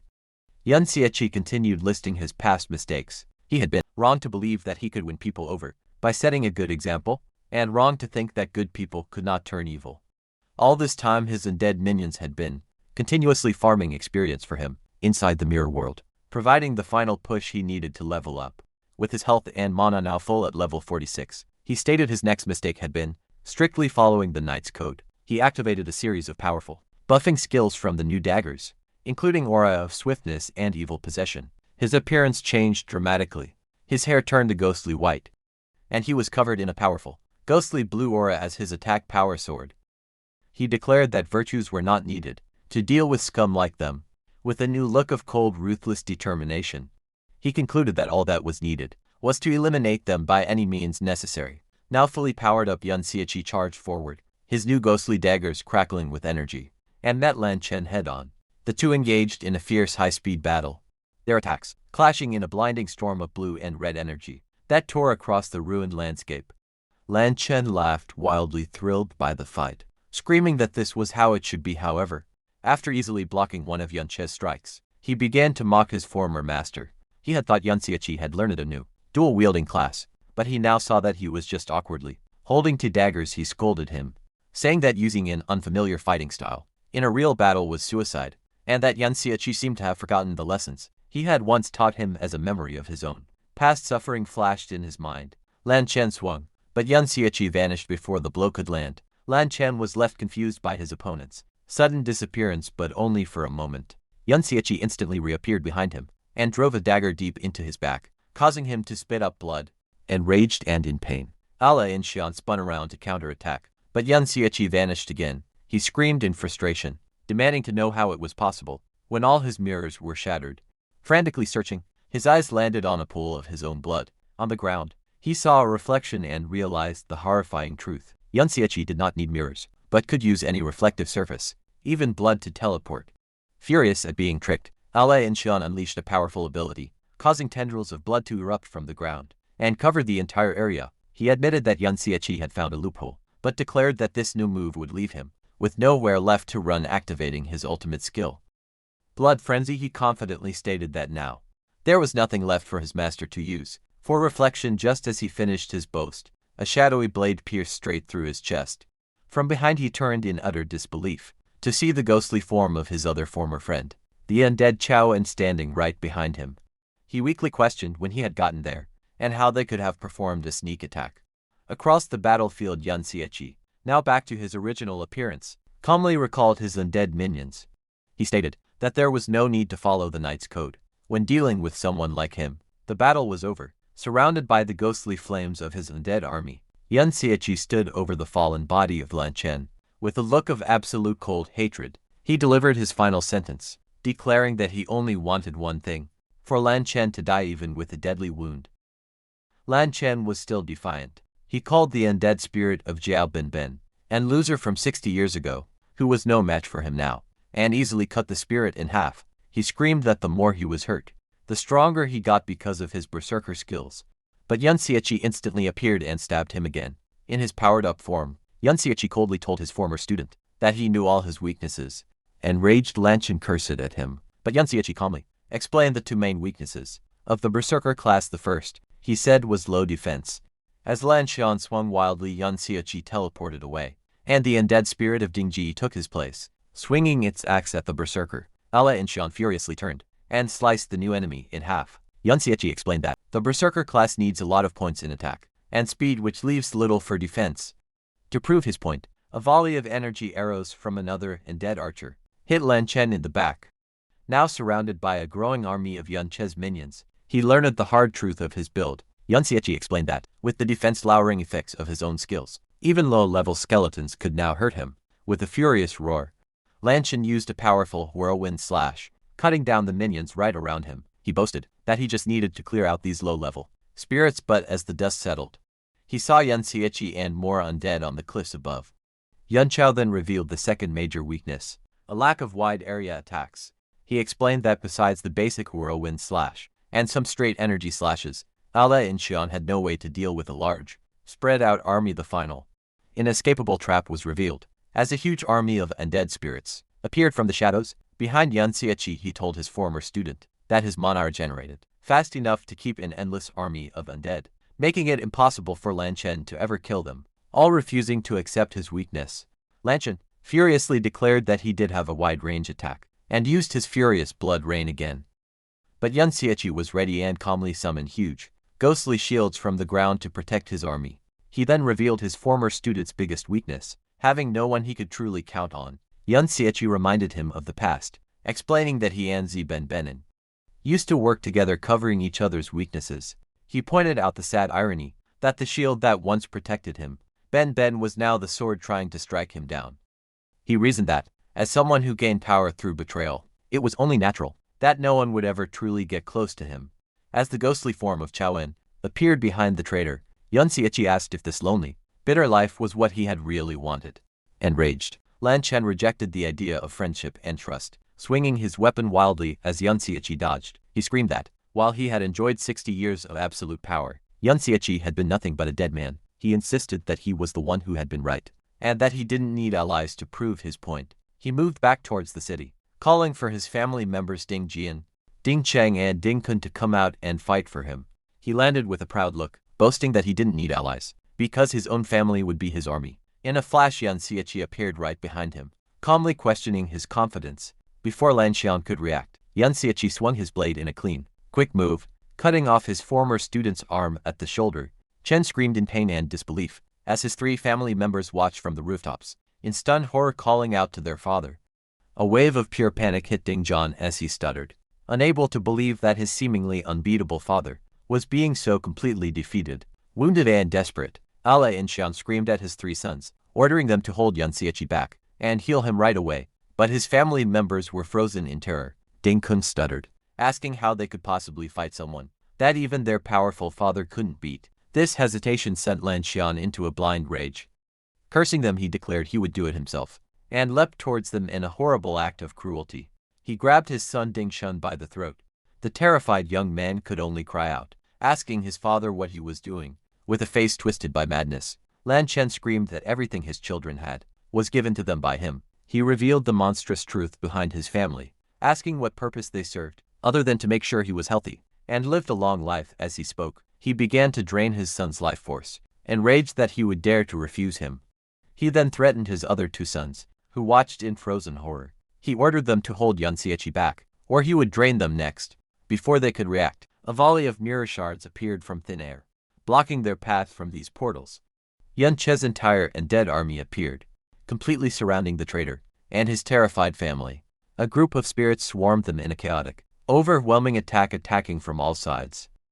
Ale and Xian screamed in pain as he was torn apart by the endless wave of energy and blades. In a final desperate act, he used a massive explosive swing of his weapon, creating a huge crater and sending a cloud of dust and debris into the air. When the dust finally settled, Lan Chen was left standing, alone in the ruined landscape, breathing heavily. He looked around the now empty battlefield, wondering where everyone had gone. A blooded Yan Xiechi, still in his powered-up form, looked down on his exhausted former student with a smirk, asking if his energy was finally running out. He then revealed his final, most cruel act of revenge. Behind him, the newly resurrected and dead spirits of Lan Xian's own sons, Ding Jian, Ding Kun and Ding Cheng, rose from the shadows. Yan Qi coldly remarked that despite his youthful look, Ale and Xian was still just an old man on the inside, and mockingly told him to enjoy his family happiness. A wave of absolute terror and despair washed over Lan Xian as he realized that his own children had been turned into undead puppets. Utterly broken, he let out a choked sound and made a desperate attempt to run away. Yan Xiechi chased after him, calmly asking if he truly believed he could escape now. Lan Chen's desperate escape was immediately cut short. He was surrounded and relentlessly attacked by the ghostly blue slashes of his own undead sons, as he was torn apart by the ones he once called family. His mind completely broke. He muttered the word comrades, then master, and finally, with blood pouring from his lips, children. Yanxia appeared before him one last time, as Lan Chen's fingers were cut off. In the brutal attack, his former master told him with cold finality that he could have had it all: loyalty, family and honor. With that, Lan Chen finally collapsed, his body and spirit completely shattered. Yan Chao looked down, his face a cold, emotionless mask surrounded by his entire undead army. He stood over the fallen body of the man who had betrayed him. He told him that, where he could have had love and loyalty, he now only had the hatred of those he sacrificed. With his final words, Yan Xiechi told him to face the dead end that he himself had chosen. The story goes back more than 60 years to a time when Yan Xiechi was in a workshop with his 2 young students. He spoke to both Zhao Ben and Lan Chen, congratulating them on successfully changing their class and reaching the S rank. He told them that as their master, he had gifts for them. Yan Chu explained that he had sent all the best materials he had saved over the years to a master craftsman. With great luck, he was able to have 2 weapons of mythic quality made. He gave a huge great sword to an impressed Lan Chen, telling him it was the best weapon he could use at his level, and that its style was similar to what he already used, so he should be able to handle it easily. Lan Chen excitedly swung the new sword and sincerely thanked his master. Yuncher then turned to Zhao Ben, giving him a large fancy shield. He explained that the shield was a perfect fit for his new class, and that with his fighting talent, he would surely master it quickly. Zhao Ben hugged the shield, seeming to mumble that it was a waste of money, but clearly loved the gift.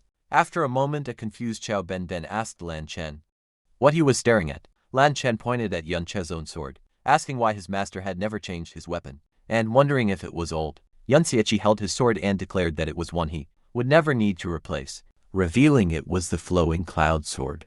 He went on to explain that he had once risked everything spending many years collecting the best secret treasures, and finally snuck into an SSS rank secret realm to make this ultimate weapon in an ancient furnace. Even then, he noted it was only a first version.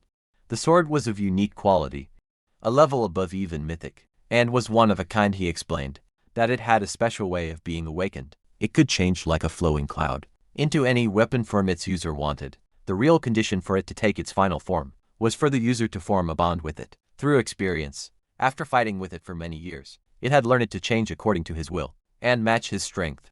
Lanchan was completely amazed by this. Yun Xiaoqi then offered the incredible sword to him, asking if he would like to try it. Overjoyed, Lanchan excitedly asked if he really could.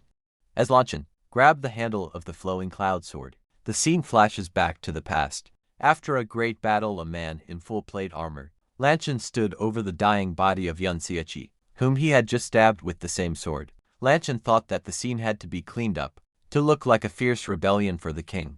With a crazy laugh, Lan Chen celebrated that he had finally gotten the one-of-a-kind unique quality weapon.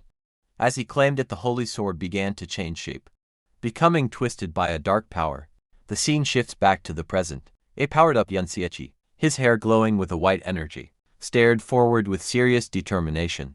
He began to walk forward, thinking about his past life. He remembered that when he faced dangers on the front lines, he never hesitated even when the path was hard. He believed he could overcome any problem. He grabbed the twisted, flowing cloud sword from the ground, its blade now burning with a fiery aura. As the sword began to change shape in his hand, he thought that all his struggles had been for one simple goal: to live a peaceful life with his friends.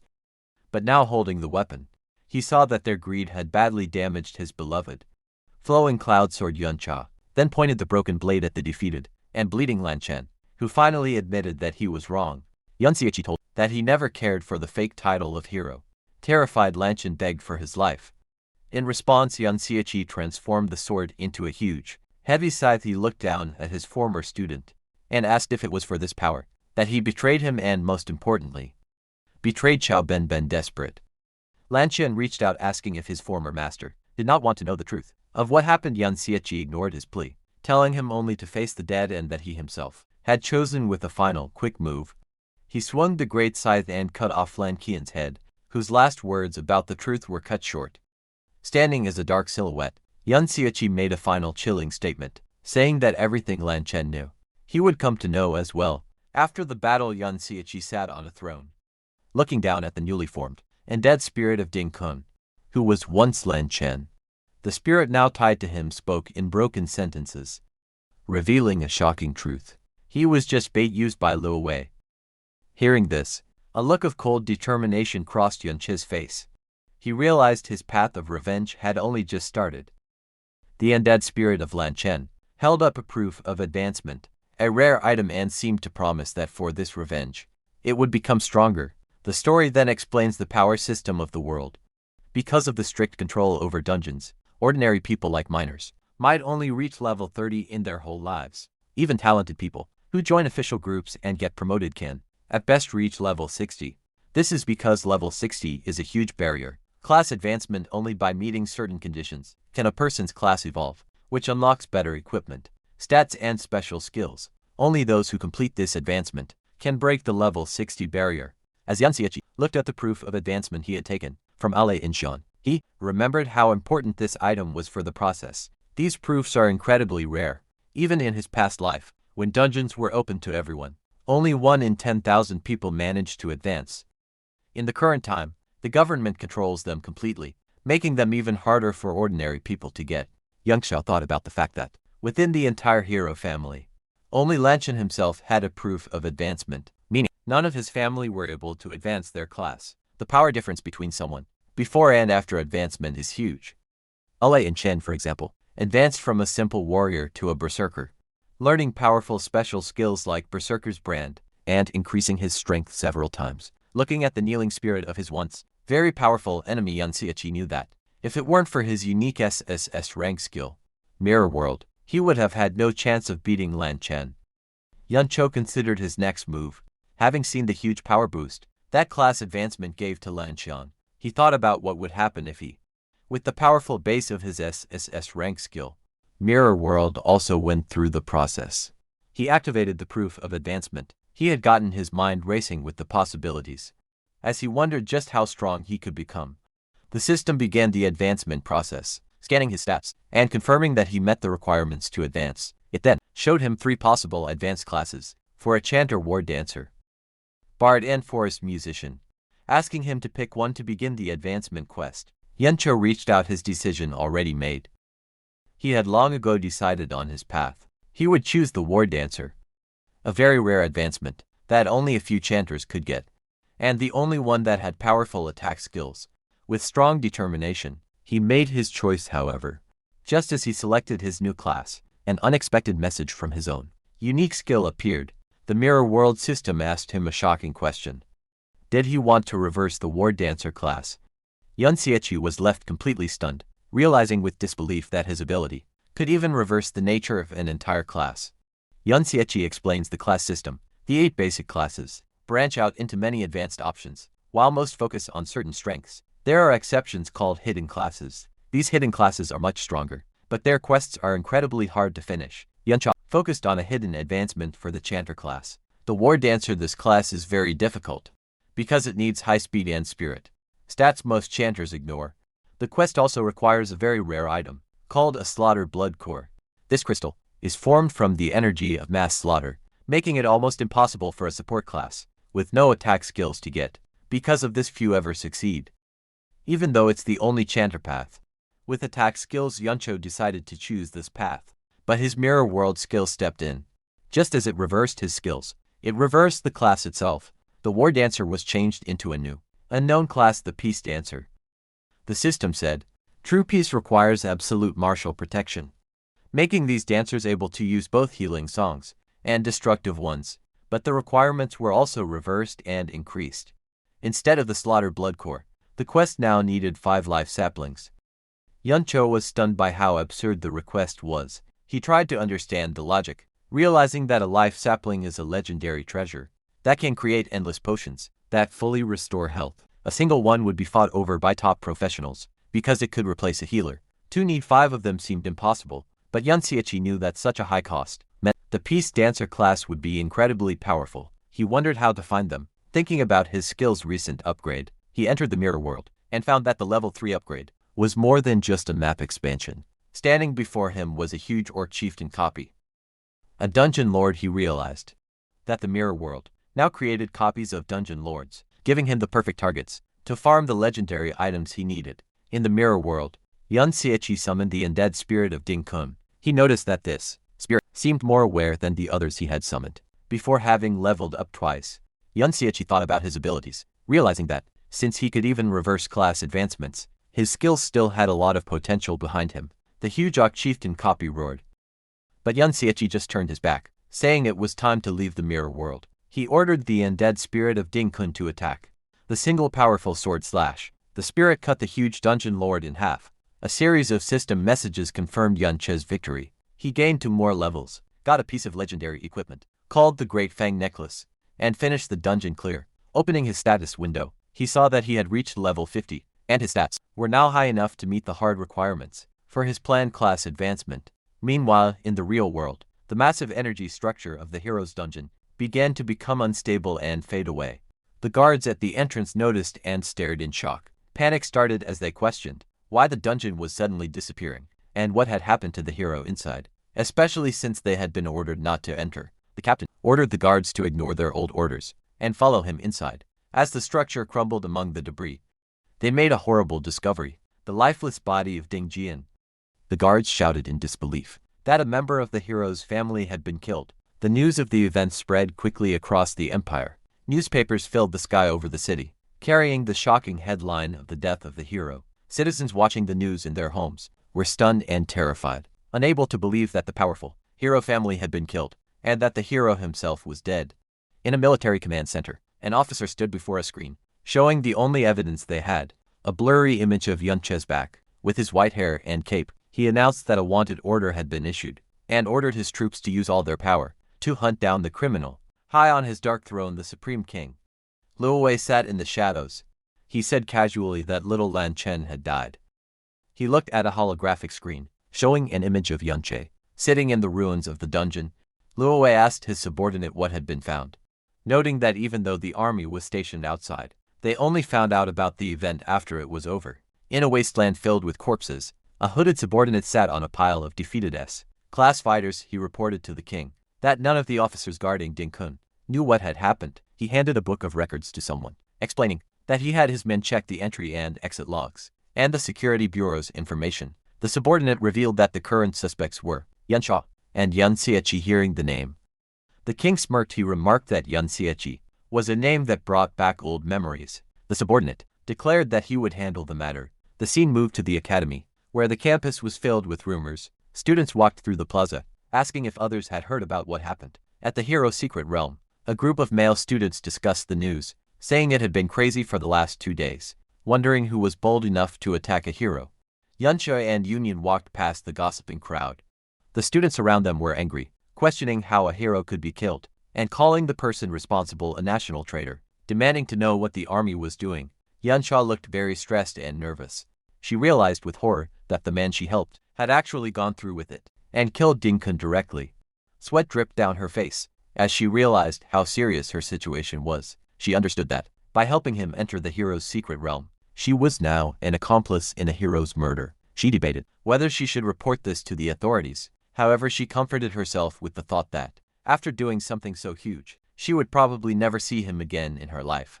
Yunsha walked through the school grounds and walked past Yunsho. She froze, looking completely terrified to see him. While Yunch stared at her with a cold, intense silence, his mind began to put the pieces together about his new class requirements. He thought about the life saplings he needed. Knowing that such items were incredibly rare, he figured that only someone of a very high rank or status would have them. He looked at Yunsha, realizing that her behavior and resources showed she was from a noble family. He remembered a conversation he had with the undead spirit of Ding-kun back in the mirror world. He had asked the spirit if it knew Yunsha's true identity, noting that the spirit had seemed desperate to see her before the spirit had revealed the shocking truth. Her name was actually Luo Sha, and she was the granddaughter of the Supreme King, Luo Wei, back in the present. A dark murderous aura grew around Yun Siechi. As he stood behind her, he glared at her, thinking that he never expected this. He realized that the girl, standing right in front of him, was the granddaughter of his sworn enemy. Yun Siechi arrived at the school campus. As he walked, he passed Yun Sha, who looked at him with pure terror. Yun Sha, however, was cold and emotionless, ignoring her. Suddenly, a group of students saw him and rushed over, shouting his name with excitement. The students gathered around him, asking if he had been resting, because he was tired from defeating the Wandering Lord. They thanked him deeply, telling him that because of him, they had survived the dungeon, and they praised his strength. They were very happy to see him back, and said that the school wanted to give him a reward. However, one of the male students warned Yun Siechi to be careful, mentioning that the Ding family might come looking for him. He explained that the third head of the Ding family, Ding Ji, had mysteriously disappeared inside the hero's dungeon, and the family was searching everywhere for him. The student worried that, because Yun Siechi had shown such great strength, he might be targeted for questioning. Yun Siechi smiled with confidence and told them not to worry, assuring them that the truth would be revealed. Internally, however, he was thinking about the newspaper headlines about the destruction of private dungeons and the death of the hero. He thought about his situation, realizing that the Ding family only suspected him of stealing a pass based on his voice, but they had no real proof he was the killer.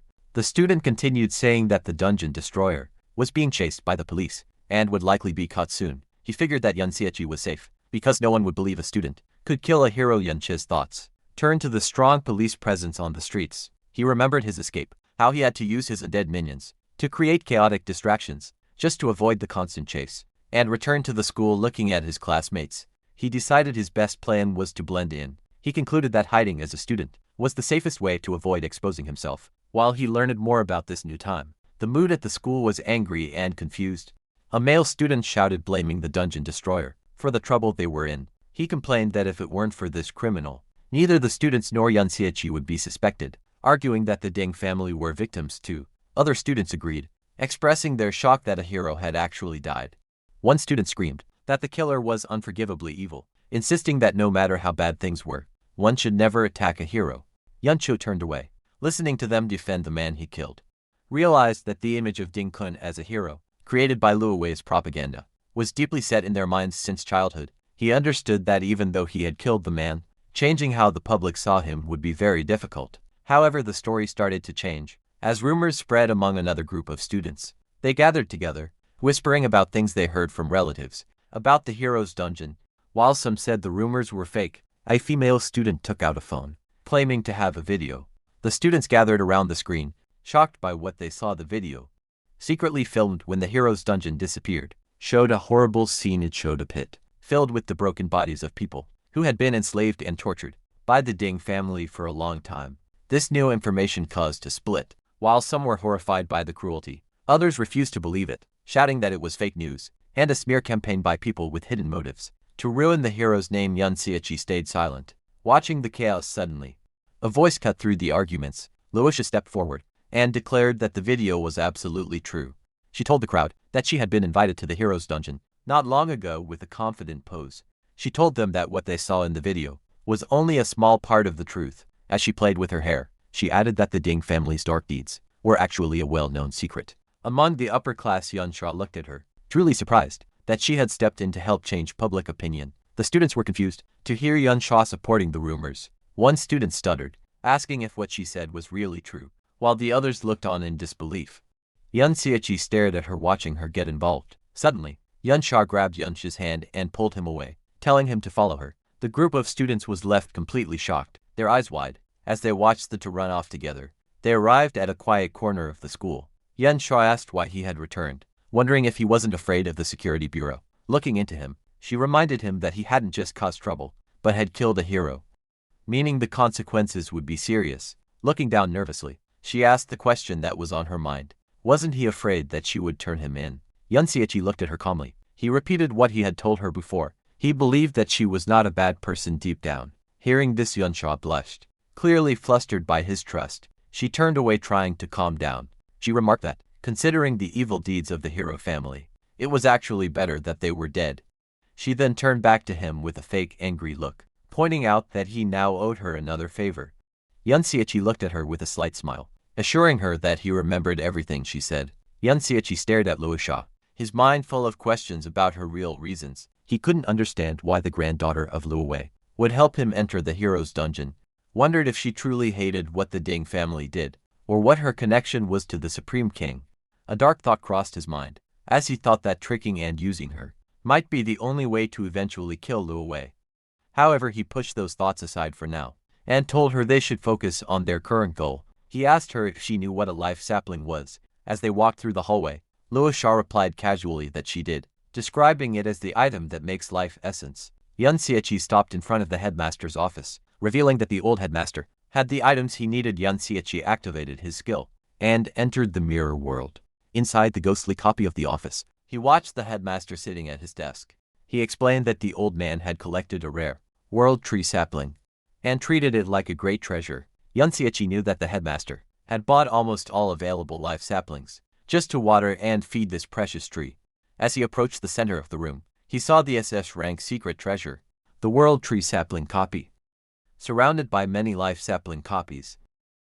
Yin Che's eyes widened in genuine surprise, shocked to find so many of the rare items he needed, all in one place. Yun Xiaoqi tried to use force to get the items, hitting the protective barrier with his sword, but a strong shock wave pushed him back. He realized everything was sealed behind a complex magic circle made by the school's principal. Inside the barrier, he could see the world tree sapling copy and the life nursery copy he needed.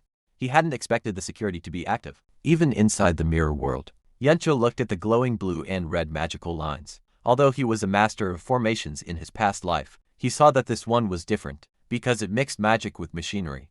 From the current time, he knew that with his current strength, he couldn't break the formation. Even if he tried to force it, the delicate items inside would be destroyed. Deciding to forget the saplings for now, Yun Xiaoqi took other items from the room, picking up copies of a rope, boot and a book called Formations and Machinery.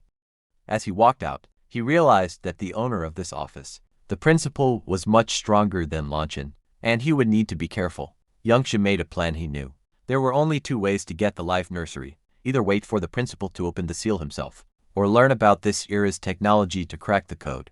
He chose the second option, and went straight to the school library. He grabbed books on general knowledge and machinery, knowing that building a solid foundation was important. Before he could challenge his enemies, he sat at a desk and tried to take apart modern devices he had copied, like a smartphone, but found the mechanics confusing.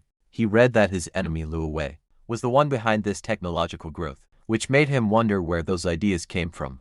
Yunchu spent his time studying late into the night, learning how monocores were used as power sources, and trying to understand how they worked. Although he began to understand the basics, he found that the way machines and dungeon items worked together was complex, bringing up more questions than answers. He realized the knowledge was unclear, and he would need to read many more books to fully understand this new world. Yuncho walked into the school library deep in thought. He figured that the most important information about this era's technology and history wouldn't be in the popular, censored books. Instead, he needed to find unpopular or rare copies that might have the truth. However, he knew that looking through mountains of useless books to find one gem would take a long time. Suddenly he noticed someone sitting high up on the library shelves, lit by a light. He squinted and was surprised to see it was Yun Yun. He found it strange to see her alone, as she was almost always with Yun Sha. Knowing she was the guard for Luo Wei's granddaughter, he immediately became suspicious, wondering if she was looking for something secret. In the library, however, as he looked closer, he saw the cover of the book she was reading, complete collection of world classic fairy tales. This unexpected choice for a serious guard surprised him. Yun Yun noticed him looking, and looked down at him with her usual cold, sharp eyes, but moments later, realizing she had been caught reading fairy tales, she became clearly flustered and defensive. Yun Cha, finding the situation funny, asked if he wasn't welcome. Yun Yun, still holding her book tightly and looking embarrassed, didn't answer right away. Yun Xiechi explained that he just wanted to grab a book from that section. When she asked him which one he was looking for, he gave a charming smile and admitted that he wasn't sure yet either, leaving her in silent, awkward confusion. Continuing their conversation in the library, Yun Xiechi said he was looking for books on how dungeon products and mechanical things work. To his surprise, Yun Yun immediately found a book on the topic and handed it down to him. The usually cold and serious guard looked flustered. Looking away, Yun Xiechi thanked her and walked away to find a place to read. Yun Yin, after a moment, went back to her own book. He then asked her if there were any books on mobile communication, but she stayed silent and didn't answer his question. The next day, Yun Xiechi returned to the library. Yun Yin, who was in the same spot, handed him another book, probably the one he had asked about the day before. In return for her help, Yun Xiechi offered her a boxed sandwich, telling her it was quite tasty. Yun Yin sharply refused the offer, but Yun Xiechi decided to leave the food for her anyway, placing it on a nearby ledge. As he walked away, he thought about their interaction, thinking to himself that, even though she was cold and distant, he felt a strange and explainable connection to her. Quiet routine started between Yun Xiechi and Yun Yin. In the library each day, he would continue his research, and each day he would leave a sandwich for her, which she never mentioned, but was gone the next time he arrived. One day, Yun Xiechi was looking for a book on mana engines. He saw Yun Yin in her usual spot, and thought to himself that she must be taking the chance for some quiet reading while Yun Sha was resting. He went up to her, saying that since he didn't know the library well, he would probably be slow and noisy while searching. Yun Yin was surprised, admitting to herself that she didn't expect him to be so considerate. Yun Sha, on the other hand, saw this as a chance. If he could get to know her, he might learn more about Liu Wei and Liu Sha. This pattern continued. He would bring her books and food, and they would study in a comfortable silence. To break the silence, he once asked her the meaning of a sentence in his book, and she simply said she didn't know. He then asked her a more specific question, wanting to know about the formation connection system. She explained what it literally meant, and he followed up by asking if she could help him find books on that subject. She didn't answer right away. They sat reading in the warm light of the library, a quiet understanding between them. After a moment of silence, Yun Yun finally spoke. She asked him why he didn't just ask his little follower, meaning Chao Ji, the descendant of the traitor Yun Xiechi, simply looked at her with a confident smirk, telling her that Chao Ji would be back soon. The scene changes to the inner residence of the Ding family, where Ding Hao and Ding Yi were talking about a serious matter.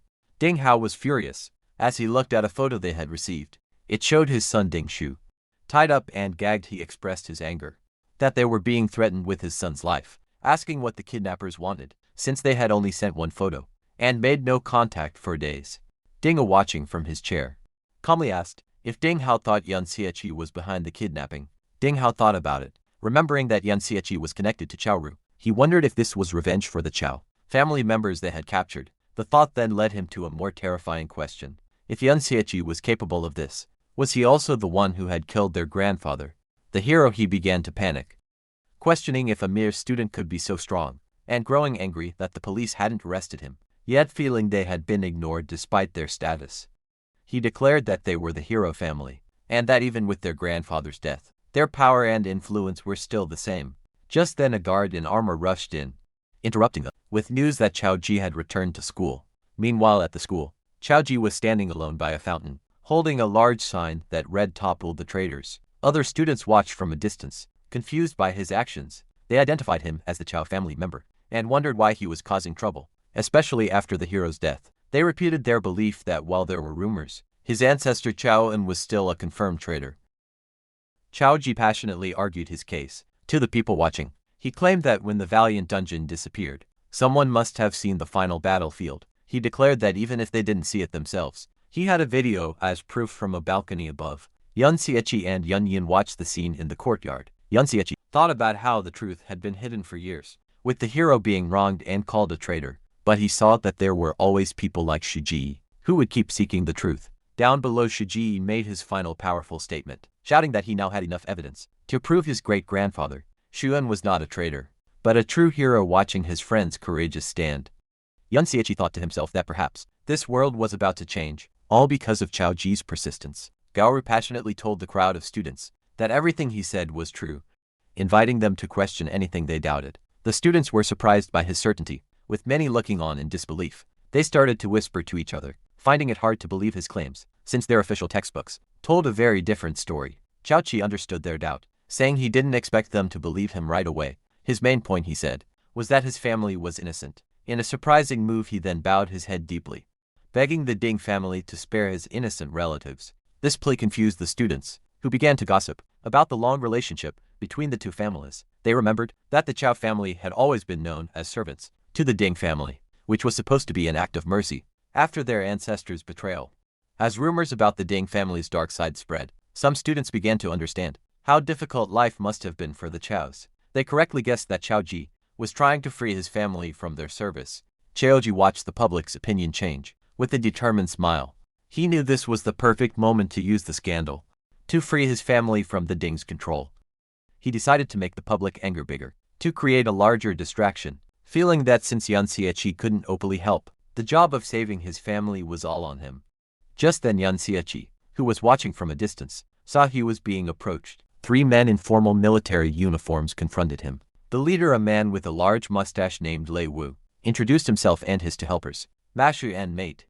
They said they were from the peacekeeper's office, and told Yun Xiechi that he was a suspect in the incident at the Hero Secret Realm. They asked for his cooperation, but Yun Xiechi stayed silent, his expression hard to read. The chief Lei Wu then read from a file, listing Yun Che's official background.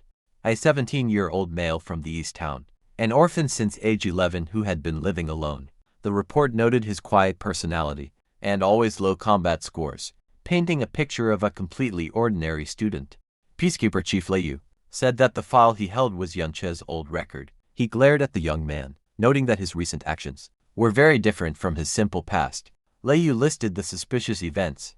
Yun Xiechi had fought and killed the powerful wandering lord, then disappeared at the same time as the Ding family's 3rd son, only to reappear right after the incident in the Hero Secret Realm. Stepping closer, Lei Wu stood over Yun Xiechi, demanding to know how he had suddenly become so strong, and where he had been when he was missing. After a short silence, Yun Xiechi gave a calm explanation. He claimed that the hidden boss in the Valiant Secret Realm had been so scary that he left to clear his head. He admitted to being much stronger than his classmates, but explained that he just preferred to hide it. He then argued that suspecting him of killing a hero was a bit much, spreading his arms wide. He pointed out that at his age, he hadn't even had a class change, so it would be impossible for him to kill a powerful, class-advanced user like Dinkin.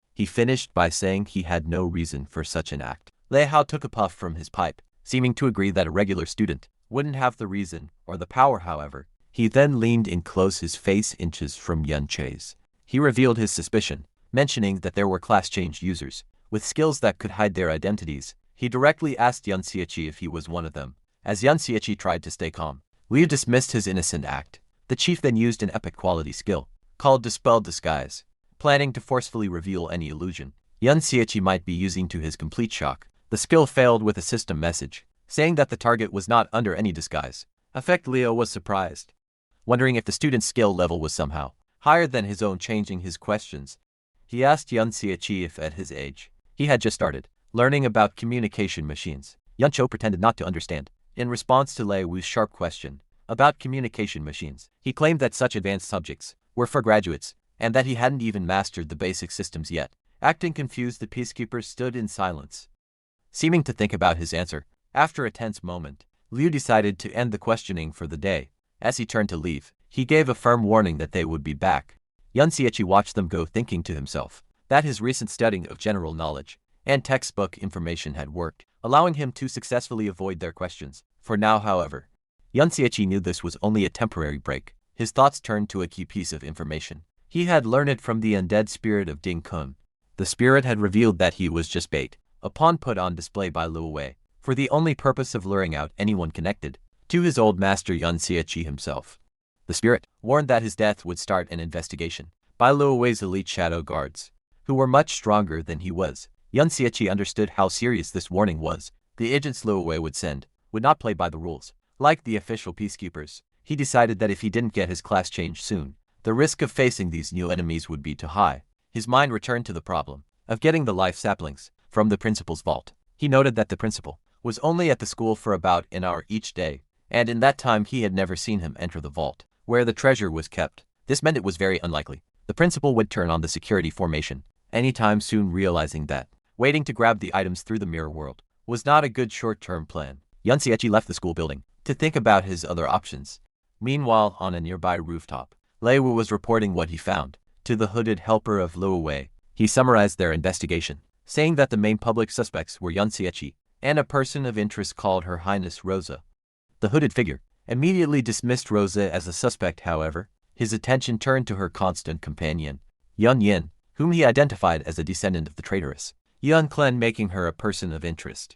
He added that Yun Xiechi, having the same suspicious last name, was also a top priority target. After the hooded figure vanished, Liu turned to one of his men and gave a dark order. They were to keep Yun Xiechi under close watch, and if he showed any unusual behavior, they were allowed to kill him on the spot. As Yun Che walked through the school grounds, his sharp senses picked up on the agents watching him from a distance. He realized he was being watched all the time, and would have to keep up his disguise as a normal, simple student for now. Later, he went to the school cafeteria for lunch. He decided to blend in by getting the same meal as everyone else, a plate of noodles with fried eggs and sausage. To his own surprise, he found the food to be very delicious. This was very different from his past life, where he was always on the run, eating whatever little food he could find by a campfire. In the wild, he had never had the chance to eat something so good. However, his enjoyment was cut short by the loud complaints of other students. At a nearby table, they were disgusted by the meal, saying the cafeteria food was even worse than usual. One of the students he had saved in the dungeon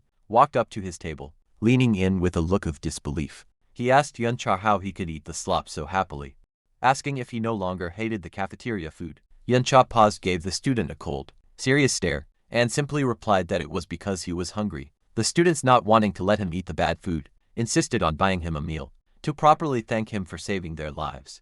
They invited him to a place called the Big Crow Bar. The mention of a bar got Yun Che's attention. He quickly realized that such a place would be a center for information. It would be the perfect chance to gather news about modern magic security, or more importantly, the location of another life nursery. He stood up and agreed to go. They arrived at a lively, busy place with a bright purple lid inside. The bar was filled with people dressed in fantasy style adventurer gear, creating a loud and energetic mood. One of Yun Che's classmates cheerfully ordered drinks for the group, getting a special difference engine dream for Yun Xiechi. The guest of honor, another classmate, threw his arm around Yun Che's shoulder excitedly, telling him he had to try the Rivet Queen next. Surrounded by this new scene, Yun Xiechi thought about how much the world had changed from what he once knew, surrounded by his classmates, who were happily cheering for him at the Big Crow Bar. Yun Xiechi felt completely out of place, realizing that such a loud place was not where he would find the high-level information he needed. He soon left the party and stood alone on a quiet, empty street, questioning his own actions and feeling separate from the carefree world around him. The loneliness brought back a memory from his past life, a time when he was a loved little knight, warmly greeted by villagers who offered him gifts. The memory faded, leaving him on the empty modern street, showing his deep loneliness.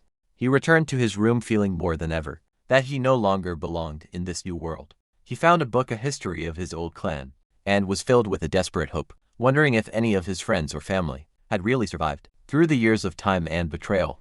He opened the old book and turned to the undead spirit of Dinkin for an answer. The spirit gave him the terrible confirmation he feared. Everyone he once knew was dead.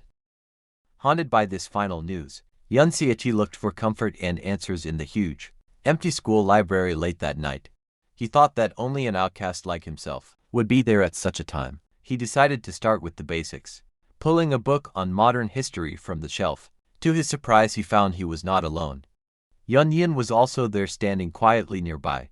She asked him what book he was looking for. She then offered him a book, explaining that she had found the book on security machines he had asked about before, and revealed an important fact. It was written by their school's principal. In the school library, Yun came up to Yun Xiaoqi, holding a thick book. She told him that she had found the book about formation mechanics that he had asked her to look for. Yun Xiaoqi took the book and saw it was written by the school's principal. He smiled and asked if she had really stayed up so late just to help him find a book. Yun looked away flustered and said she didn't do it for him, claiming she just couldn't sleep. Yun Cha teased her gently, promising to bring her to sandwiches next time. As a reward, Yun, trying to act cool, awkwardly accepted his thanks. Yun Xiaoqi started reading the book right away. He was surprised to find that the book explained difficult ideas in a very simple and easy to understand way. He thought to himself that with his current knowledge, it was too early to say he fully understood the whole system. However, a confident smile appeared on his face as he realized that if his goal was only to damage or destroy it, it wouldn't be hard. He noted that the mechanical parts were just for support, while the main part was a magical formation he already knew about. With the problem of the formation solved, Yun Xiaoqi turned his attention to Yun Yin. He asked her a serious question. Did she know if there were any books in this library about the original Yun family from the past? Yun looked at him with surprise. A look of deep sadness came over Yun's face. As she looked down, she answered quietly that there were none. She told him that even if he searched the whole library, he wouldn't find any. Yun explained that before the Yun family was accused of rebellion, His Majesty King Luowei seemed to have had a very close relationship with them. She continued, explaining that because of that painful betrayal, the kind emperor had strictly banned any books about the Yun family from being shared. Yun Chao looked at the book in his hands, his face in shadow. He questioned the word kind and asked if, forgetting about the past, there really wasn't a single innocent person in the Yun family. He asked with intensity if truly not a single one of them had been able to survive. Yun stood silently for a moment before confirming that yes, there were no innocent survivors. In Yun Che's mind, the undead spirit of Ding Kun appeared, confirming the horrible truth that everyone had died. The memories of the past showed the truth. Luowei had personally led his shadow guards to take action under a blood-red moon. Because Luowei was close to the Yun family, he easily tricked them to gain their trust. He then used a sneak attack to kill the head of the Yun family, who was the strongest fighter. The killing was total. It wasn't just the Yun family members, the guards, the servants, and even the servants' children were all captured, tortured and killed until no one was left. After Yun Che's past self died, Luowei spread the story of his treason. To get rid of any risk, he ordered the killing of anyone who had even a blood connection to the Yun family. Back in the present inside the mirror world, Yun Xiaoqi gripped his sword tightly, his hand shaking with hidden rage. As he said the name of his enemy, Luowei using that anger as power, he attacked the magical barrier, protecting the principal's vault in the mirror world. With a furious series of sword strikes, with a final hate-filled look, the defensive formation broke into pieces, unable to handle his attack. The barrier's destruction brought back a memory. From deep in Yun Che's past, the scene changed to a warm sunny day years ago, showing a smiling 12-year-old Yun Xiaoqi. In the memory, the young Yun Xiaoqi was practicing with his sword against a wooden dummy, breathing out sharply as he focused on his training. He stopped and shouted at his training partner, a blonde boy with long hair, who was tired and lunging at a target, telling him that was enough. Yun Xiaoqi warned him that there wouldn't be any dummies left if he kept going. The blonde boy, a 12-year-old Luowei, looked back with innocent determination. He misunderstood Yun Che's concern, asking if they had run out of dummies, and offering to ask his mother, the queen, for money to buy more. Yun Xiaoqi corrected him, explaining that he didn't want him to buy more dummies, but to rest. He asked Luowei why he and his older brother were so obsessed with training, saying that if they didn't rest, he would feel bad about resting himself. Suddenly a sharp blade cut through the air. In another part of the training ground, a muscular teenager was training with intense focus. Sweating a lot, he repeated their father's teaching, that every drop of sweat now meant one less drop of blood. On the battlefield, this was Yun Yi, Yun Che's 16-year-old older brother. He looked fierce and determined, saying that he would soon be allowed to enter the secret realm, and couldn't slack off. Yun Yi declared he would do 10 more sets. Yun Xiaoqi, looking concerned, reminded his brother that their teacher had also stressed the importance of hard work. but was cut off before he could finish his point about not overdoing it. Leaning over to whisper to young Luowei, Yun Xiaoqi finished his thought, joking that too much is as bad as not enough. He teased that his big brother was just afraid of being beaten by people 4 years younger than him, which would be embarrassing. Yun Yi, tired but respectful of Luowei's status even then, looked at the young prince. He said that since His Highness Luowei had spoken about resting, he would finish just this one set and then take a break. Yun Xiaoqi smiled mischievously at his success in getting his brother to relax. At that moment, a cheerful young girl ran into the courtyard, carrying a large tray of drinks and snacks. She called out happily to her big brother, second brother Yun Xiaoqi and Luowei. The girl was Yun Tia, Yun Che's 8-year-old little sister. She smiled brightly as she told them she had brought ice-cold honey, lemon water, and freshly baked apple pie for everyone. She teased that they usually didn't get to eat such special treats. In the memory the children were playing together, young Yunzia playfully grabbed a treat from the wooden box Tyre was holding while young Luowei ran alongside them. Part of the happy group, Yunzia took a bite, saying how delicious it was. With a mouthful of food, he told Tyre that she was absolutely the best sister in the world. Beside him, young Luowei ate happily, agreeing. Tyre then ran over to their older brother Yun Yi, who was taking a break from his training. She handed him a large wooden mug of the drink she brought. The focus shifted to the mug as Yun Yi lifted it to drink. The eldest brother took a refreshing sip, smiling as he said how sweet it was, and thanked his little sister. The four of them, Yun Yi, Yun Xiaoqi, Luowei, and Tia, gathered under the shade of a large tree. Guests from the Southern Knights were visiting that day, and the kitchen staff had been busy preparing. Since morning, Tyre then revealed a secret. She had to sneak the food and drinks out, hinting that otherwise they wouldn't have gotten such a large share of the good things meant for the guests. Yun Yi, the honest and serious knight, was so shocked by this that he spat out his drink. Yun Yi looked at his sister with a mix of shock and scolding, realizing she stole the items. Meanwhile, Yun Xiaoqi laughed heartily, teasing that the stolen food made it taste even better, and asked Luowei to agree. Luowei awkwardly agreed. The group shared a moment of laughter and joy. Yun Xiaoqi revealed that back then, he had no interest in secret realms or becoming a knight. A warm, glowing image of the four friends and siblings showed them happy together. Yun Xiaoqi thought that his only wish was to live happily with his family and friends forever. The scene changed back to the present day. Inside the mirror world, a system window appeared before Yun Xiaoqi. He had successfully collected the 5 life saplings needed for his class advancement. His finger pressed the button to confirm the class advancement. Green, magical energy swirled around him as the process began. However, the happy memory of the past began to crack. Like a broken mirror, Yunchai's thoughts turned dark as he revealed that not everyone shared his simple wish. The image of his smiling siblings and friends shattered, completely replaced by blood and darkness. In his mind, he screamed at Luowei, unable to understand how he could throw away so many years of friendship. Yunch's face twisted in a horrible scream of rage and sadness, his eyes glowing with power. He screamed out the question that haunted him. Why could you destroy it so easily? The story briefly went back to the thoughts of the Supreme King. Luowei, with a cold, glowing look, he justified his past horrible acts, claiming that everything he did, including the betrayal and murder of his former brother, was only for the stability of the empire. The image of a dying Yun Xiaoqi from the past flashed by, a bloody proof of Luowei's ruthless ambition. Luowei glared down with disgust, dismissing the life he took back in the present. Inside the mirror world, a surge of dark and purple energy erupted around Yun Xiaoqi. The system confirmed that his class advancement was complete. He was now a peace dancer.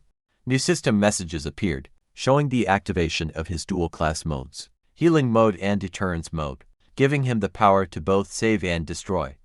Yun Che exited the mirror world, stepping out into the school grounds at night. With his new power secured, his expression was dark and focused. He began to think of his next target. Suddenly a voice screamed his name, breaking his concentration. Yun Xiaoqi turned, looking confused, to see Luo Sha running towards him, breathing heavily and looking terrified. She begged him for help. Tears streamed down her face as she desperately called in the debt he owed her. She reminded him of the 2 favors he had promised and begged him to save Yun Yin, screaming that the shadow guards were going to kill her. Yun Xiaoqi was surprised. He questioned why the shadow guards, Luowei's elite assassins, would be targeting Yun Yin. He reasoned that Yun Yin hadn't been involved in the incident at the hero's secret realm, so it made no sense for her to be a target. Luo Sha, terrified and crying, began to explain the real reason. She revealed a shocking secret. Yun Yin was being hunted because she was actually a descendant of the traitorous Yun family. Yun Xiechi froze, his eyes widening in pure shock. The girl he had been studying with in the library, the one who had told him no one from the Yun family survived, was actually his own relative all along. Luo Sha looked down subtly and confirmed that Yun was from the traitorous Yun family. She explained that because of this, the shadow guards thought Yun was the main suspect in the incident at the hero's secret realm. She remembered the scary moment when the shadow guards broke right into her house. She watched helpless as a powerful, hooded guard used a bladed chain to tie up and capture Yun without any warning. Luosha explained that she tried to talk to the guard, trying to prove that Yun wasn't even there when the hero died, but the guard didn't care about proof. He ignored her completely. Tears filled her eyes as she told Yun Xiechi that she had tried everything.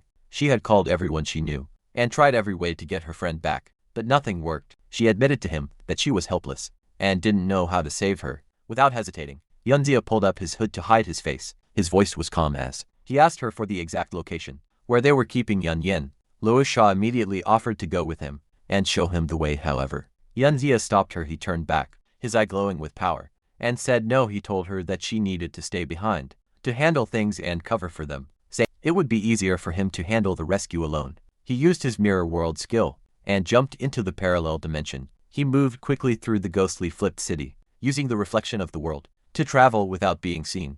Once he reached the place the system told him he had left the mirror world, he burst back into the real world, rushing forward with amazing speed. As he moved, Yun Xiechi opened a system window and made a call. He needed to check the shocking information. He had just learned it. He spoke to Luo Sha through the screen, questioning her claim. He asked if Yun was really from the Yun family, pointing out that the whole family was supposed to have been killed by Luo Wei years ago. He demanded to know how she could have survived. Luo Sha appeared on the screen and explained what she knew.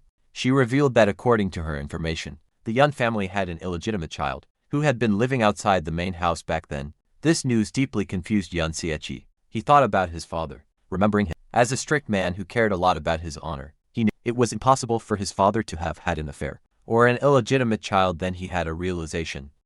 An image of his older brother, Yun Yi, flashed in his mind. He realized that the child wasn't his father's, but likely his big brother's. Luo Sha continued, revealing a rare moment of kindness from the enemy. She said that the king Luo Wei had decided not to kill that specific baby, whether it was out of mercy or because of his past friendship with the Yun family. The child was spared. Luo Sha revealed the tragic life of the Yun family member. She explained that the child was kept near the royal palace to be raised, but she was treated like a prisoner, never allowed to leave the small estate where she lived. The story got even darker, as Luo Sha described Yun's mother. She didn't even know who the father of her child was, and eventually unable to handle the sadness, she killed herself by hanging. Luo Sha explained that Yun was the daughter of that illegitimate child. After her mother's death, a young Yun was left all alone, still living in that isolated small estate, under the shadow of her mother's body. Yun Cha listened with a heavy heart, clearly saddened by the cruelty his relative had faced. He asked Luo Sha how in those circumstances Yun managed to get out and become her personal guard.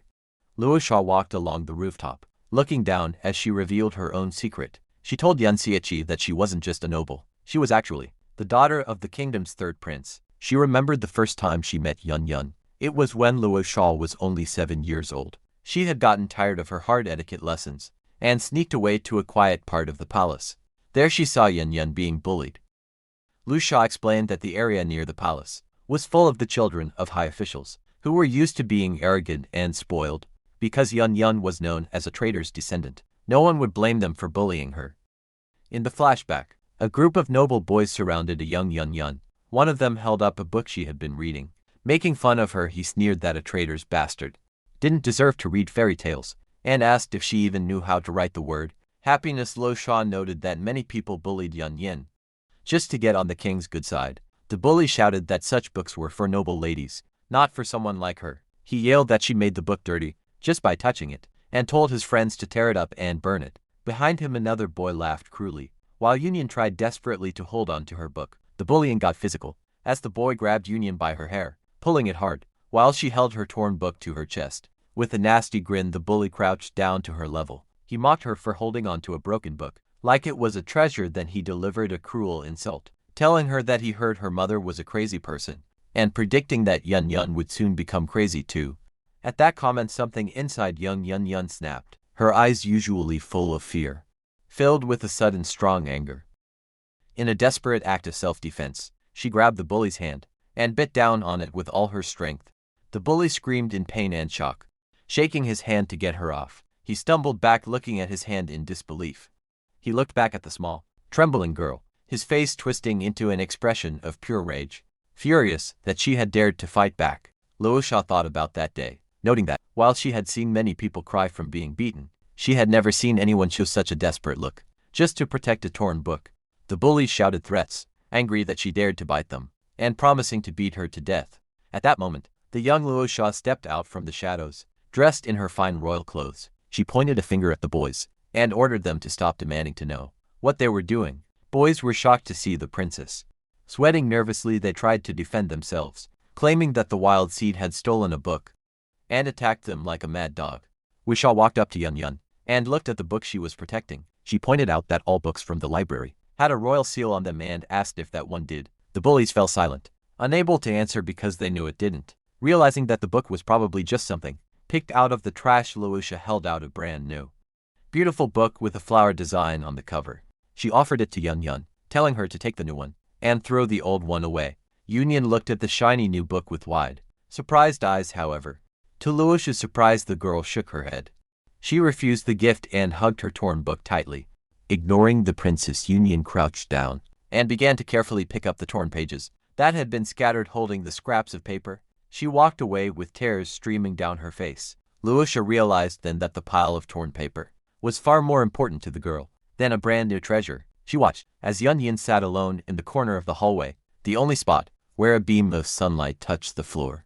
Looking at the girl's hand on the cover, Luosha sensed that perhaps that broken book was the only bit of light and warmth Yun Yun had in her dark life. Even though the book was torn, to Yun Yun it was better than charity, because it was something real she protected. Luosha began visiting that corner often, sometimes helping her and sometimes just watching. Eventually, Luosha asked the king to let Yun Yun become her personal guard. This official position stopped most of the public bullying she faced. However, Luosha explained that while the open abuse stopped, the secret bullying continued. Hiding her identity at the school was supposed to be safer, but now Yun Yun had been dragged into this deadly situation. Again, Luosha warned Yunzia about the shadow guards, explaining that they are the king's direct unit. They are ruthless and would rather kill the wrong person than let a suspect escape, having killed many innocent families in the past. Desperate and crying, Luosha bowed her head on the screen, begging Yunsiechi to save her friend, and promising to do whatever she could to repay him. She asked him to tell her if there was anything else she could help with. Meanwhile, in the dungeon, Yunsiechi used his mirror world ability to break into the prison. He arrived just in time to see a horrible scene that left him shocked. The bladed chain used to capture Yun Yun was lying on a floor covered in blood. Yun Yun stood there covered in cuts and blood, looking badly hurt but still defiant. The shadow guard watching her held a jagged blade. He smiled cruelly, saying that she was surprisingly stubborn, but he was in charge of guarding her for the night, his eyes glowing red with evil. The guard glared at her. He threatened that the night was long, and he had countless torture methods to use on her. As he screamed that no one could save her, a foot suddenly appeared out of nowhere. Yunsiechi landed a brutal kick directly to the shadow guard's face. The impact was huge, creating a shockwave and sending the guard flying away from Yun Yun. Yun Yun looked up, her eyes wide with surprise, unable to believe someone had actually come for her. Yunsiechi, with his hood up and eyes glowing purple, turned to her and simply asked if she was okay. The shadow guard stood up from the rubble. He said he had finally smoked out the intruder. With a bloody grin, he realized Yunsiechi was the one who had killed Ding-kun. However, he mocked the dead hero, calling him a powerless mascot who had hidden in the dungeon for too long. While the enemy talked, Yunsiechi focused only on Yun Yun, feeding her a potion for her injuries. The guard continued, guessing Yunsiechi was from the old Yun family, as they were the only ones with a grudge against Ding-kun. He revealed that he had used Yun Yun as bait to test this theory, and Yunsiechi had walked right into his trap. Ignoring the taunts, Yunsiechi activated his Peace Dancer class abilities. He summoned a large healing bell over Yun Yun, which helped to stabilize her condition. The guard pulled down his hood, showing a scarred face. He remarked that it was lucky the king had kept these family members as bait. He admitted that without this trap, Yuncha's stealth skills would have been too hard to handle, noting that even a city-wide search had failed to catch him before. Suddenly, a huge pink energy barrier appeared around them, sealing the area. The guard announced it was a lockdown formation, and that Yunsiechi could no longer escape. He smiled, boasting that the barrier was so strong that he was likely the only S rank who could break it. The system identified the enemy as Shadow 33, a juggler class user holding his jagged chain blades. He told Yan Xiaoqi that hiding his face was pointless, and suggested he surrender to avoid torture, but his cruelty showed right. After swinging his huge blades with scary speed, Shadow 33 declared he planned to have his fun with Yun Yun first, before dealing with Yan Xiaoqi. In response, Yan Xiaoqi activated a skill called Peace Domain. A golden aura exploded out, creating a zone that reduced damage for his allies and slowed down his enemies. As Shadow 33's blades came crashing down, Yan Xiaoqi stood his ground with precise movements. He deflected the heavy attacks with his staff, knocking the weapons aside as if they weighed nothing. Yun Che's eyes glowed with a cold, dangerous light. He looked at the Shadow Guard and asked a chilling question, confirming that the man had tortured Yun Yin just for his own fun. Shadow 33 sneered and admitted they had tortured her. He boasted that their reputation as the Shadow Guards was more than enough to lure Yan Xiaoqi into their trap. He then unleashed his attack, Blade Fury, sending a storm of red, triangular blades raining down on Yan Xiaoqi and Yun Yin. In response, Yun Cha summoned the undead spirit of Chao Yin. The ghostly warrior stood in front of them and activated strong defensive skills, including iron armor and group shield, to block the coming attack. Yun Cha watched silently as his summon prepared. The name Shadow Guards made Yan Xiaoqi remember a painful night when Luo Wei led his forces to destroy the Yun family under a blood-red moon. He remembered the total destruction, how everyone was tormented and then slaughtered, with no one left alive. Breaking free from the memory, Yan Xiaoqi told Shadow 33 that he had made a big mistake. The spirit of Chao Yin successfully blocked the Blade Fury, the red blades breaking against its powerful shields. As the attack was stopped, Yun Che's hand began to glow with purple energy. As he summoned a weapon, he switched to deterrence mode, and his attack power greatly increased. Surrounded by a dark aura, he held a newly formed dagger, and he declared that the Shadow Guards had slaughtered his family, and now they dared to harm an innocent child. He then activated several reverse chanter skills, each one boosting his attack power through his Blade of Trickery ability. With his eyes glowing with rage, Yan Xiaoqi proclaimed that his enemies were the ones who should not think about escaping. Shadow 33 was interested in Yun Che's new weapon, smiling as he asked if it could change forms. He then used a powerful technique called Chain Trick, 1,000 blade spin, filling the area with dozens of spinning portals. He confidently said that, because Yan Xiaoqi had used high-level healing and aura skills, he must have a support-type class with no attack skills. Continuing his taunts, Shadow 33 launched his 1,000 blade spin attack, sending a storm of red projectiles from the dark portals around him. He mocked Yan Xiaoqi, saying that changing his weapon didn't matter, because he was still just a target. However, Yan Xiaoqi was no longer just defending. He skillfully used his new weapon, a dark purple chain, whipping it around to easily deflect every projectile. He then he activated his martial deterrence domain, a skill from his deterrence mode.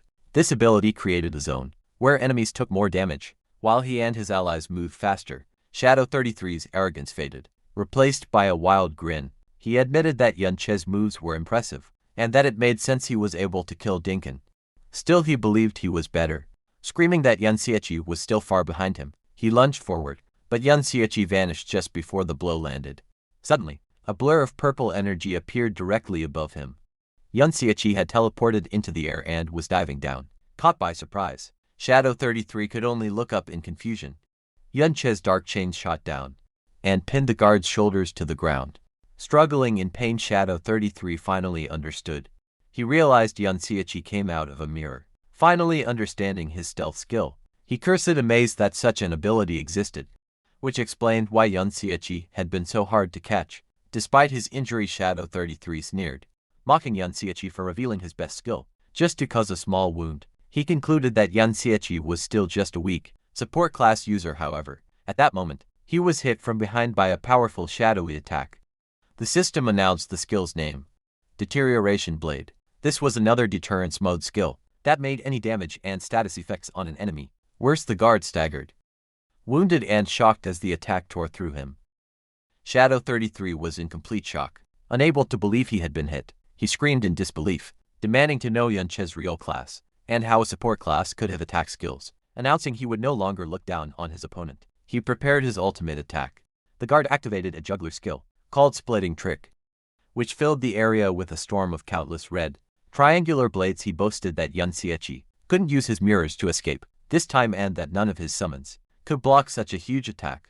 He then screamed for Yun Xiechi and Yun Yin to die, a death by 1,000 cuts. Despite the terrifying attack coming down on him, Yun Xiechi remained completely calm. He simply raised a finger to the sky. In response, he activated his own legendary skill, Dance of Finale Celestial Requiem Bell. A giant golden bell appeared above, surrounded by glowing angelic figures playing trumpets. This legendary skill reflected all attacks made against the angel figures. Back at the attacker, Shadow 33's eyes widened in horror. As he saw the angelic figures in his reflection, his storm of blades rained down, but instead of hitting their targets, they were all sent flying back at him. He was hit by his own attack hundreds of times. Screaming in pain, he couldn't understand how his opponent had a skill that gave both invincibility and damage reflection. The force of the reflected attack was so strong that it caused the lockdown formation he had created to shatter when the skill ended. Yun Xiechi walked calmly forward. Shadow 33 was left lying on the ground, badly wounded and completely defeated by his own attack. Standing beside Yun Yun and the undead spirit of Ding, Kun Yun Sha held his blade and spoke to the girl he had just saved. He gently told her to turn around for a moment, so she wouldn't see what he was about to do. Yun Xiechi held his blade to the throat of the defeated Shadow Guard 33, who looked up in terror. The guard stammered, asking what Yun Xiechi planned to do with him. From the darkness of his hood, Yun Che's eyes glowed with purple light, as he gave a cold, simple promise. He was going to make the guard repay what he had done, 100-fold terrified. The guard tried to threaten him, shouting that the other shadow guards would arrive soon, and that Yun Xiechi couldn't possibly fight 3 of them at once. He pleaded with him, insisting that it wasn't too late for him to leave. As the blade pressed closer, the guard screamed that he was one of His Majesty's personal guards, and if Yun Xiechi killed him, the king would surely come after him. From a distance, Yun Yun watched the scene, shocked by Yun Che's cold fury. The defeated guard continued to plead, begging Yun Xiechi not to come any closer, and calling him a maniac. Suddenly, the wall behind them shattered, and 3 more hooded shadow guards burst into the room. Seeing the situation, they immediately charged forward, calling Yun Xiechi a rebel and demanding that he surrender. However, they stopped in their tracks, completely shocked by what they saw. In front of Yun Xiechi, the newly created undead spirit of their comrade, Shadow Guard 33, was kneeling in submission. Held by a dark chain, Yun Xiechi gave the newcomers a cold, menacing glare, his eyes glowing with purple energy. Yun Yin watched the scene unfold in stunned silence. She looked on in utter disbelief, realizing with a growing sense of awe and terror that Yun Xiechi hadn't just defeated the 3S rank guards who had just arrived. He had instantly killed them and added them to his undead army. Yun Xiechi stood over the fresh corpses of the 3 shadow guards he had just killed. He held the chain connected to the spirit of the first guard, having completely and effortlessly dominated his powerful enemies. After defeating the shadow guards, Yun Xiechi turned to Yun Yan. He told her that Luo Sha had prepared a nearby hideout for support, and that she should go meet up with her. He told her his undead servants would protect her. On the way out, Yun Yin, looking worried, asked what he planned to do now. Standing over the bodies of the guards, Yun Xiechi explained that he still had some cleanup work to do. He expressed his concern, saying he didn't know how many guards had come, or if he could keep the incident hidden.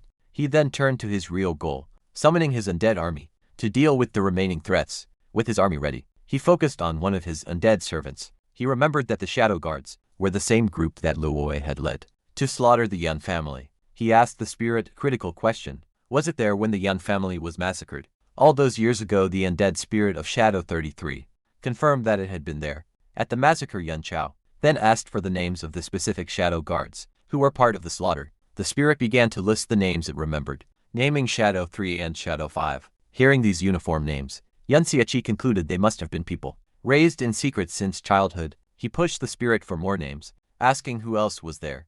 The spirit gave a shocking and unexpected answer. His own older brother Yun Yi was also among them. The news stopped Yun Xiechi cold. He stood motionless, trying to understand the horrible information. He slowly turned around, his face twisted in absolute shock and disbelief. He stammered his brother's name, unable to believe the spirit's claim, remembering the kind and protective older brother he once knew.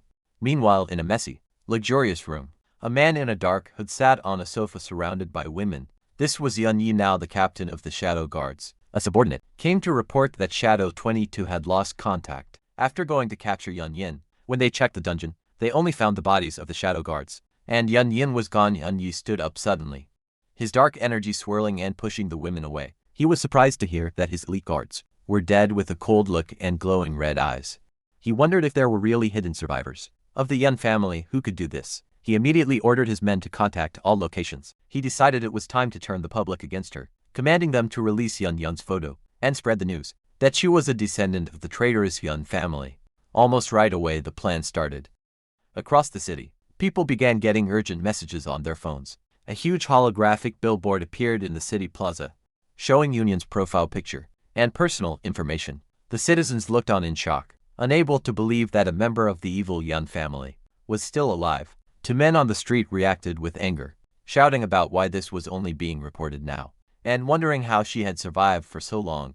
The news spread quickly to the school. Students walked through the courtyards, asking each other if they had seen the report about Yun. To male students discussed the situation. One of them said it felt fake, but since the official report was out, it must be true. However, the student in the hoodie showed sympathy. He argued that even if the report was true, Yun was just a girl. He said that what happened years ago wasn't her fault. He compared her situation to Chao Ji, noting that she was probably innocent, but had suffered for years, just because of her family name. The student in the suit rubbed his head and admitted that his friend was right. Despite their understanding, the student in the suit pointed out a harsh truth. He said that only their generation might think this way. He admitted that if he said such things to his family, his grandfather would probably beat him to death. The student in the hoodie suddenly agreed. They knew that to the public, she was still the descendant of the wicked traitor, Yun Xiechi, who ruined the empire. On the streets, two women walked past, expressing their disgust that someone from the Yun family dared to live, suggesting she should kneel and die before the king's statue for her ancestors' crimes. Yun was hiding inside a building, looking out the window at the angry mob below. She could hear them shouting that death was too easy and that she should be tortured first. Among the crowd, a young man carefully suggested that, while she deserved to die, torture might be too much. However, his moment of doubt was met with anger. A large man grabbed the young student by the collar, screaming at him and asking if he had forgotten the history of the kingdom's greatest traitor. The man continued to yell, claiming that millions died because of Yun Xiechi, and that his own parents were victims. Under the intense pressure, the terrified student broke.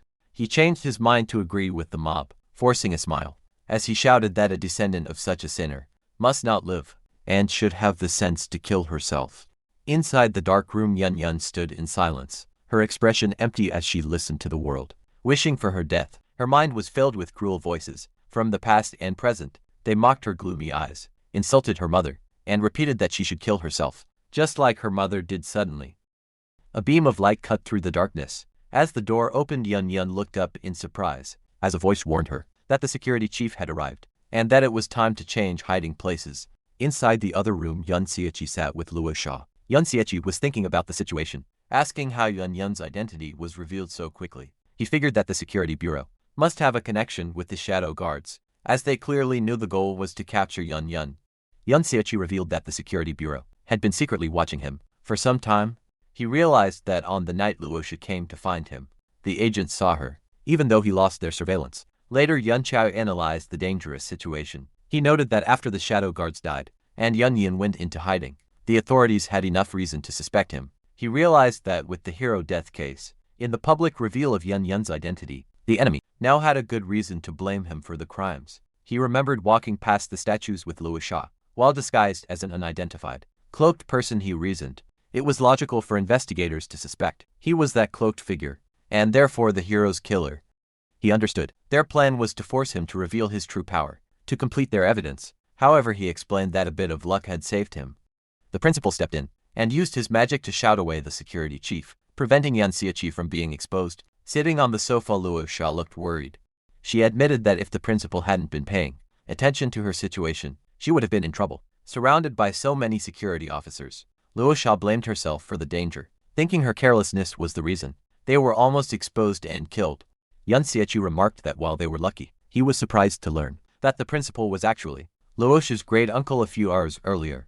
Inside the principal's office, Principal Bolan looked stressed. He told Luo Sha that she was being reckless. He explained that, while he could drive away the local security chief, if the king's elite shadow guards arrived, he would be unable to stop them. Luo Sha tried to flatter her great uncle, but Bolan cut her off. He warned her not to underestimate the shadow guards, saying they were far more dangerous than simple S-rank fighters. He sternly reminded her that he had told her long ago not to bring Union with her anymore. Looking at her seriously, the principal told her to make up her mind. He reminded her that the king had already ordered her to leave the academy and return to the royal palace. However, he gave her a harsh reality check about her friend. He warned that if she tried to take Union back with her, she would not be able to hide her. He described the palace as having many eyes, and that the shadow guards would definitely find the fugitive. He advised Luosha that it would be best for her to return alone. Back in the present, Yun Yun stood silently outside the door, having heard the entire conversation. She was filled with guilt, thinking that if she were exposed, she would die, and blamed herself for being careless.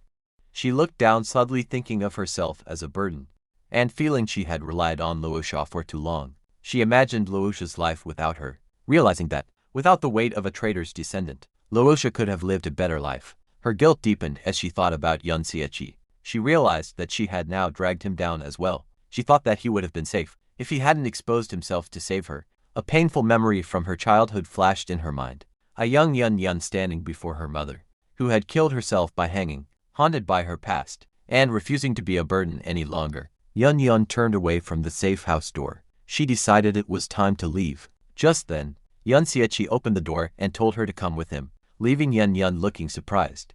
Yun Xiechi explained his plan to secretly leave. He revealed that he had a specific secret realm in mind, where they could go, to avoid the public and the authorities. Luosha joined them, agreeing with the plan. She urged Union to come in, and suggested they all go to the secret realm together, to wait for things to calm down. Trying to be positive, Luosha winked and reassured them that, since Union was innocent, she could later beg the king to let them continue attending school. However, Union was filled with guilt. She refused to move at first, saying that she had harmed everyone, and that Yun Xiechi didn't need to help her. She also reminded Luosha that the king had ordered her to return, and she shouldn't disobey. Luosha brushed off the serious mood cheerfully. Hugging Yun Yin, she suggested they simply pretend they went out to play, without her great uncle knowing, sure that the principal would go along with their story. Yun Xiechi interrupted them with a heavy confession. He looked at them, and admitted that he was the one who caused Yun Yun to be in this situation. Yun Yun looked at him with a confused and gentle expression, asking how that could be possible. With a shadowed face, Yun Xiechi explained that her suffering since birth started because of him. Yun Xiechi reflected on the true cause of the tragedy. He realized that it was his past relationship with King Li Wei that had led to the massacre of the Yun family. Years ago, his thoughts then turned to his older brother. He silently questioned Yun Yi, wondering what role he played, and why he had become one of the shadow guards who killed their own family. As they prepared to leave, Luosha asked Yun Xiechi which secret realm he planned to take them to. Yun Xiechi revealed that the location was something he had learned from the dead spirit of the shadow guard he had defeated. The group arrived at a massive floating ruin, shining with golden light. It was the Golden City secret realm, the exact place where Yun Che's brother, Yun Yi, was currently located. Yun Xiechi saw a massive pillar of light in the distance. He recalled the shadow guard spirit had told him his brother, Yun Yi, was there. He estimated they could reach it in half a day. However, looking down from a cliff, they saw their path was blocked by a group of powerful, level 58 monsters called labor-back gorillas. Yun Yi was calm as he recognized the creatures. He remembered from his past life that this type of monster dropped gold, iron, or a material he needed to repair his damaged flowing cloud sword. Seeing a chance to fix his weapon, he drew his sword with determination. He activated its ability, making it glow and change shape. First, it became a chain blade. The system noted the weapon was severely damaged, but it could still wrap around the huge gorillas and bind them. This form boosted his agility. Then he changed it into a massive giant scythe, which sacrificed speed and defense for a huge boost of over 5,000 attack power. Seeing him get ready to attack, Luosha stepped in to help. She cast a skill called Starplay Secret Art, which boosted his spirit and attack power. The flowing cloud sword's unique ability, buff adaptation, immediately absorbed her spell, adding the stats directly to the weapon itself. With the massive power boost, Yun Xiechi swung the giant scythe in a wide arc. The attack was powerful, slicing through the level 58 monsters in a single strike. As the dust settled, Yun Xiechi landed while Luosha walked up behind him. Luosha looked at the weapon in Yunche's hand with surprise. She asked if that was really the flowing cloud sword, noting its attack power was shockingly high, even though it looked so damaged. Yunche smiled and explained that the power wasn't originally that high. He revealed that it was thanks to her that he had already started the repair process. A flashback revealed how this happened.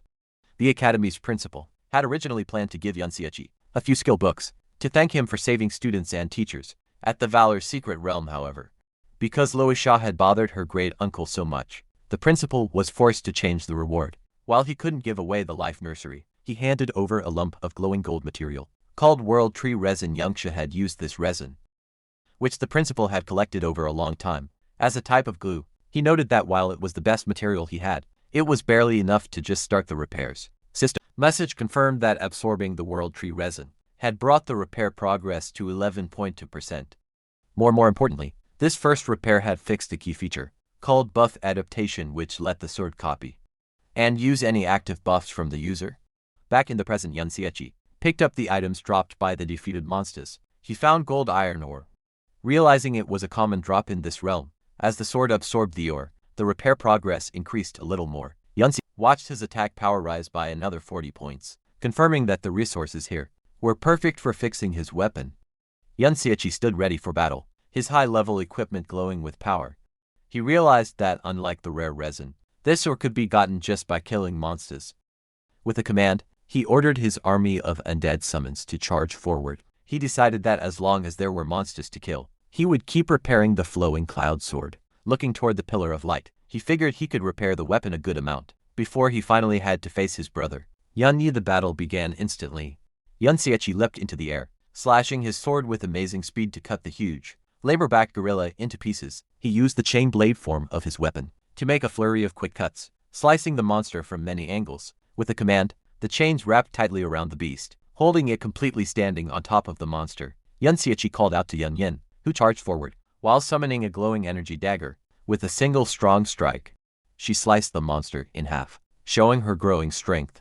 After the battle, the group stood on a cliff, as the system announced that Yun Xiechi, Luosha and Yun Yin had all leveled up. Yun Yin approached Yun Xiechi, looking worried, as she asked if helping them level up was. Slowing him down, Yun Xiechi reassured her. While picking up 15 pieces of gold iron ore, he stood among his undead summons, including the spirit of Ding Kun, and explained that his spirits were always killing monsters for him, so he wasn't being held back at all. He revealed that to keep things quiet, many of his spirits were fighting monsters inside the mirror world at the same time, meaning he was killing things much faster than it looked. He then absorbed the gold iron ore into his weapon, increasing its attack power by 300 points, and bringing the repair progress to over 20%. Luosha jumped down to join him, saying that he seemed very sure of his path, and clearly had a goal. She pointed toward the massive pillar of light in the distance, and asked what was over there. Yun Xiechi looked at the light and revealed the truth. Those were the ruins of the old Yun family manor. Lu Sha was surprised and fell silent, understanding why it was important, while Yun Yun listened closely from behind. Yun Xiechi explained that 40 years ago, the Golden City secret realm had expanded and swallowed the ruins, keeping them safe inside ever since. He then turned to Yun Yun, whose eyes went wide with shock, as he told her that her grandfather might be there, right now in a small room within the Yun family ruins. Yun Yu sat by the window, as a subordinate reported that there was still no news about Yun Yun, even though her identity had been leaked long ago. The hooded subordinate knelt on the floor. He explained that because people were so angry, it was hard for Yun Yin to travel, and she would likely be found soon. However, the subordinate revealed a secret backup plan.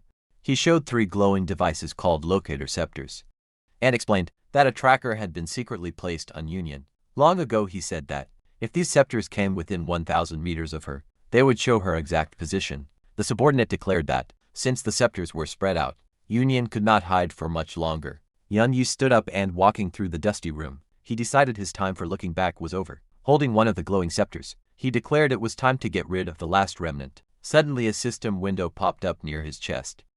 Catching his attention, Yun Yu's face turned to one of pure shock, as he sensed something he didn't expect.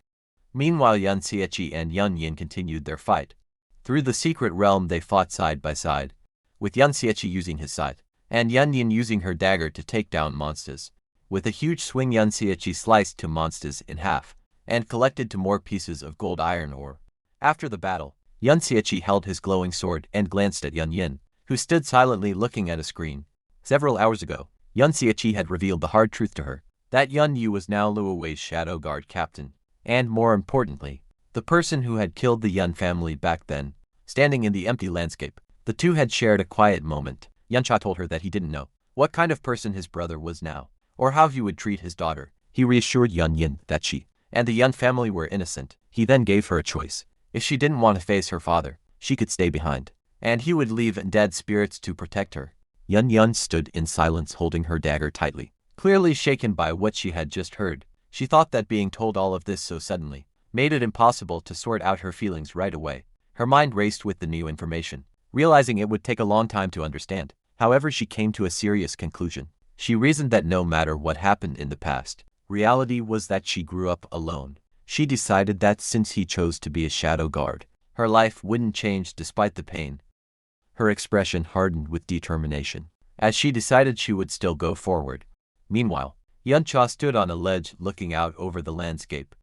He began to doubt his decision, thinking that maybe he should have left Yun behind. In safety, he decided it would be best to face his brother, Yun Yi, by himself first, and then decide whether to let Yun meet him. Suddenly Yuncha looked down, and was surprised by what he saw below. Scattered on the ground were the remains of wooden dummies and weapon racks. He recognized the place immediately as the ruins of the training ground. As he stared at the empty site, a vision of the past appeared over the ruins. He saw a memory of his younger self, his brother Yun Yi and his sister Yun Tia, happily playing and practicing swordsmanship together, in that very spot standing there, with the undead spirits of Chao and Dingkun. A sudden idea struck Yun Xieqi. He activated his skill and went into the mirror world. As he landed, he thought that, just as his friend, Ben's soul had stayed in the secret realm, the souls of his murdered family might also be wandering there. Yuncho stood in the ghostly ruins of the mirror world training ground, searching for his family's souls. Disappointed, he realized there were no souls here. A system notification confirmed his exit. As he returned to the dusty ruins of the present day, wondering if his search was in vain, he surveyed the desolate area and noticed an old sword lying in the rubble. He fell silent, his purple eyes staring, as the old training grounds triggered a vivid memory from long ago. In the memory, the grounds were bustling with life. Swords clashed as the younger Yun Yi engaged in a fierce sparring match. An excited crowd cheered for the fighters. Impressed by their skill, they remarked that these men were the best, and one would surely be champion. During the exchange, Yun Yi's opponent slipped on loose stones and stumbled. Despairing, the man believed the fight was over and he had lost. However, just as victory seemed certain, Yun Yi paused his attack, smiling calmly. He noted there shouldn't be loose stones on the field, and offered to restart the match. This honorable act brought a roar of approval. The crowd cheered for Yun Yi's noble character, calling him a true member of the Yun family. When the duel resumed, Yun Yi still emerged victorious, his opponent kneeling before him. Onlookers remarked that he won, even after giving a second chance, proving no one could beat him. One man disapproved, remarking that on a real battlefield, such nobility would only cost him the advantage. Confident, Yun Yi smiled.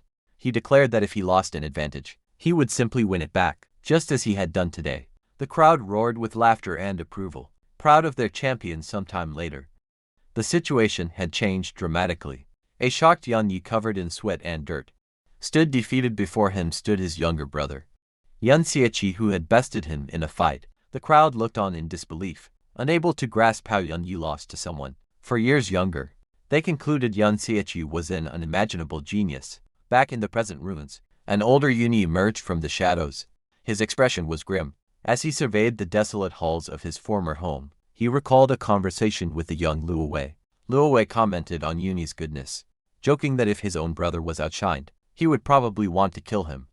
Yun Yi humbly reminded Luowei not to speak ill of the royal family. He felt only pride for his brother's incredible talent. Luowei confessed his jealousy, noting that everyone, from Yun Yi to their master, seemed to spoil Yun Xieqi. Yun Yi was surprised to hear this. Nearby, their master relaxed with young Yun Xieqi, letting his guard down in a way he didn't with others. With a sinister smile, Luowei asked if Yun Yi thought their master would pass his title to Yun Xieqi, planting a seed of doubt. Young Yun Yi dismissed the idea, though the question lingered in his mind. Another memory surfaced of a chaotic battle, where Lan Yuan village was being overrun by bandits. A younger, armored Yun Yi fought desperately amidst the flames. They were outnumbered, but he was determined to protect the villagers. He leapt into the fray, clashing with bandits and deflecting arrows meant for the villagers. He shielded, fighting with all his might. He swung his sword in wide arcs to protect a child and fend off multiple attackers. Despite his efforts, they were short-handed and couldn't hold back the tide of enemies nearby. Luowei shouted that they couldn't stop the bandits. He proposed a difficult strategy: focus all strength on killing the enemy leader. He admitted this would cause more villager casualties, but saw no other choice, and urged Captain Yun Yi to decide. The decision weighed heavily on an exhausted Yun Yi, with the villagers' lives resting on his command. Faced with an impossible choice, he hesitated, realizing the terrible sacrifice required. Just as he was about to order it, he was startled by a sudden movement. It was Yun Xiaoqi leaping over the defense line and charging headfirst into the bandit horde. Yun Yi watched in shock as Yun Xiaoqi plunged into the enemy, cutting down bandits in a whirlwind of violence. Yun Xiaoqi charged fearlessly toward the bandit leader. Though wounded with an arrow in his cheek, his face remained a mask of pure determination. In a flash he leapt and swung his sword, decapitating the leader standing on a rock. He held the head aloft. He shouted to the bandits that their leader was dead, but they would be spared if they surrendered. Witnessing this, Yun Yi was left speechless, stunned by his brother's power and bravery. Later at dinner, their master proudly ruffled Yun Che's hair, praising him as being even better than his big brother. Meanwhile, Yun Yi stood alone, troubled. He admitted to himself that he had almost chosen to sacrifice. The villagers Luowei approached to justify the choice. He argued that sacrificing a few is sometimes unavoidable for the greater good, noting that Yun Che's risky charge wouldn't always succeed with a cunning look. Luowei insisted that Yun Yi's plan to focus on the leader was the correct, tactical choice. In another memory, a scarred man knelt before Yun Yi begging. He explained his wife was ill, and he had only borrowed something. Promising repayment, he pleaded, reminding Yun Yi that he had taught him to ride. But Yun Yi only stared back with a cold glare. Luowei advised that they must make an example of him, or others would follow and ruin the family. Luowei used a proverb about how losing a single nail can eventually lose a kingdom, emphasizing the need for a strict order. He told Yun Yi that he had to manage the big picture to save the family, as Yun Xiaoqi was too reckless. Then Yun Yi chopped off the man's hands, legs and head. He was then seen strangling a long-haired woman amidst the bodies of those he had slain. Finally, under a menacing red moon, cloaked figures stood on a cliff, led by a figure on a rearing horse. The devastating truth was revealed for the kingdom and his goals. Yun Yi had joined Luowei and sacrificed his family. Luowei blamed the tragedy on Yun Xiaoqi. Returning to the present, Yun Xiaoqi walked through the desolate ruins of his ancestral home. Suddenly he became alert, sensing an immense and familiar pressure nearby. A powerful aura swirled in the distance. He wondered if it was his brother Yun Yi. Gripping his sword filled with sorrow, he questioned how his brother could have become what he was. A figure on horseback appeared in the distance. Yun Cho was shocked as he recognized the rider. It was not his brother. Pure rage filled him as he realized who it was. He screamed the name of his greatest betrayer. Luowei astride his horse. Luowei looked down arrogantly, asking how Yun Xiaoqi recognized him in his current form. Facing his old enemy, Yun Xiaoqi trembled with rage, his sword held ready. Luowei, looking down from his horse, casually asked what he looked like now. Noting he should appear to be in his 20s at most, the question only made Yun Che's anger worse, his face twisting in a silent snarl. Luowei continued with a smug smile, explaining that all official portraits showed him in his 40s, which was how Yun Xiaoqi recognized him. Despite the age difference, suddenly a huge army of armored soldiers appeared, surrounding the area and blocking all escape routes. Luo Shuai and Yun Yun landed gracefully.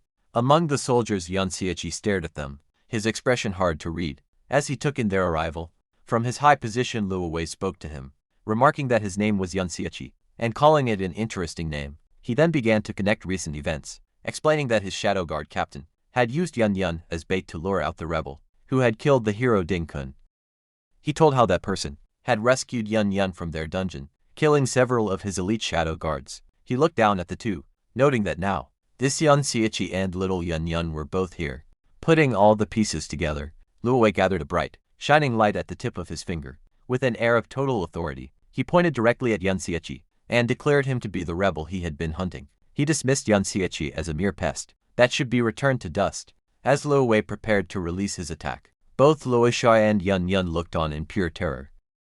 In a desperate move to protect him, they both rushed forward, placing themselves directly in front of Yun Xiaoqi to shield him from the coming blast. Luowei paused for a moment, a look of confusion on his face. At their unexpected action, a massive beam of golden energy then shot out, narrowly passing by the three of them as they stood outlined against the blinding light. The energy beam hit the ground in the distance, causing a huge explosion that shook the entire area. Terrified by the close call, Luo Shuai and Yun Yun turned to look back at the destruction. The sheer power of the attack was immense, filling the battlefield with a fiery light. Yun Yun realized with horror that, if the attack had hit her, she would not have survived. Luowei looked down at his granddaughter with a condescending tone, scolding her for being naughty again, and remarking that he had almost hit her. As the two girls looked on, their faces pale with fear, Yun Yun wondered if Yun Xiaoqi could have already been killed in the blast. Luo Wei smiled like he was talking to a child, telling Luo Sha to be good, and not cause any more trouble. He then commanded her to follow him for now, and prepare to return with him later. An armored guard stood silently behind him.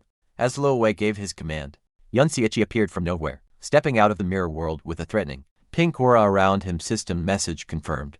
He had activated his intimidation mode. His eyes glowed with pure, raw fury as he glared at his enemy and roared his name. As his rage and power grew, his weapon changed into a massive, jagged sword, and several attack power buffs appeared around him. He shouted that Luo Wei was a poisonous scum, who didn't deserve to set foot on the sacred ground of the Yun family. A huge wave of energy erupted from Yun Xiechi. As he continued his angry speech, he yelled that the kindness and years of friendship he had shown Luo Wei were not just chips to be thrown away like trash, declaring that Luo Wei would pay for his betrayal. That very day Yun Xiechi leapt into the air, his weapon raised high for a powerful strike. As the system confirmed, he had fully left the mirror world. He brought the massive blade down with all his strength, but Luo Wei met the attack with a calm, steady stare. Luo Sha and Yun could only watch in stunned silence at the incredible clash of power. With a gesture, Luo Wei summoned a massive, explosive barrier of golden energy that easily blocked Yun Che's attack. The force of the counter-attack was so strong that it wounded Yun Xiechi, who clenched his teeth in pain. As he realized his opponent was an SSS-class user, the blast sent him flying backward through the ruins. Unfazed, Luo Wei raised a hand and summoned a giant hand of golden energy, which shot out to grab the airborne Yun Xiechi. However, just as the hand was about to close around him, Yun Xiechi vanished in a flash of light. Luo Wei was surprised for a moment, wondering where he had gone. His surprise quickly turned into a sly smile, as he realized Yun Xiechi had a stealth skill so good, it could even get past his own senses. Inside the crystal world of the mirror world, Yun Xiechi violently hit a wall, the impact shattering the surface around him. He was left in critical condition, suffering from a laceration status effect that couldn't be healed, and caused continuous bleeding for 60 minutes. He was also hit with a mental spell shock that left him confused. His HP had dropped to just a 72 out of 20, for 10, putting him near death. Blooded and beaten, he finally lost consciousness, with just under 5 minutes left on his mirror walk ability. A worried Luo Sha spoke to Luo Wei, her voice filled with concern for Yun Che's fate. Luo Wei, however, remained calm and uncaring. He explained to her that Yun Xiechi had been wounded by his automatic counter-damage skill. With total confidence, he declared that the traitor must be on his last breath and would not survive the attack. Luo Sha was shocked by his coldness. Luo Wei added that they should be safe now. He turned and gave an order to Yun Yi. He commanded Yun Yi to take a few squads to the area where Yun Xiechi was struck down. Luo Wei finished his order with a chilling certainty, stating that even if their target was just a pest, they needed to clean it up properly. With a cold, emotionless expression, Yun Yi accepted the command to hunt for his brother's body. A memory from long ago appeared before Yun Xiechi. In the vision, his father was scolding his mother, saying she shouldn't spoil Yun Xiechi, and that he should have been awake and training. Since the sun was up, Yun Che's mother joked back, poking her husband's face. She teased him by asking if he had never slept in, reminding him how he had acted when they first got married. Embarrassed, Yun Che's father quickly gave up sweating. He begged her to stop talking about that in front of the kids and agreed to let Yun Xiechi sleep. The memory changed to show a young Yun Tier, Yun Che's little sister. She looked up with a bright smile, holding a plate of bread, and told her brother to eat. In the present, Yun Xiechi watched the ghosts of his family, his father, mother, and sister, with a sad look. His body surrounded by a purple aura. Full of emotion, Yun Xiechi reached his glowing hand toward the image of his sister, trying to touch her across the memory. But the moment he tried to touch the illusion, Yun Tier turned into white smoke and disappeared into thin air. Yun Xiechi watched the image fade, his face full of pain. As the reality of his loss hit him, another memory formed. Yun Tier appeared again. Teasing her brother, she said that because he skipped training and caused trouble, their father had lost his patience and hired a strict swordsmanship teacher. Beside her stood a healthy Yun Yi. He warned Yun Xiechi that he was in trouble because the new teacher, Mr. Sha Wen, was a master even stronger than their father.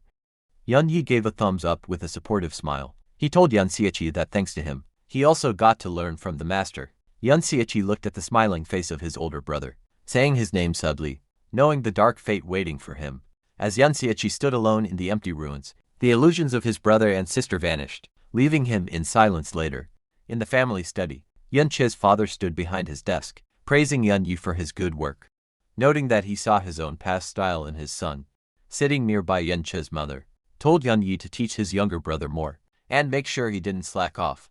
Yun Yi smiled warmly and defended his brother, telling their mother that while Yun Xiaoqi seemed lazy, his martial skills were actually solid. Little Yun Tia jumped in passionately. She argued that she had seen Yun Xiaoqi training, and claimed his whirlwind slash was much cooler than Yun Yi's stiff moves. Watching his family from the present, Yun Che's expression softened into a gentle, sad smile. The memory changed again. Yun Tia appeared wearing a witch's hat, surrounded by magic lights. She proudly told Yun Xiaoqi that she had awakened the priest class. Smiling, she promised that from now on, she would heal him whenever he got hurt. Posing confidently, she boasted that she had healed everyone that day, and they had all praised her for being amazing. Yun Xiaoqi looked at his excited sister, with deep affection playing along, and agreeing that she was the most amazing. Suddenly Yun Tia leaned in, closed her eyes wide with excitement, telling Yun Xiaoqi she had good news. The scene changed to a hallway, where Yun Tia was dragging a shy, blonde girl by the hand. She shouted to her brother that she had found him a wife. The blonde girl protested that she didn't agree. Yun Tia explained her logic. Since the girl was teacher Shawan's daughter, dating her meant the strict teacher would go easier on Yun Xiaoqi. Yun Xiaoqi stared at the memory sadly. He thought that knowing that teacher, this plan would have only resulted in him getting hit harder. Yun Tia hugged the shy girl tight. She explained that the girl was also a priest, with healing skills. Pretending to be annoyed, she told her brother not to come to her when hurt, but to find this girl instead. Whispering, Yun Tia revealed her true plan.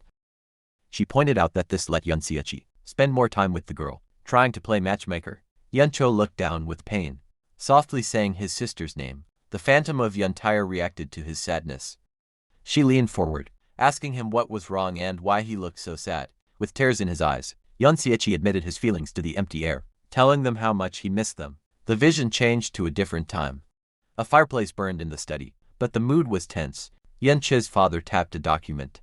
Scolding Yun Yi, he said his oldest son was too harsh on their subjects, and his punishments were too extreme. Sitting sternly, the father decided it was too early for Yun Yi to control these things. He ordered him to step back and do something else. For now, Yun Yi stood there, stressed and defensive. He argued back, asking who would handle the work if he didn't. Desperate to keep his position, Yun Yi asked if their father planned to give the role to Yun Xiaoqi, insisting his brother isn't suited for it. His father coldly replied that Yun Yi didn't need to worry about that yet. The father's face darkened as he gave a final warning. He ordered Yun Yi to stop working for Prince Luo Cheng, warning him not to get involved. Yun Yi was shocked by the order, sweating as he realized his father knew about his secret dealings with the royal family. Frustrated and cornered, Yun Yi gritted his teeth in anger, unable to accept the decision. The atmosphere got heavy with the threat of war, as it was mentioned that other lords were preparing their weapons and horses. Yun Yi lost his temper. He shouted at his father, saying his kindness was a weakness, and his indecision would ruin the family's future. Angry at the disrespect, the father stood up tall. He scolded Yun Yi for his rudeness, asking if his knightly spirit had taught him to go against the family head. Yun Che's mother stepped in to stop them. Worried, she begged them to stop arguing, and scolded Yun Yi for speaking to his father like that. Yun Yi, consumed by anger, screamed at his mother to shut up if she didn't understand the situation. The outburst startled Yun Tia, who stood frozen, watching the terrifying fight between her family. Trembling with fear, Yun Tia said she was scared.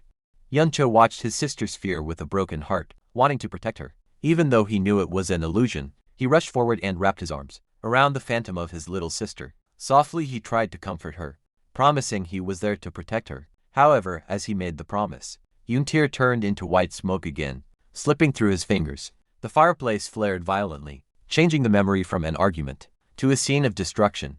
The illusion shifted to that night. Yun Xiaoqi fell to his knees in the study, surrounded by the bloody bodies of his father, mother and sister. Overwhelmed by the trauma, Yun Xiaoqi stared blankly at his empty hand, his face full of grief and horror. Consumed by guilt, Yun Xiaoqi knelt before the image of his sister's body. He whispered a sad apology, blaming himself for not protecting her. Suddenly a hand gently tapped his shoulder. A voice cut through his despair, telling him that what he said wasn't true. Yun Cho froze, eyes wide in shock. He turned his head sharply, realizing someone was actually touching him. In the ruins, a glowing spirit rose behind him, with magical butterflies. It was the spirit of Yun Tia in her priestess clothes, casting a warm, healing light over him.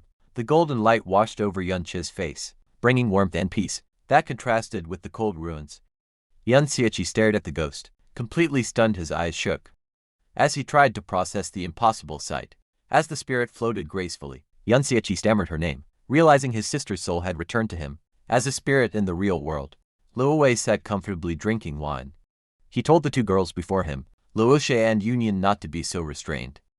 Luosha nervously addressed him as Your Majesty, asking why he had come to such a desolate secret realm. Luowei smiled, replying that he came to pick her up, reminding her of his order to return home. He revealed he knew she had used her great uncle's connections to sneak into the secret realm, implying that nothing escaped him. Seeing Luosha's terror, Luowei assured her he wasn't angry, simply warning her not to be naughty again. The door opened and Yun Yi entered to report. He informed the king that he had searched the area, but found no trace of their target. Yun Xieqi suggesting he might have accomplices. Yun Yi urged Luowei to return to the imperial city for safety, but the king dismissively said there was no rush. Luowei then turned to the other girl, little Yun Yun, and said with a knowing smile that he knew she must hold deep resentment towards him. Yun Yun stood frozen with fear and suppressed rage. Luowei smiled cruelly, telling her there was no need to hide her feelings. He explained that in the past, he spared her mother from execution because he believed the child was innocent. Despite the Yun family's rebellion, he feigned regret, claiming he hadn't expected the public's hatred of the Yun family to be so intense, which he said drove her mother to suicide. While Yun Yun trembled with suppressed anger, to prove his lack of bias, Luowei gestured to the armored man behind him. His shadow guard captain. He asked why. If he truly hated the Yun family, he would make Yunji's older brother his captain. Yun Yun stared at the warrior, realizing this was the relative Yun Xieqi had mentioned. Huawei asserted his relationship with Yun Yu was close, and claimed he never would have raised a hand against the family, if not for Yun Che's rebellion. He expressed performative pain, shifting all blame onto Yun Xieqi. Yun Yin remained silent, trying to process the twisted narrative. She recalled rumors her mother was the illegitimate child of a Yun rebel, but since Yun Yu served the king, she realized her rebellious bloodline must be from a different source. Luowei confirmed her deduction, revealing that Yun Yun's grandmother was Yun Tia, Yun Yu's sister. This made the shadow guard her great uncle. Luowei commanded that she would now follow Yun Yi. Luosha frantically intervened, arguing Yun Yin was her bodyguard. Luowei leaned in with a chilling smile, reminding his niece that he had instructed her to take Yun Yin as a bodyguard, revealing the arrangement was his design. Luosha tried to explain, but Luowei twisted the narrative, claiming she had completed his request perfectly, and a reward was prepared. As Luosha tried to deny his words, Luowei used mind control to lift her into the air, saying they shouldn't disturb the family reunion, and it was time to go home. He walked away dragging the floating princess, leaving Yun Yun alone with the shadow guard. Yun Yun stood in shock as her friend was taken away. Meanwhile, in the mirror world, Yun Xieqi was shocked to see the ethereal spirit of Tyre. He shouted her name and rushed towards her, questioning how she was there, then realizing that as a Yun family member, her spirit would naturally linger in their ancestral home. He desperately asked if she still remembered him. The spirit remained silent. Instead of speaking, she raised a glowing hand and healed a nearby spirit. Yun Xieqi was stunned, realizing that even now her instinct was to heal, not attack. Overcome with grief, he embraced his sister's cold spirit, apologizing repeatedly, and blaming himself for her death. To his surprise, the spirit wrapped her arms around him in return, offering comfort. A voice entered his mind, as the spirit stammered his name and heal, showing a flicker of consciousness. A dead spirit contract window appeared, explaining that signing it would allow the soul to leave the mirror world and fight for him. Stunned that she spoke his name, he didn't hesitate to accept, realizing that leveling the mirror world to level 3 brought new changes. Holding his sister's spirit, he was filled with new hope. He reasoned that, if level 3 could restore this much of her intelligence, there must be a way to restore her completely. With fierce determination, he vowed to find the method to bring her back. Back in the physical ruins, Yun Yi commanded his troops, convinced the rebel remnant was still hiding nearby, and ordered a squad to continue searching the east. Yun Yun, trembling, addressed him as great uncle, trying to dissuade him from continuing the hunt. Since the king had left, Yun Yun turned slowly, his eyes glowing red, and remarked chillingly that he had almost forgotten she needed to be dealt with. He summoned dark energy chains and launched them at Yun Yun, binding her completely. He hoisted her high into the air and casually asked his soldiers how they should dispose of this, treating her like garbage suspended by the chains. Yun Yun was terrified as she realized her great uncle's cruelty. Suddenly, a massive pillar of golden energy erupted nearby, shattering the barrier. The blast caught everyone off guard. The soldiers panicked as the secret realm dissipated, which only happens when the secret realm lord is killed. As the dust settled, Yun Xieqi stood atop a high cliff, amidst the floating debris, having returned from the mirror world. His purple glowing eyes were filled with intense, suppressed rage. A flashback revealed what happened in the mirror world. Yun Xieqi asked the spirit of his sister Yun Tyre, if their older brother, Yun Yi, had really participated in massacring the Yun family. The glowing blue spirit hesitated, her expression full of sorrow. She revealed that on that fateful day, Yun Yi had come home with the worried face camouflage, to be alone with their father. Relying on his trust, Yun Yi executed a sneak attack, backstabbing the head of the family. The spirit trembled as she delivered the devastating truth. Every single member of the Yun family was killed by Yun Yi's own hands. Back in the present, Yun Xiaoqi burned with uncontrollable fury, having received confirmation of his brother's absolute betrayal. He stood ready to unleash his wrath. In a memory from long ago, Yun Tyr burst into the trainees' room, shouting for the rookies to get up and train. The men, startled from their beds, complained that it was barely past midnight. Ignoring their complaints, Tyr swung her sword in a comical rage. She threatened that her big brother was back, and would beat them senseless if they bullied Shia. Again, a shy girl named Shia appeared at the doorway. Telling Tyr it was fine, the men continued to gossip, calling her a weak disgrace. Despite being a swordmaster's daughter, memory shifted to a hallway, where Tyr violently kicked open a door. She shouted for her father, saying she was going to borrow her big brother to teach the bullies a lesson, but her voice trailed off in terror. As she entered the room inside, she saw her older brother, Yun Yi, standing over a body, weapon in hand. Her father lay on the floor in a pool of blood. With his dying breath, he desperately told his daughter to run. Yun finished his strike, driving his blade through his father's neck. Tyre stood frozen, her eyes wide with shock. As her father's blood splattered across her face, chaos erupted, as a loyal guard stepped in to block the attackers. Screaming for the young miss to run, Tyre was paralyzed, the violence burning into her terrified eyes. Suddenly Shia grabbed her hand. The once timid girl now pulled Tyre with urgent force, dragging her away from the slaughter. The two girls ran past windows, outlined against the blood-red light of the burning manor. As they fled, Tyr looked down in horror at the floor, which was littered with the bodies of people she loved, the maid Nina Antibel, and the uncle guard, consumed by confusion and betrayal. She couldn't understand why her big brother would do such a thing in another part of the manor. Tyr's mother walked anxiously through the red-lit corridors, calling for her daughter. She stopped, spotting a figure down the hall from a hiding spot. Shia clamped a hand over Tyr's mouth to keep her quiet as she stared with wide, tear-filled eyes, wanting to call out.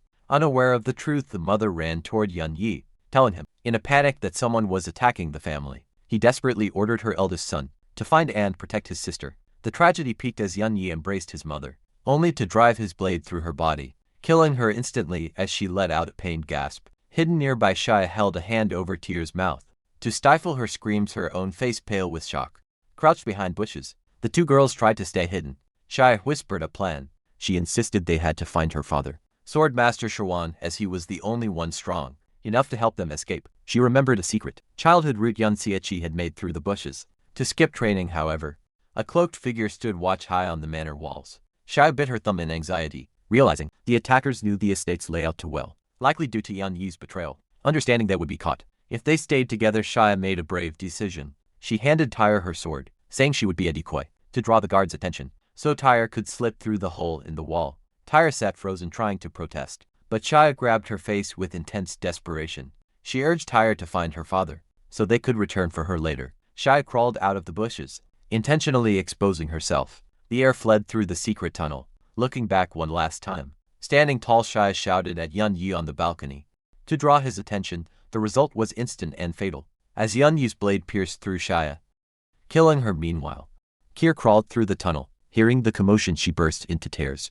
realizing her friend had died for her. But when she exited, Yun Yi was standing before her, surrounded by his cloaked subordinates. He paused amidst the slaughter, looking back over his shoulder. He whispered his sister's name, then swinging his blade, he quietly said not to blame him. Back in the present, the entire Golden City dungeon began to break apart, its magical structures dissolving into light. On a nearby battlement, garrison soldiers watched in shock, wondering why the dungeon was disappearing. As soldiers moved in to investigate, Yun Cha stood on a cliff overlooking the enemy camp, the undead spirit of Tyre beside him. Gritting his teeth, he growled his brother's name, wanting to kill him for his betrayal. Below them, a massive army stood in formation. In the middle, Yun Yin was tied up and hanging by her wrists from a wooden post, looking helpless while Yun Yi stood beneath her. Yun Yi's cold red eyes scanned the area. He deduced Yun Xiaoqi had caused the dungeon's collapse, and wondered if his brother was trying to trick him into thinking he had escaped. He decided to force Yun Che's hand. He loudly ordered his troops to announce that Yun Yun would be beheaded in 2 hours. Standing below his captured niece, Yun Yi shouted to his army to stay on high alert for any rebel attacks, setting a trap for his brother. Yun Yun hung in the air, her face full of pain. She realized Yun Yu was using her as bait to lure Yun Xiechi out. Filled with guilt, she hated that Yun Xiechi would have to risk his life again to save her. In her despair, her eyes looked empty, as she wondered if it would be better if she just died. As Yun Yun hung from the post, silently begging Yun Xiechi not to come, a massive explosion erupted behind the execution platform. The blinding golden light illuminated Yun Yun's shocked face. The blast was devastating, tearing through the armored soldiers. A wave of golden energy sent dozens of guards flying. Breaking their formation, the soldiers were helpless against the overwhelming force. From his vantage point, Yun Xiechi watched the destruction. His eyes went wide with disbelief as he stared at the center of the explosion, stammering that he recognized the energy, whispering it was that person. Descending from the sky in a pillar of light, a female warrior in silver and gold armor swung her sword with incredible power, crushing the soldiers beneath her. Her identity was revealed as she glared forward with glowing eyes. It was Shia, the girl thought to have been killed years ago. However, Yun Yi did not look worried. Instead, a sinister grin spread across his face. Dark red energy crackled around him. As he looked at the newcomer, he spoke with satisfaction, revealing his plan had worked better than he expected. He remarked that he had finally lured her out, confirming Shia was still alive and had fallen right into his trap. Yunsha was shocked to see Shia alive. He wondered how this was possible, believing she had died years ago. His confusion grew upon noticing that Shia, like Yun Yu Luowei and Lanchin, looked unnaturally young for her age. This reminded him of his recent fight with the undead. Dingkun, where Yun Xiechi asked how he kept his youth. Dingkun revealed that Luowei had rewarded his betrayal with a strange skill book. It let him absorb his relative's life essence to extend his lifespan. However, Dingkun later realized he was manipulated, as Luowei never used that twisted skill himself. Instead, Luowei just gave it to Dingkun to observe its effects, using him as a cruel experiment at his family's expense. Yunsha wondered where Luowei could have acquired such a rare, life-extending ability. Having spent years on the front lines, Yunsha found it strange. He had never heard of this skill. He also wondered how Shia caused the massive explosion.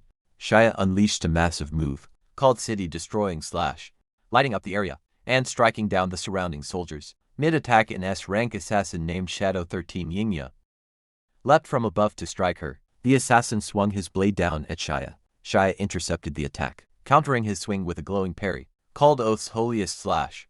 Yunai watched calmly from the execution platform. He noted Shia somehow achieved a second-class change without alerting officials, an impressive feat since the dungeon was sealed. Shia stood ready with her glowing sword and shield. She was a level 85 SS rank Oath Paladin, a rank Yun Yi knew was usually reserved for city lords. Facing the powerful paladin, while Yun Yun hung helplessly, Yun Yi calmly thought, the power system must still have loopholes. Shia leapt past Yun Yi, who calmly smiled and said he would be busy from now on. With a swift strike of her glowing sword, Shia broke the chains holding Union. She caught the falling girl, telling her she was safe. A confused Union questioned her savior, but a strange Shia cut her off, refusing to explain for now.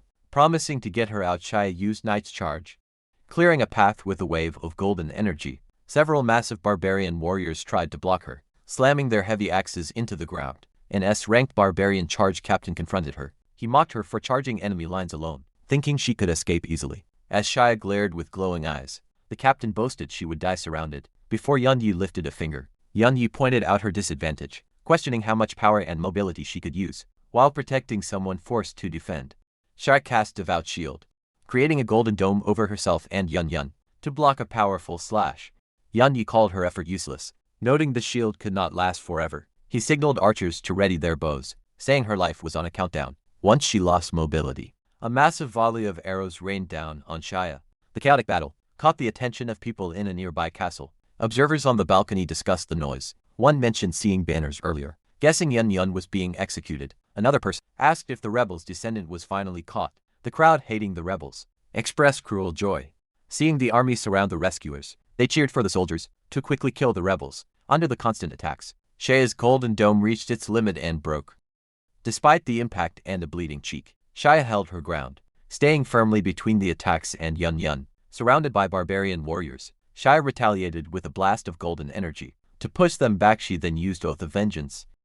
Sign Domain Holy Shield, firing a blinding, cross-shaped wave of light at the charging enemies. Hit by the light, the barbarian captain screamed as his skin burned and shriveled. From the intense damage, Yun Yi remained unfazed. He raised a hand, ordering cloaked mages behind him to heal the troops. The mages cast their magic, wrapping the burned captain in green light that restored his body and fighting spirit. Yun Yi coldly explained, the military had improved over the years. He boasted that with specialized soldiers, any wide-scale damage done by one person was instantly healed. Refusing to quit, Xia launched another powerful strike, the Sign Eradication Slash. Yun Yi taunted that even if she killed thousands, she could not defeat 10,000. Breathing and bleeding, Xia realized the truth. No single person could outlast an entire army. As dark energy swirled around him, Yun Yi told Xia to give up. He mocked that she could have survived by hiding, like a parasite unleashing his full power. Yun was covered in a glowing green aura, with a giant shadow entity behind him, revealing his strength. As a level 99 SS rank shadow hunter, he stated she would now be hunted. Xia battled through the soldiers, using her shield to bash enemies, while keeping Yun safe behind her. Yunhai warned her not to fight the nation's progress. Forming a shadowy claw from his arm, he cast Shadow Quicksand, trapping Xia and Yun in a dark vortex. He stated her exposed, rebel identity would bring ruin to anyone close to her. Shadowy hands grabbed Xia's legs from the darkness, as Yun declared she would never find peace. With a sinister smirk and dark marks on his face, Yun clenched his glowing fist. Calling her isolated, he used Shadow Hunt Iron Maiden, summoning giant dark spikes to crush the girls. Xia panicked, as the deadly spikes quickly closed in from all sides. Just before the attack hit, two large swords flew through the air, slashing the dark energy and shattering the Iron Maiden. Xia and Yun watched in disbelief, as the spikes dissolved harmlessly. Yun smirked, remembering another rat was hiding nearby. Yuncha stepped in, standing protectively in front of them. With swords drawn, Yun amusingly noted. This newcomer shared his dead brother's name. Yun Xiachi looking at her savior. Xia's eyes widened in shock. She called his name, finally recognizing him.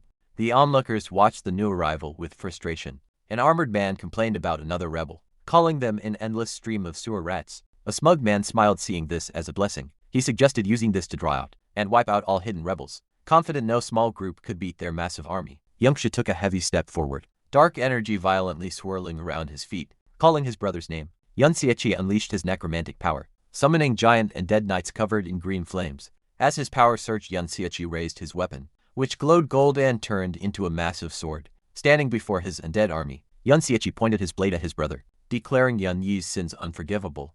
Seeing the weapon, Yun Yi coldly recognized it as the family's flowing cloud sword. His brief look turned into an enraged grin. With glowing red eyes, Yun Yi mocked Yun Xiachi, sneering that his imitation of the family's technique was perfect in the Golden City dungeon. Yun Che's summon confronted the massive dungeon boss, the Ironback Slave Master, and Dead Shadow 33 aggressively attacked the beast, binding it with dark chains.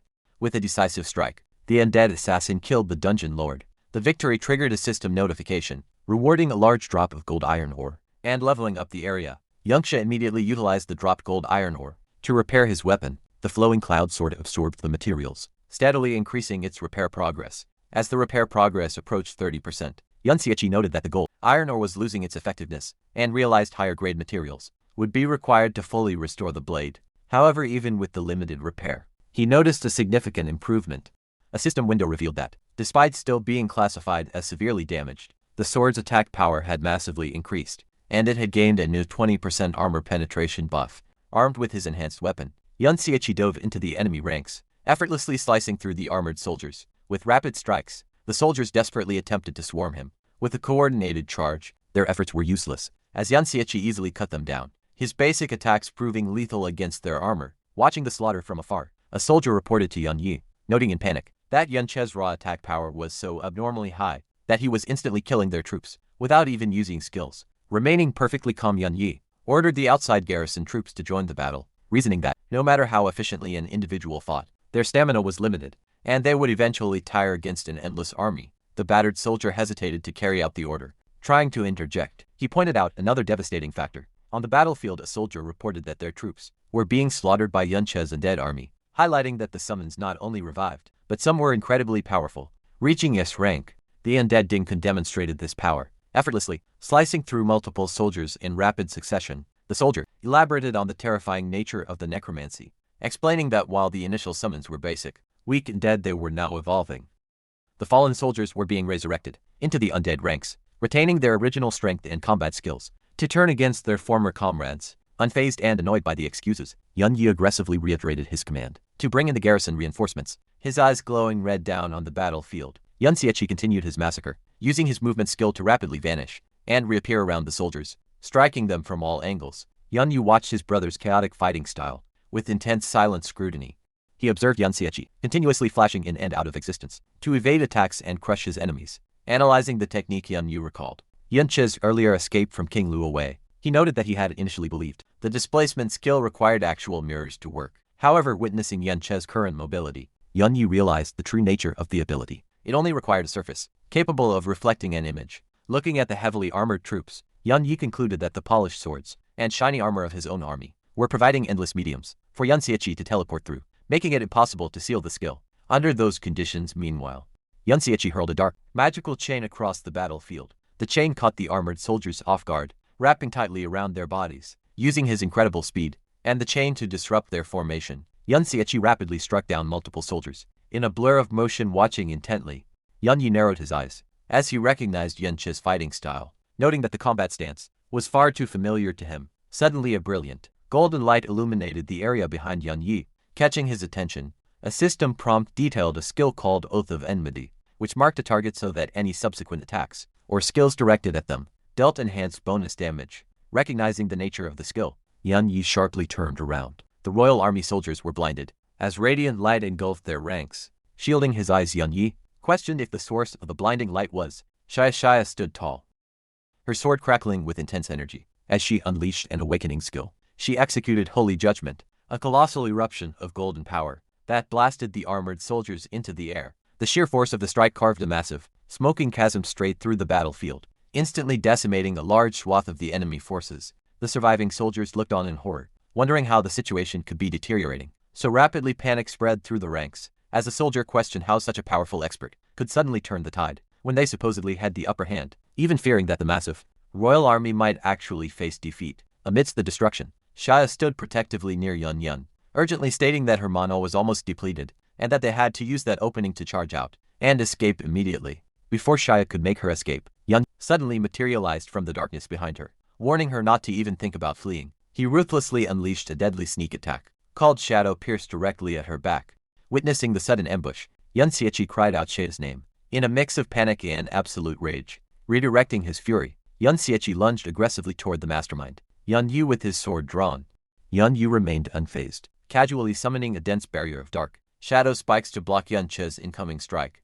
As Yan Xiechi fiercely sliced the shadow constructs to pieces, Yan Yu questioned why the boy hated him so much. He arrogantly pointed out that he always handled his massacres cleanly, meaning someone of Yan Che's apparent young age shouldn't even know who he was. Avoiding the relentless assault, Yan Xiechi used his skills to vanish into thin air, dissolving into shadows. Yan Xiechi instantly reappeared right above him to continue the offensive. Analyzing the attacks, Yan Yu noted with surprise just how proficiently this mysterious boy wielded the Yan family's flowing cloud sword. Yan Xiechi delivered another heavy strike, forcing Yan Yu to summon another shadow block.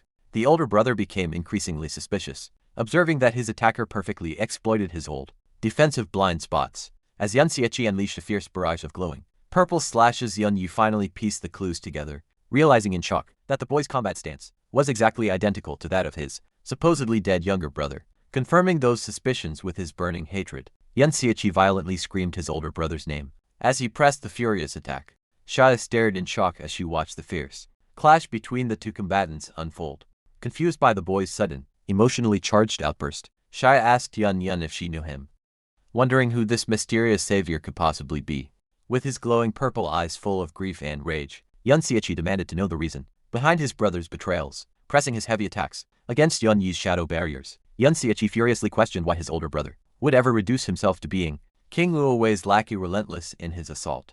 Yan Xiechi screamed, demanding an explanation for the massacre of their own family. Yan Xiechi glared with unbridled hatred, putting all his strength into his next strike. With a powerful blow, Yan Che's blade shattered completely through Yan Yu's dark shadow defenses, breaking through the barrier. Yan Xiechi roared in absolute agony, asking how his brother could ever bring himself to murder their innocent little sister. Tia, hearing this specific, deeply personal accusation, Yan Yu fell silent. As the final pieces of the puzzle clicked into place, sinister grin spread across Yan Yu's face as he let out a sharp, amused laugh. Yan Yu summoned a massive blast of dark energy from his hand, forcing Yan Xiechi to violently retreat to avoid the shockwave. Looking at his opponent with a mix of dark realization and twisted amusement, Yan Yu confirmed the impossible truth. As Yan Xiechi skidded backward to a halt, Yan Yu boldly declared the boy's true identity to the battlefield, calling him his younger brother. Yan Xiechi Yuncho glared back, his expression hardened with unwavering resolve and fury. Overhearing the exchange, Both Xia and Yun Yun were left completely stunned by the revelation that this young man was the legendary supposedly deceased Yun Xieqi. Yun Yi smiled wickedly, noting that his brother was somehow alive again, and remarked that suddenly, all of the recent bizarre events made perfect sense. Yun Yun stared at her savior. Murmuring his name, she realized the young man before her was the legendary Yun Xieqi. The truth set in as she recognized him, not as the traitor history painted him to be, but as her great uncle beside her. Xia watched in disbelief, struggling to comprehend how Yun Xieqi could be alive. After all these years, unfazed by the emotional reunion, Yun Yi looked at his younger brother with a cruel smirk, casually noting his return. Without hesitation, he lunged forward, declaring that he would simply kill him all over again. The two brothers fiercely clashed blades, their weapons meeting with tremendous force.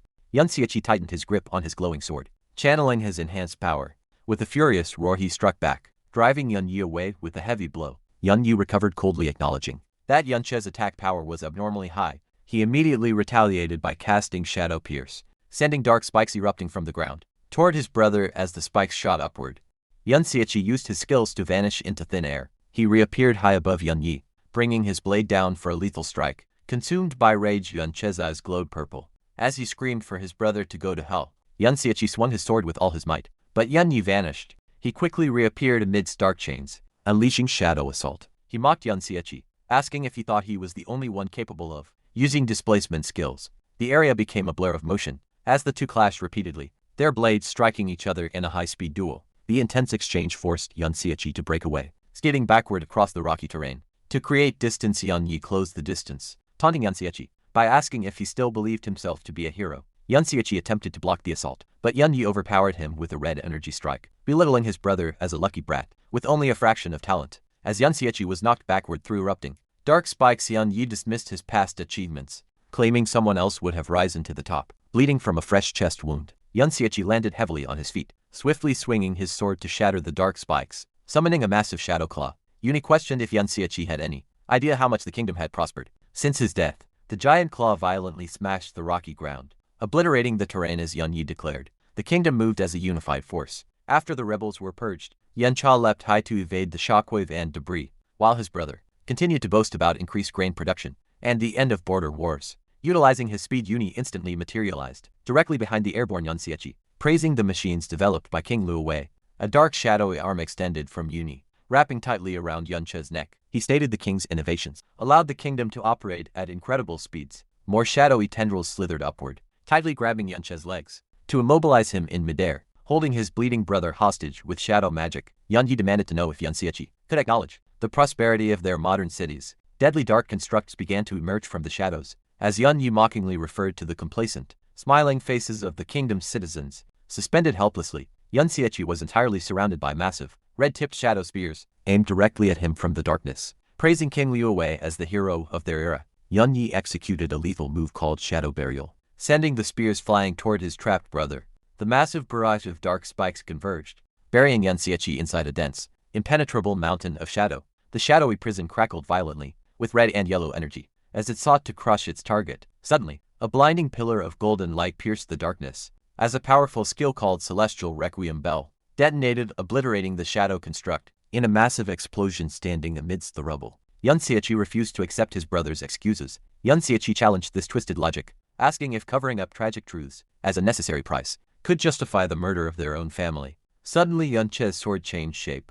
Yun Yi coldly validated his actions, stating that when weighing the lives of the Yun family against the kingdom's fate, the choice was obvious. The two violently clashed blades once more as Yun Xieqi questioned if their stubborn father was truly capable of treason. He pressed his brother further, demanding to know if slaughtering every member of their family was genuinely necessary. Yun Yi deflected the guilt, blaming the tragedy entirely on Yun Che's unpredictable nature. Growing increasingly angry, Yuni declared that Yun Che's lack of reverence for King Liu Wei was the true reason that doomed their family. Yuni screamed that everything he had done was strictly to ensure peace. Heavily injured Yun Xieqi countered that, no matter how pretty his brother's justification sounded, there was one glaring flaw.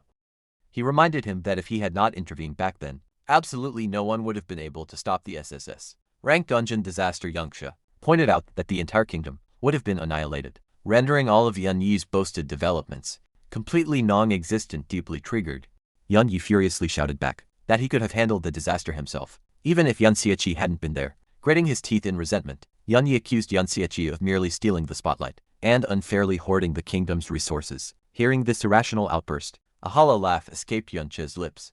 The pieces finally fell into place, as he murmured in dark realization, staring at his older brother, with profound disappointment. Yun Xiechi stated the crushing truth. Yun Yi had massacred their entire family, and betrayed him out of deep-rooted jealousy. Yun Yi reacted with genuine confusion to the accusation, visibly taken aback. His confusion quickly warped into defensive rage, as he angrily shouted that he had no reason to be jealous of a loser who had lost everything. Yunche remained silent, as a fiery, golden aura began to ignite around his battered body. Infuriated by his brother's calm demeanor, Yun Yi mocked Yunche as nothing more than a pawn, trapped in King Luo Wei's calculations. Unfazed, Yunche calmly countered the insult by pointing out that Yun Yi was in the exact same position, living as the king's puppet. This harsh truth struck a deep nerve, causing Yun Yi's eyes to widen in profound shock. His shock immediately gave way to absolute fury. Screaming for his brother to shut up, Yun Yi summoned another shadowy claw and lunged. He then slammed the claw onto Yun Xiechi, completely crushing the rocky terrain beneath them. Yunche effortlessly blocked the heavy blow, with his sword glowing with pink and purple energy. He firmly declared it was finally time to end their battle.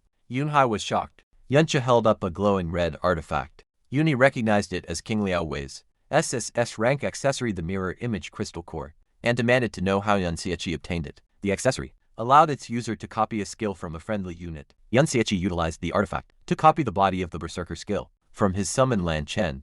As Yun Xiechi activated the stolen skill, intense red lightning violently surged around him, increasing his attack power by 300% and his speed by 200%. The intense physical strain and raw power of the transformation caused Yunche's hair to change to a glowing white. The berserker skill provided exponential boosts to power and speed. The lower his health dropped, standing tall with his glowing white hair and his massive sword engulfed in fiery energy, Yun Xiechi fully manifested the body of the berserker. Covered in blood, he told his brother he was done listening to his excuses, firmly declaring they would end everything today. Earlier, Yuan Chao got King Luo Wei's SSS rank accessory, while Luo Wei was getting ready to leave, and telling his followers to come with him. The mirror image crystal core rested safely on his chest. Yunche fiercely attacked the king, saying he was there to collect a blood debt. Yunche's blade swung down, getting past the king's guard, and cutting the accessory from his clothes. After grabbing the item, Yunche stepped back into the mirror world. Since the accessory was cut from its owner's phantom, it lost its connection, and became a free item that Yun Xiechi easily caught. The system confirmed he got the mythical mirror image crystal core. Its main power was copying and storing one skill from an ally. In the fight, Yun Xiechi used the stolen crystal core to copy the body of the berserker skill from his strong and dead summon. Lan Chen, using the skill, changed his body.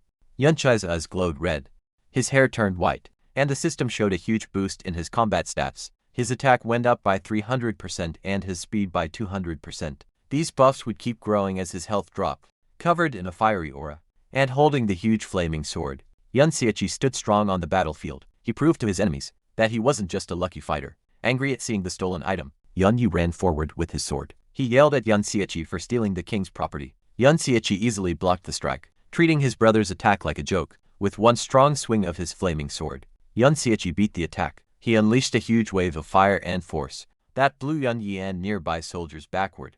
Cursing his brother, Yun Yi used his martial deterrence domain to hold back his enemy as their swords clashed. Yun Yi scolded Yun Xiechi. He asked if stealing fit a hero's morals, and what happened to his knightly spirit. Angry, he yelled, asking how Yun Xiechi dared to call him jealous. Staying calm, Yun Xiechi stared back with glowing red eyes and said his conscience was clear. With a strong upward cut, Yun Xiechi caught his older brother off guard, bleeding from the mouth. A shocked Yun Yi repeated the words, doubting Yun Che's clear conscience. He suddenly burst with dark energy, forcing Yun Xiechi to bring up his shield to block the blast using his Shadow Hunter skill.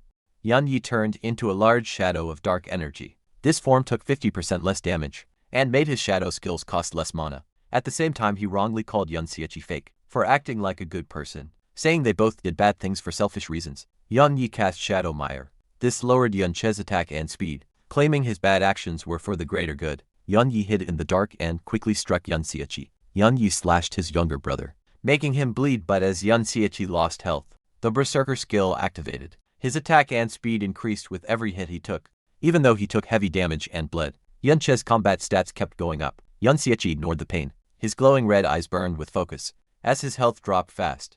With a loud roar, Yun Che's health dropped to a low 132 out of 25. 20 dark fiery energy covered his hurt body. Reaching his top berserker state, Yun Che's attack power grew by 600%, and his speed by 400%, holding his sword tightly. He called his brother's excuses boring, jumping high with his flaming sword. Yun Xiechi unleashed a huge wave of fire. He joked and asked his older brother if he enjoyed his life over the past few years. Beaten by the attacks, Yun Yi was forced to defend, trying hard to block the endless fiery slashes. He gritted his teeth and bled from his mouth, struggling quietly under the heavy weight of Yun Che's stronger attacks. Seeing a chance to win, he ordered the archers to fire endless arrows. At the area, he spotted his brother's weakness. The body of the berserker highly dropped Yun Che's defense and health for raw power as the arrows flew. Yun Yi laughed that Yun Xiechi could not dodge them all at once. Even normal soldiers could kill him easily. In his weak state, Shia and Yun looked up in fear. As the arrows fell toward the field, Shia cried out Yun Che's name. Yun Xiechi summoned the undead spirit of Chaowen, appeared to protect the group. It created a huge magic shield, called the Sword and Shield, absolute domain, but the power and number of the heavy arrows were too much. They pierced right through the undead knight's shield. The deadly arrows kept falling toward Yun Xiechi, who was totally open, while attacking in the air to save him. Shia raised her hand and shone with holy light. She cast a strong defense skill, called Purify Sanctuary. A large golden dome covered the area, blocking the deadly attack and breaking the arrows. The huge magic effort hurt Shia. She fell to one knee, panting and sweating, as she tried to get her energy back. Taking the chance, several soldiers jumped with their weapons raised to attack the weak paladin. Right before they hit the undead, Ding Kun stopped the attackers. He swung his large sword to protect Shia, while the undead fought the soldiers. Shia looked around and noticed fewer undead were coming back to life. She figured Yun Che's mana was running very low. She looked very worried, knowing that if Yun Xiechi didn't win soon, they would all die. Big fiery blasts kept hitting the enemy, but the huge scale of the attacks showed Yun Xiechi couldn't hold on much longer. Pushing himself to his limit, a bleeding Yun Xiechi shot another fiery blast at his older brother. The two brothers traded many fast hits. With red glowing eyes and angry, Yun Yi glared at Yun Xiechi. His younger brother forced him to use extreme steps. Using his high speed, Yun Yi quickly hid and jumped out of the shadows to do a shadow assault. Standing in the ruins, Yun Yi held up a strange, glowing red machine and yelled King Liao Wei's name. As he shouted he would use the king's given power, the machine broke. It released a wild burst of red energy. The dark energy covered Yun Yi and changed his body. A dark living armor grew on his chest. He bragged that this power gave him the best weapons and shields on the field. Fully changed and holding a huge red sword, Yun Yi roared with scary strength.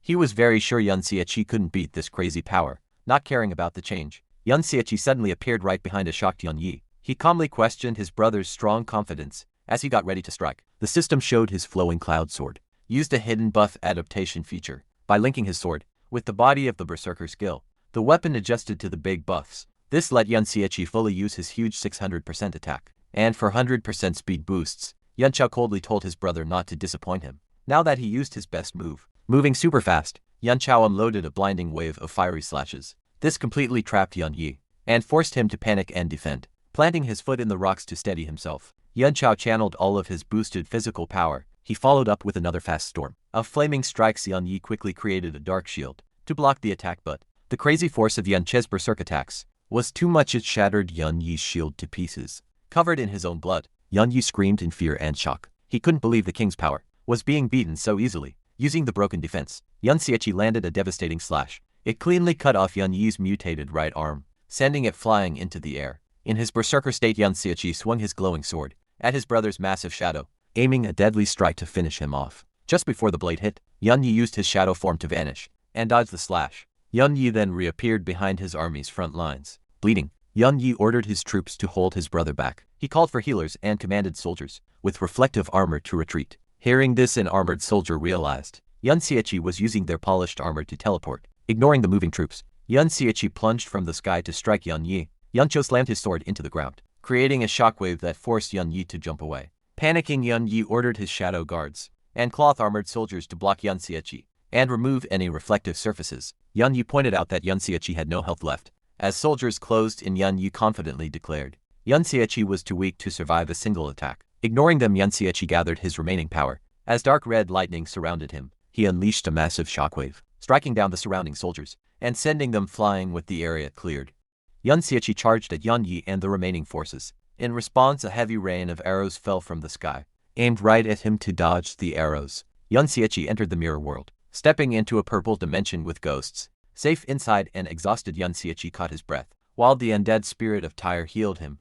Yun Xiechi realized his mana was almost gone. Unable to keep reviving his undead army, He decided to end the battle quickly. However, he expected Yun Yi to drag out the fight. To buy time to heal, Yuncho remembered how Lanchan healed by absorbing the blood of his relatives. Realizing his captive niece Yun was in danger, Yuncho left the mirror world. He appeared in front of his brother, who was targeting her. Yuncho coldly said this was exactly what he expected. As Yun Xiaoqi swung, Yun Yi used his shadow skills to vanish. Avoiding the blow, Yun Xiaoqi landed heavily with his glowing weapon, while Yun Yi reappeared behind his soldiers.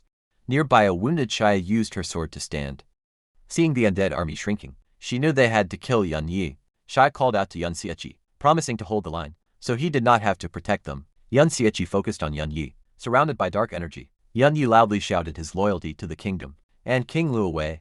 With glowing red eyes and extreme rage, Yun Yi declared all threats must die, and gathered a massive storm of dark magic. He used his awakening skill, Shadow Hell, summoning a horde of red glowing shadow warriors. The shadow army charged across the battlefield toward Yun Xiaoqi, planting his foot into the ground. Yun Xiaoqi gathered his strength. With a single sweep of his blade, Yun Xiaoqi released a wave of fire that destroyed the charging army instantly. Roaring for his brother to die, Yun Xiaoqi channeled his remaining strength into a final strike. The fiery sword pierced straight through Yun Yi's chest, erupting with intense heat. Yun Yi screamed in pain as the fatal blow destroyed his defenses and burned his body. The light faded from Yun Yi's eyes as he realized he had lost. In his dying moments, Yun Yi remembered a bright morning from their youth, when a young Luowei greeted him. In the memory, a younger Yun Yi looked startled and uneasy by the royal's friendly approach. Young Luowei called out to young Yun Xiaoqi, who was training with a wooden sword, urging him to hurry. Young Yun Yi watched the interaction with a troubled look, feeling left out and muttering an apology. The memory showed the close bond between the three boys,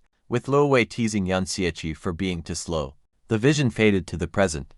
Yun Yi, bleeding heavily, let out a weak groan as his life drained away. Defeated, Yun Yi collapsed to his knees, standing before his broken brother. Yun Xiaoqi raised his sword for the final blow. Before the strike landed, a coughing Yun Yi desperately screamed for the king's help. Suddenly, a giant golden claw erupted from the ground, right beneath Yun Xiaoqi, forced to stop his attack. Yun Xiaoqi leapt back to dodge the golden energy blast. He looked up, surprised by the sudden and powerful magic. Kneeling in his blood, Yun Yi looked up with relief and shame, muttering that he could not believe he needed saving. King Luowei descended from the sky, surrounded by golden lightning. He looked down at his defeated servant calmly, noting that Yun Yi had grown old. Yuncha gritted his teeth in shock, thinking the king had already fled the dungeon.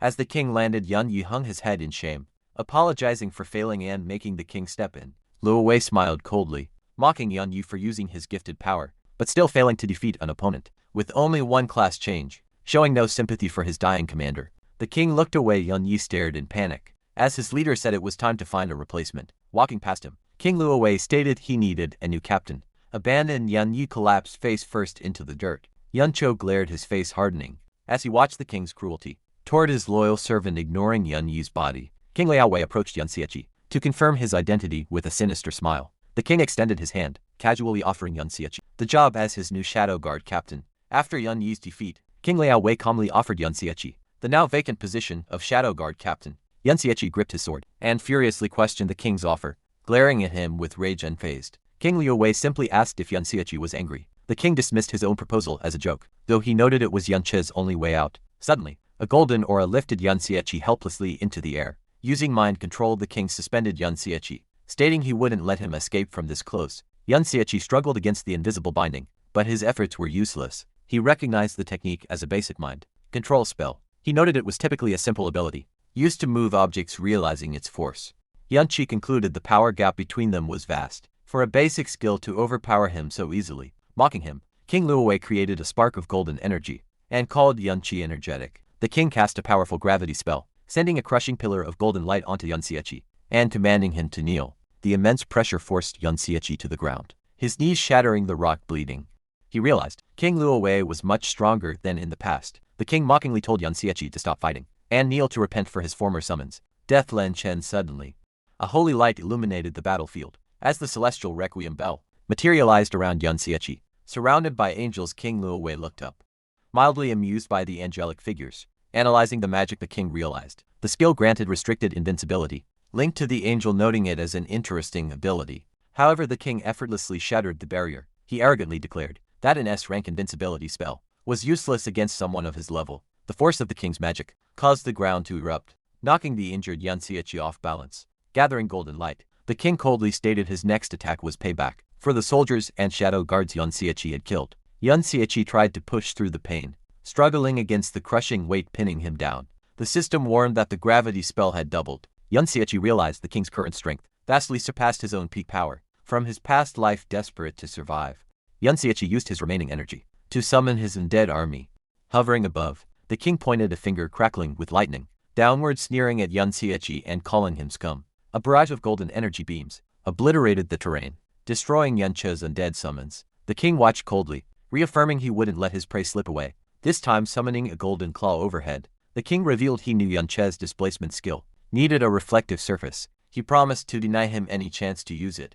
Cornered and exhausted, Yun Xiaoqi knew his current, battered condition was too weak to fight the king directly. The crushing force intensified, targeting Yun Che's legs to force him down. The system revealed the gravity spell had tripled. The overwhelming pressure forced Yun Xiaoqi onto one knee. The king declared this torture was payback for Yun Yi's death. Seeing Yang Xiao immobilized, Yunyan and Shia desperately attacked the king from behind. To rescue him, their attack failed, as the king summoned a golden barrier that effortlessly blocked their strikes. Without looking back, the king scoffed and cast another pressure spell, dropping heavy pillars of golden light onto Shia and Yunyan. The gravitational force pinned both girls to the ground, crushing them and making them cough up blood. Witnessing his niece and friend being crushed, a helpless Yun Xiaoqi screamed their names. Standing over the defeated girls, the king told them he would deal with their punishment. After executing Yun Xiaoqi, the king turned back to Yun Xiaoqi. The system alerted that the gravity spell was now multiplied by 5. A larger pillar of light slammed into Yun Xiaoqi, as the king commanded him to bow, declaring this punishment was for deceiving Princess Luo Sha. Despite the bone-crushing weight, Yun Xiaoqi remained defiant, grinding his teeth as he resisted. Observing his resistance, the king noted his stubbornness made him exactly like the legendary deceased Yun Xiaoqi. The king admitted he would have forced the boy to be his subordinate if he hadn't killed so many of his men. Buried under the pressure, Yun Xiaoqi just scoffed furious.